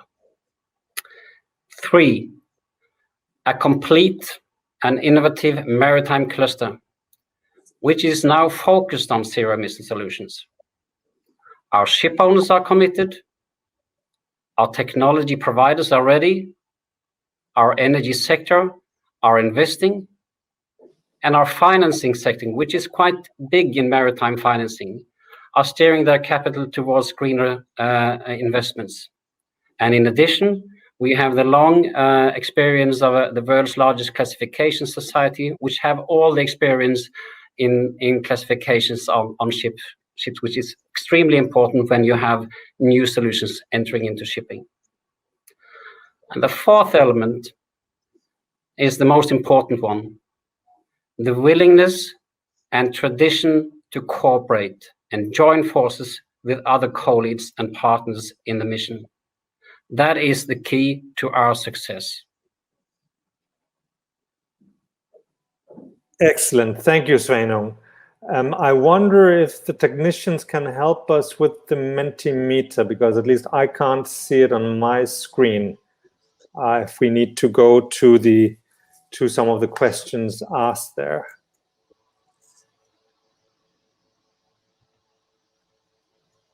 While there it's coming up, and as you can see, panelists, there's a clear front runner. So we'll start with that question, and maybe go from you first now, Sveinung. What would you say is your country's most important policy tool for driving shipping decarbonization? The most important policy tools we have in Norway are requirements, e.g. in public procurement processes. You need to have clear requirements which the industry can understand, combined with the financing tools for green shipping, including support schemes. That is doing a good job domestically in Norway, and the same elements are needed internationally. How about you, Kelly? The key policy tools for the US? Well, for us, I would say really setting clear and ambitious goals for the industry. Making sure that these goals are supported through research, development, deployment, and demonstration institutions through our office, but also across the nation in terms of getting industry involved. We set these clear and ambitious goals for a long-term direction and make that irreversible also through regulations and requirements, as was earlier mentioned. I think it's really a good place to start. And Rikke, for you, the key policy tools of Denmark and I guess the European Union, through which we also do some of our policies. Well, if I may just keep it national in the first place, well, I'll say the first tool I would mention would be setting an ambitious target. I mean, the Danish government set a target of being reducing climate emissions by 70% in 2030 compared to 1990, and also being climate neutral in 2050. I think that sets sort of the target. And then I think one of the tools that has been used in order to get initiatives going is the establishment of public-private partnerships, which has been done with 13 major industries in Denmark, and among those has also been the maritime industry. And these partnerships has come with recommendations to the government, with concrete suggestions on what can be done in order to facilitate this transition, which is major. And if I should mention just one or two of these initiatives that has come into life already, is the establishment of the Energy Island, and also the establishment of energy technology development and demonstration program for the maritime industry. So I'd say private-public partnership is an important tool in this transition. And in a way, I guess you can say that by having this conversation about policies and tools with the industry, you are in a way creating a pre-competitive space where you can all decide to jump together into the maybe deep end of the pool or the cold water, whatever picture you want to frame it like. But in a way, takes the whole, government and industry together to take that leap of faith into the zero-emission shipping world, so that no one feels that they are at a disadvantage. And I think that's the great point about this mission, and the collaboration also with the value chain, the supply chain that you mentioned, Kelly, but also like you referred to the energy side of it, and Sveinung, you also mentioned sort of the cluster in Norway, in everybody to agree to changing the playing field as you are playing on it, seems to be the really hard part, but also the one that we're well off to. I think we're getting to the end of this segment. Unfortunately, we could have been talking a lot more, and there are more questions also in the Mentimeter. But but we have to wind up. I wonder if there are any final comments. Maybe starting with you, Kelly. Just one last reflection before we close this segment down. No, only that it's just very exciting to be here today with our partners, and I can already see that we are well on the path of being on the same page, if you will, of public-private partnerships, setting goals, making sure that the rules are clear. I'd just like to add one more thing is, here in the United States, we've also heard from communities that reside in and around these seaports who have been adversely impacted previously by the emissions from these maritime activities. And so we need to ensure that our solutions are also supporting those folks in and around those communities. And that's all I'd like to say. I'm very excited to be embarking upon this with you all. So we have to bear in mind that it also has to be a people-centered transition. Absolutely. Good point to add. Sveinung, any last reflections from Norway? Let's do it together. Let's cooperate and compete. That's bringing solutions to the world. Great. And Reike, Copenhagen? I think shipping being a truly global industry, I think this is the first step towards actually solving the problem, because no country can do this alone, no company can do this alone. So doing it together in this shipping mission, I think that's an important step forwards to show that this is actually feasible. Thank you. Excellent. And our next panel will, of course, be from the private sector. But with this, thank you very much to Denmark and US and Norway, along with India, Morocco, UK, Singapore, France, Ghana, and South Korea, and the industry co-leads, the Maersk Center, the Global Maritime Forum. Thanks to all of you. And I think we're walking right into the next panel with industry. So, ladies and gentlemen, welcome to the Mission Innovation on Shipping. Happy to have you with us. We have, starting from my right, Christopher, you are at least on the screen on my right, and you are the Director of Environmental Management and Chief Sustainability Officer of the Port of Los Angeles. Welcome. Nico De Golia, Director of Global Sustainability and Corporate Citizenship from Crowley, the USA. Welcome, Nico. And finally, Birgitte Vardal, Executive Vice President of Statkraft and a board member of Yara from Norway. Welcome, Birgitte. Thank you. Maybe, Chris, starting with you, how can industry support the three pillars of a shipping mission? And you being from a port, you are, of course, one of the essential elements of the value chain of shipping. Well, first of all, good day, everyone, and it's an honor to be part of supporting this zero-emission shipping mission. It's climate change is, in my opinion, the biggest crisis facing the world today after COVID, and I think we must do everything we can to reduce our carbon footprint. C40 is very interested in, and the Port of Los Angeles are very interested in helping to build this coalition. And what can ports do? We're really a big aggregation of industrial sources. There are a lot of activity associated with ports. And so working with our partners and customers, we can really serve as a test ground for the development of zero-emission technologies, and allow them to be demonstrated and deployed in early stages at ports. But one of the things that we do at C40 is it's not just ports. Climate change is a collaboration of around the world. And so planning for goods movement and integration of goods movement, zero emission reduction efforts with other efforts in our society and in our economy are important. Thank you, Chris. And the leadership of Mayor Garcetti is very much welcome, and your role in bringing on board the ports in the C40 cities is a really strong part of the partnership in this mission, and one that I think everybody is really focused on. So thank you for bringing that to the table. And Nico, a bit the same question to you.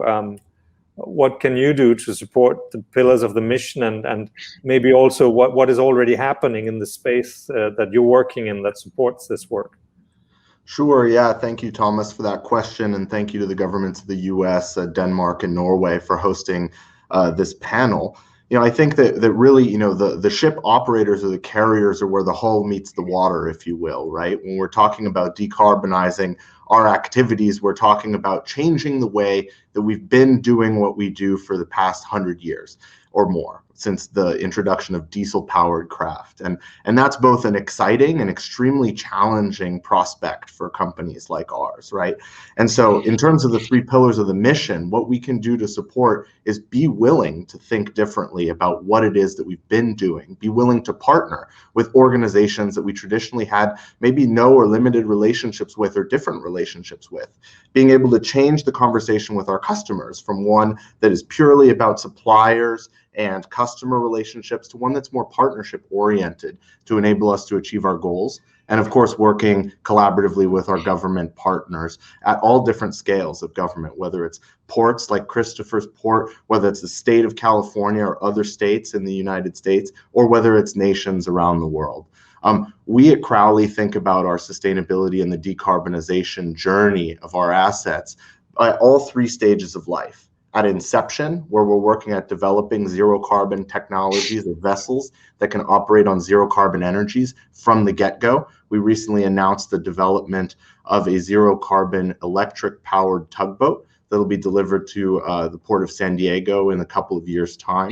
And we're thinking about that across the different types of assets that we have, from the very small to the very large, because we need to think, like was mentioned in the previous panel, not just about deep sea, but about the entire ecosystem of shipping when we're talking about decarbonization. We're also thinking about the current assets that we have, and the United States is particular with the Jones Act. We have much longer operating lifetimes for our assets, and so we have vessels that have been in operation for a number of years and will continue to be in operation for a number of years to come. And that's where we need to work with our partners on decarbonizing the energy that we can leverage in our existing fleets to achieve the goals of the Paris Agreement.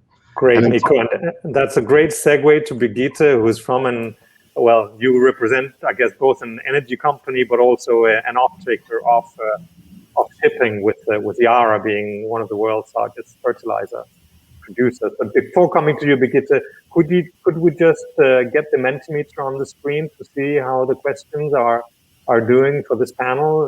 Can you share it? Can you share it with us? Here it comes. And the leading question right now is, what is the key to making sure shipping decarbonization doesn't cost too much? So panel, once we've heard Brigitte's intervention, we'll come back to these questions and see which one is leading. But for the time being, it's the question of cost. So Chris and Nico, you can maybe already reflect on that one. Coming back to Brigitte, what do you think you can do to support the mission pillars? What's happening in your space? What excites you about the launch today? Please. Thank you for the introduction. What excites me a lot is that I worked 15 years in shipping, and now I'm working in the renewable industry, providing a fuel to shipping industry. So that's a great combination. Statkraft, the company I work for, is Europe's largest producer of renewable energy, active across hydropower, wind power, and solar.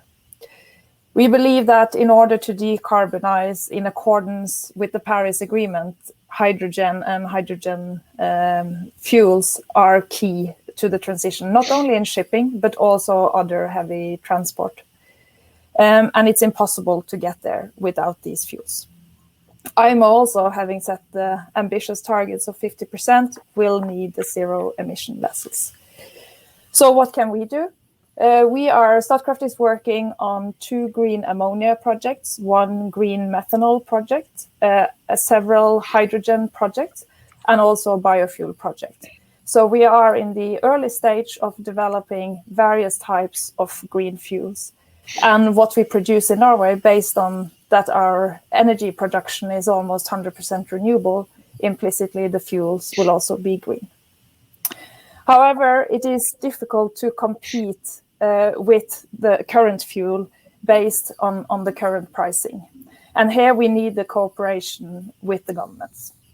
There are several ways, both on regulations and public tenders. For instance, the Norwegian government have required zero-emission ferries in their public tenders. Also, you can have some covering of cost and securing, for instance, a contract of difference for the CO2 price or for the revenue, in order to reduce some of the uncertainty and bridge the gap in the early phase for the investors. And then I think you will see private investors coming in. I also think IMO can assist themselves by setting clear targets and demand. Shipping is a global industry, so what is key is that everyone has to act according to the same framework, because then you are all competing on the same field. And what is a large cost for the ship owner or the charterer as such is, if you look per the goods transported, at quite low cost. So in a way, by setting a more ambitious target, the IMO can help create that level playing field that will then also drive innovation and the cost setting in the industry. Yes. That's a great point, Birgitte. But let's just look at the Mentimeter and see which question is in the lead, and then turn to you. It is indeed still this question of cost. What is the key to making sure shipping decarbonization doesn't cost too much? And maybe taking that question and turning to you, Nico, what is there anything else than just relying on governments doing the right thing at the IMO? What if they don't?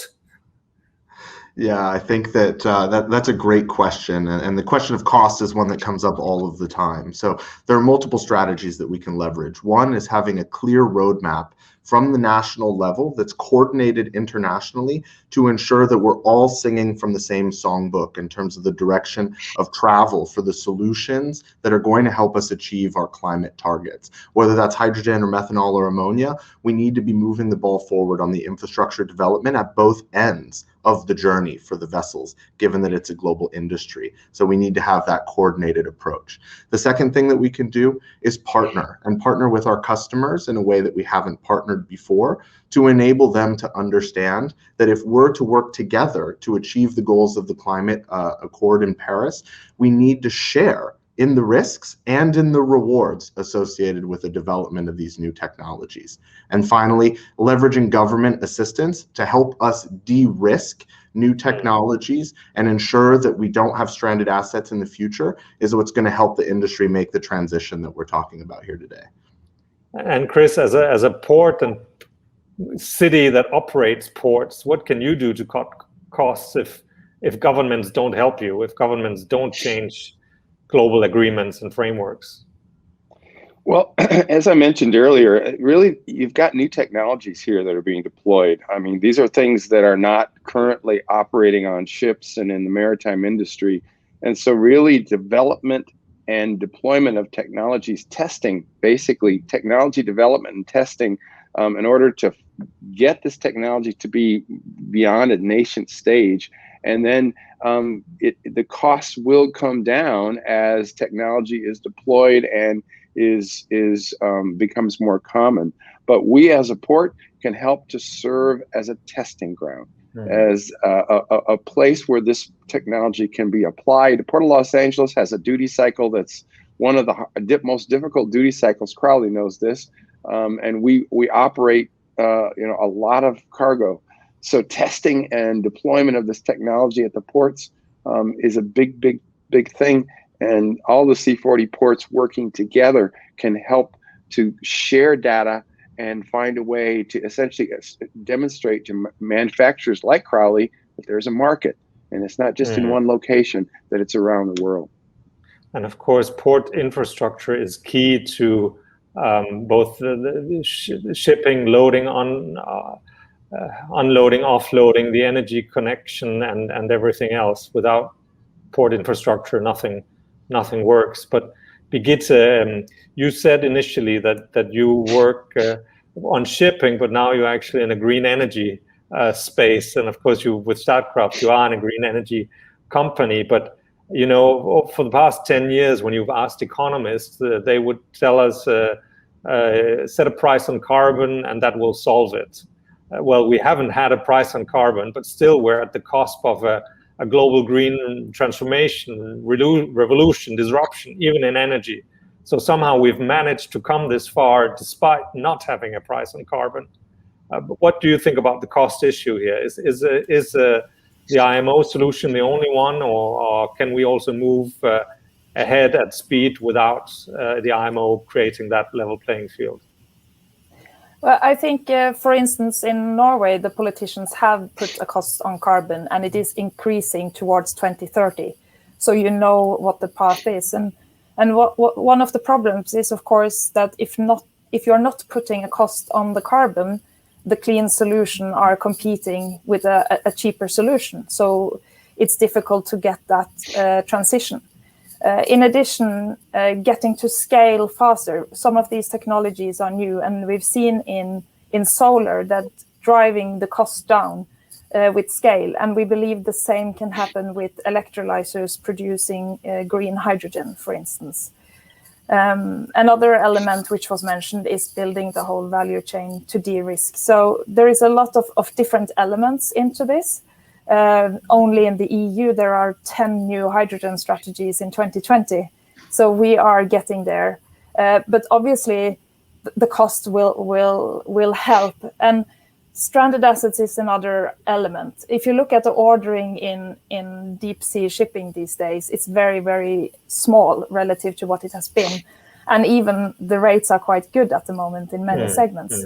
And the risk of sort of which fuel are you going to choose, which technology are you going to choose, that's a big element at the moment. So we also need to make sure that the technologies, the engines, etc., are tested, that they are proven, so that the ship owners can start ordering vessels with the future technology included. But it also seems that if the port, the ship owners, the ship builders, the fuel producers, the ports, if everybody agrees to the new standards, then even despite a global agreement at the IMO, you can still move the playing field by simply agreeing to a different set of ways of playing. A bit like the global car industry seems to be agreeing now on an end date for the combustion engine around 2035, with the major US car makers making that announcement, the UK moving in that direction, France, and maybe something similar could happen in shipping in this mission innovation. If all the governments who are in here agree on the net zero target, then maybe they can move that market along with the industry and everyone else. And at least I think that is the ambition for the mission as it is laid out. I understand. And starting with the customer to drive the change. Exactly. I think that's critical. We are running low on time, but maybe ask each of you for a final comment. Maybe starting with you, Birgitte.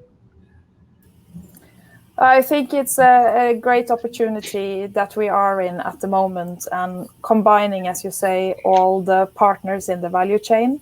We have the technology, so we just need to get over the tipping point to get there. Great. Chris, any final reflections from you? Just that we need to have a comprehensive decarbonization plan that involves all different sectors. And that way we can focus technology development we talked about. You can identify key infrastructure. You mentioned that. You can target grants and other incentives to focus and also coordinate these efforts amongst all the parties. That really has to happen. And it has to happen not just in the United States, but it's around the world. And that's one of the things C40 wants to do, but other global organizations, other representatives in this group today can be a part of that discussion. Great. And Nico, back to you. Yeah, I agree with I agree with what was said by both Chris and Brigitte, but I would just add that this is such an exciting time to be in our industry. It's a time where we can align together the purpose, our purpose as people on this planet, to do what we do differently, to innovate, to disrupt, and to create a more just and sustainable ecosystem in our industry for everyone. And doing that will inspire innovative thinkers and leaders to come and join us if we have that clear direction of travel that we keep talking about, that's coordinated at the international level. If everyone can come on board with the shipping industry and say, hey, we want to work to decarbonize the way that 90% of our goods are transported around the world, it will happen. We have the technical know-how. We just need to have that clear direction of travel and an ambitious coalition like in Mission Innovation to get it done. So really excited to be here today. And thanks again to everyone for joining. Thank you very much, Chris Cannon, Nico de Golia, Brigitte Wartdal. I think with this, we're coming to the end of our session today. And I would just say on a personal note, I maybe should have said that when I introduced myself at the beginning, but a few years ago, I was on leave from the Danish government. I worked for a variety of people, including on a project called Friends of Ocean Action.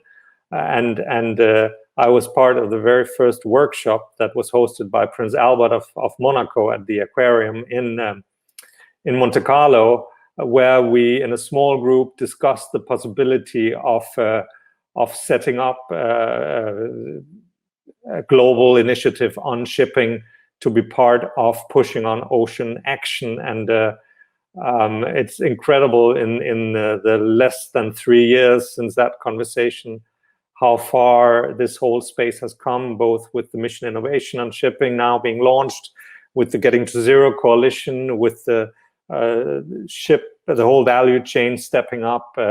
It just shows that once you, that a good idea that many people have at the same time can actually lead to action and to change the world. And I think truly with this launch, we're off to a very exciting change of the whole industry. With that, I want again to thank our panelists for the contributions, the organizers of the Mission Innovation Net Zero Summit launch of this initiative, the activities that took place this afternoon, to the audience for listening. And it will really be exciting now to have the ministerial tomorrow where the various tracks will be launched, and there will be that high-level commitment and discussion, and then we're really off to the race, to zero, for Glasgow and beyond. And with that, I think I'll just thank you all for listening and being part of this event, and say good night, good morning, have a nice day wherever you are. Thank you very much. Bye-bye.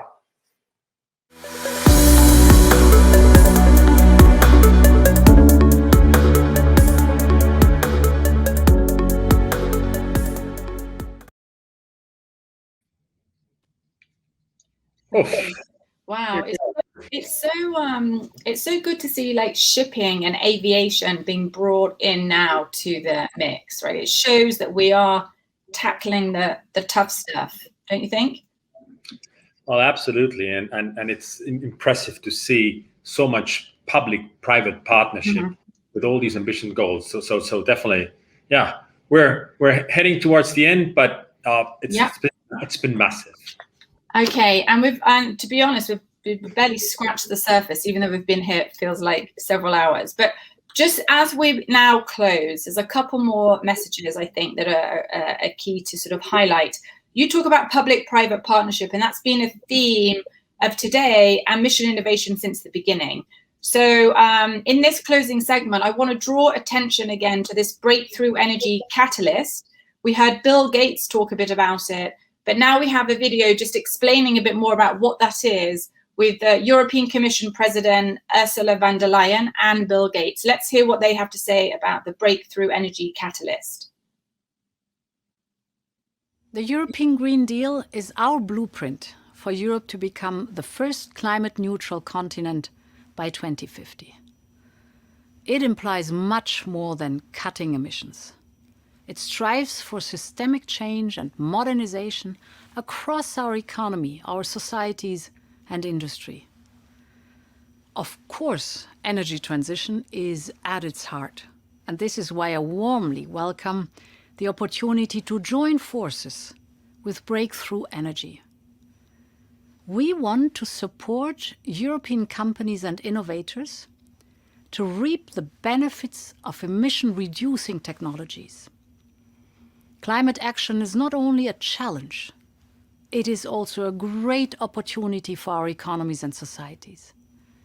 Innovation is key to the success of the European Green Deal, not only to create new markets and new jobs, but to accelerate the uptake of promising deep tech green solutions. We in the European Commission want to mobilize investment in new and transforming industries. And we would like to do it together with Breakthrough Energy. I am excited to announce a new partnership between Breakthrough Energy and the European Commission. The Commission and the EU have been leading the world in a fundamental understanding. We need innovation, not just in the technologies that will help us avoid a climate disaster, but in how the public and private sectors partner to bring those technologies to scale. I've created Breakthrough Energy Catalyst, a first of its kind innovative finance vehicle designed to rapidly commercialize critical climate smart technologies to help mobilize the private sector to take new approaches to building markets for the emerging clean energy technologies that the world needs. To succeed in preventing the climate crisis, the world will need a new approach to building global industries.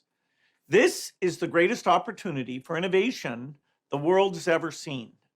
The upside is tremendous. If we invest now in the building blocks for this industrial and energy revolution, we will create jobs around the world, build sustainable global industries, and expand opportunities to billions. But this kind of rapid change takes courage. By blending commitments from philanthropists, governments, and leading companies, we can build this infrastructure to bring these premiums down while helping markets orient around new, clean products. The Catalyst program is targeting the technologies we need for Europe to become carbon neutral. A Team Europe approach is the way forward to finance projects of this nature and magnitude. We want to deploy InvestEU with the European Investment Bank and I hope national financial partners. And on top, InvestEU allows member states to mobilize funds, for example, from EU programs like Next Generation EU. In Europe, we're lucky to have a wealth of scientists and innovators leading the way to decarbonization. We just need to help them to bring their ideas to the market. Bold action across the industries will bolster our recovery effort. To keep the advantage, we have to master and deploy these technologies early in Europe. This is essential to build industries and sustainable jobs, and I'm confident that through our new partnership today, we can leverage even more private funding. This will help us to match our ambitions and our efforts and to finance even more sustainable solutions. Europe will be a strong partner because of its early and consistent commitment to climate, as well as its long-standing science, engineering, and technology leadership. Through this partnership, Europe can now lay solid groundwork for a new approach to fueling planes and storing grid-scale clean electricity, while also establishing processes for financing the promise of green hydrogen to power large parts of our industrial economy. The program will build projects in each of these domains over the next few years, but the partnership will also be a platform for much more.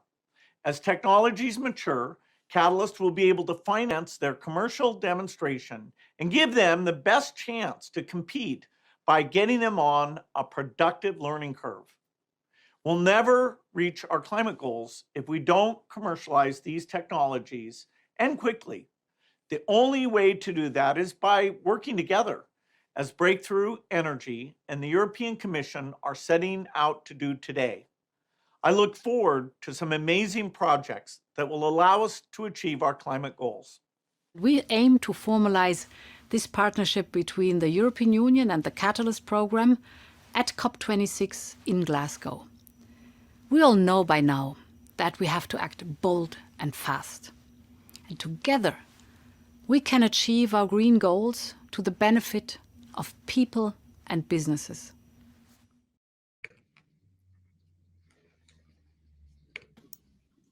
Wow. We should say thank you to both President of the Commission, Ursula von der Leyen, and Bill Gates. I said at the beginning, Claudio, I was at Mission Innovation, the launch, and the first ministerial. And it's really interesting, and where we talked a bit about Breakthrough Energy and how it's going to work with the platform, Mission Innovation. So it's really encouraging to listen to that. It feels like it's really getting to the next level. But we're at the closing, we're at the final hurdle. I can't believe we've made it this far, Claudio. What are your sort of main thoughts or your main takeaways from today? Well, first of all, that we are at a turning point. So if you look at the first phase, I mean, what it has been in the last 5 years, that $18 billion of additional investment in energy innovation were available. That's really huge.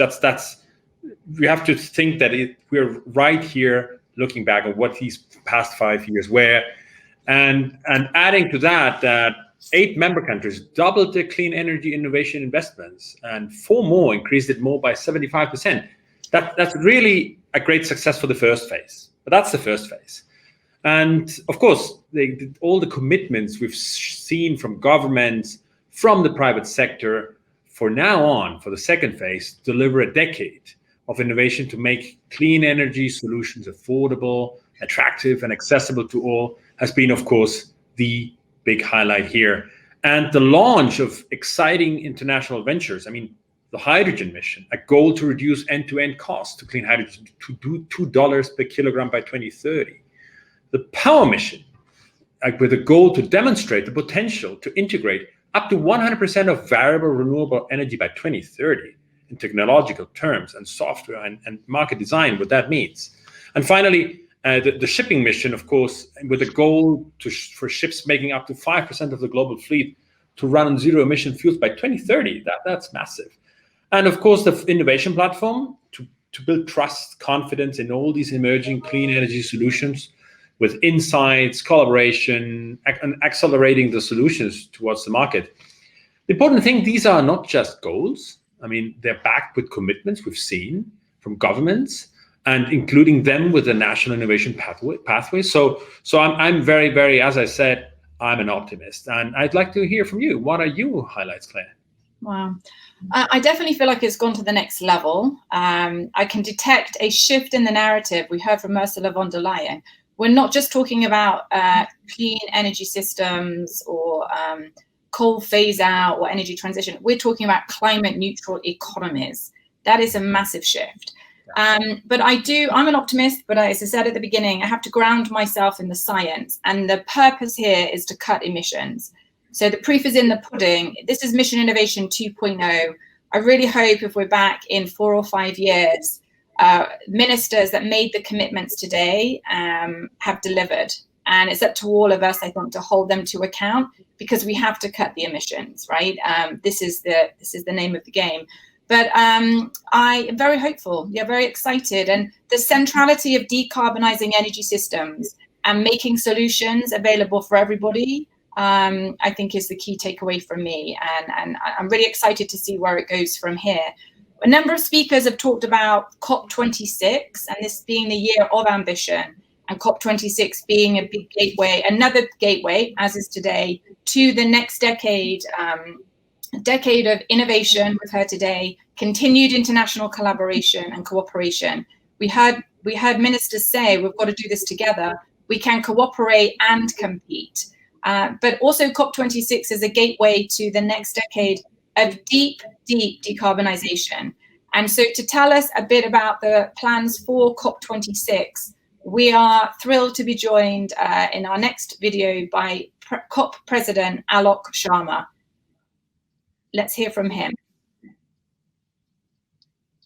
Excellencies, friends, it's a pleasure to join you today, and thank you to the Government of Chile for hosting these ministerials. Around the world, ambition is increasing on climate change. When the UK took on the COP26 presidency, less than 30% of global GDP was covered by net zero targets. That figure is now 70%. And every G7 country now has a short-term emissions reductions target, or NDC, that puts them on a path to net zero. That, of course, is fantastic news, but there is much, much more to be done if we are to make those targets a reality and keep the 1.5 degree goal within reach. And so we need all governments to come forward with net zero targets and nationally determined contributions based on the science to take them there.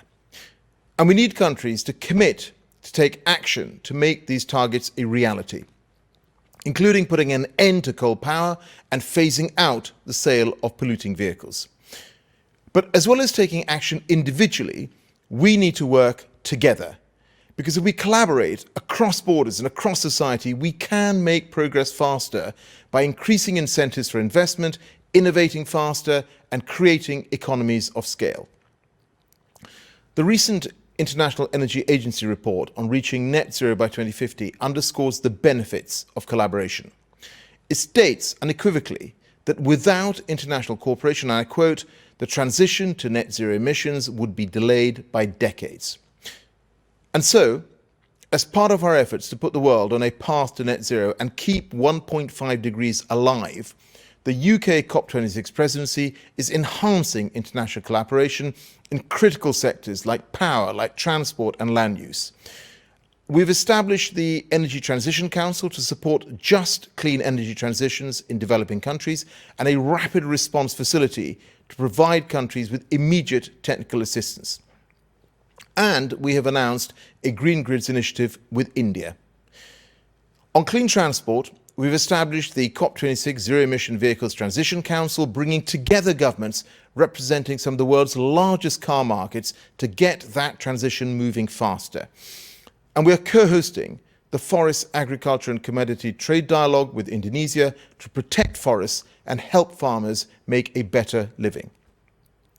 Globally, we must build on this approach and create strong forums for collaboration around each of the main emitting sectors. Working together to innovate and create demand and bring new technologies to market must be a major part of those efforts. And here, Mission Innovation and the Climate Energy Ministerial play a vital role. So it is a real pleasure to celebrate the launch of the next phase of Mission Innovation today, and its 3 new missions, which see governments and business come together to make clean hydrogen competitive, to get zero-emission ships sailing across our oceans, and to enable countries to transition to 100% renewable power. The UK is pleased to lead on power and hydrogen together with our partners. And I urge governments and private sector to join each of these new missions, to take action to reach their goals, and to bring forward action plans and new missions at COP26. I'm also pleased that the CEM will play an increased role in developing markets for clean technologies. The UK intends to double its funding for this next phase, and we welcome the launch of the CEM Industrial Decarbonisation Initiative by India and the UK yesterday, which will coordinate public procurement of green steel and cement, using government's purchasing power to create demand in those industries where decarbonisation poses the greatest challenges. Demand that ultimately markets can fill. We must sustain such approaches over the next vital decade and place collaboration at the heart of our efforts to reduce emissions, working together to drive action in each of the main emitting sectors and to put the world on a path to net zero, to keep 1.5 degrees alive and to protect our planet for future generations. Thank you.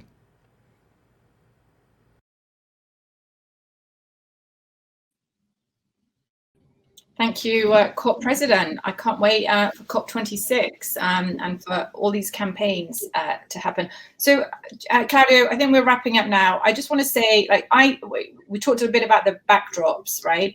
I stand here and look out this big window. There's buildings, there's cars, there's people. And when I hear all these commitments, right, and campaigns and everything, I look out the window and I want to see these come to fruition out here, right? So, it's been interesting to hear a lot about today and the campaigns, and I can't wait to see all of these new technologies and solutions be developed and deployed. So, final words. Let's land this plane. What do you have to say? Oh, I think I only have to say thank you, and we have a lot of expectations. Now it's time to deliver, and it's definitely a time to thank also everyone that has joined us today, everyone from the backstage team, to thank you, Claire, to have the privilege to go on with this journey. I look forward for toasting for the success of Mission Innovation here in Chile, and it's been just impressive. And it's been a real pleasure, and I can't wait to meet you in person one day. But I think we should, before we just close out, I think we should say a few thank yous to the team that put all this together. I mean, thank you to everybody watching at home. But today, this marathon task, which has been pulled off with few technical glitches, it's pretty unbelievable. And I think we've got to thank the Mission Innovation Secretariat team, led by Jenny Dodson, Sharon Kearney, a long list of names, bear with me for a minute. I think Helen, Julie, Danielle, Marika, Steph, all the mission co-leads and MI members, Patrick Child, Drew and Javier, and also the producer and the man that brought all this together, I think, Thomas Rollison, and the production team that pulled this off without a glitch. It's pretty impressive. So it sounds a bit like the Oscars. I should also thank my mum, I guess. But Claudio, it's been a pleasure. I can't wait to the next time. Yeah. Well, again, thank you, Claire. And I now thank you and like to leave the final words for our host, the Chilean Energy Minister, Juan Carlos Llobet, to close. And with that, I also say goodbye. So goodbye, everyone. Goodbye. We have heard throughout the day ambitious announcements and inspiring initiatives that will comprise the central work of Mission Innovation and its members and collaborating organizations over the next decade. This decade of innovation is the foundation that we need in order to realistically pursue each of our individual pathways to net zero emissions as soon as possible. While each path will be different, the end goal is the same: to dramatically reduce our greenhouse gas emissions throughout our economies, transforming the very industries and sectors that both powered and polluted our economies into the engines for clean energy and growth. Mission Innovation, in its second phase, will be one of the crucial vectors in which concrete action and outcomes are realized. Chile is proud to be a member of this intergovernmental platform for clean energy innovation to address climate change, and it's honored to be hosting it as it launches its second ambitious phase. Its importance in the global landscape of climate action is clear for many high-level leaders, experts, and innovators we have heard from today. My thanks to all for their thoughtful contributions and inspiring efforts. This is the beginning of a renewed effort and hope on climate action. As we know, it takes a village, so my sincere thanks to all those who have worked so hard in this community to bring us here today and who will launch us with revitalized enthusiasm into the next decade of climate action and innovation. Thank you.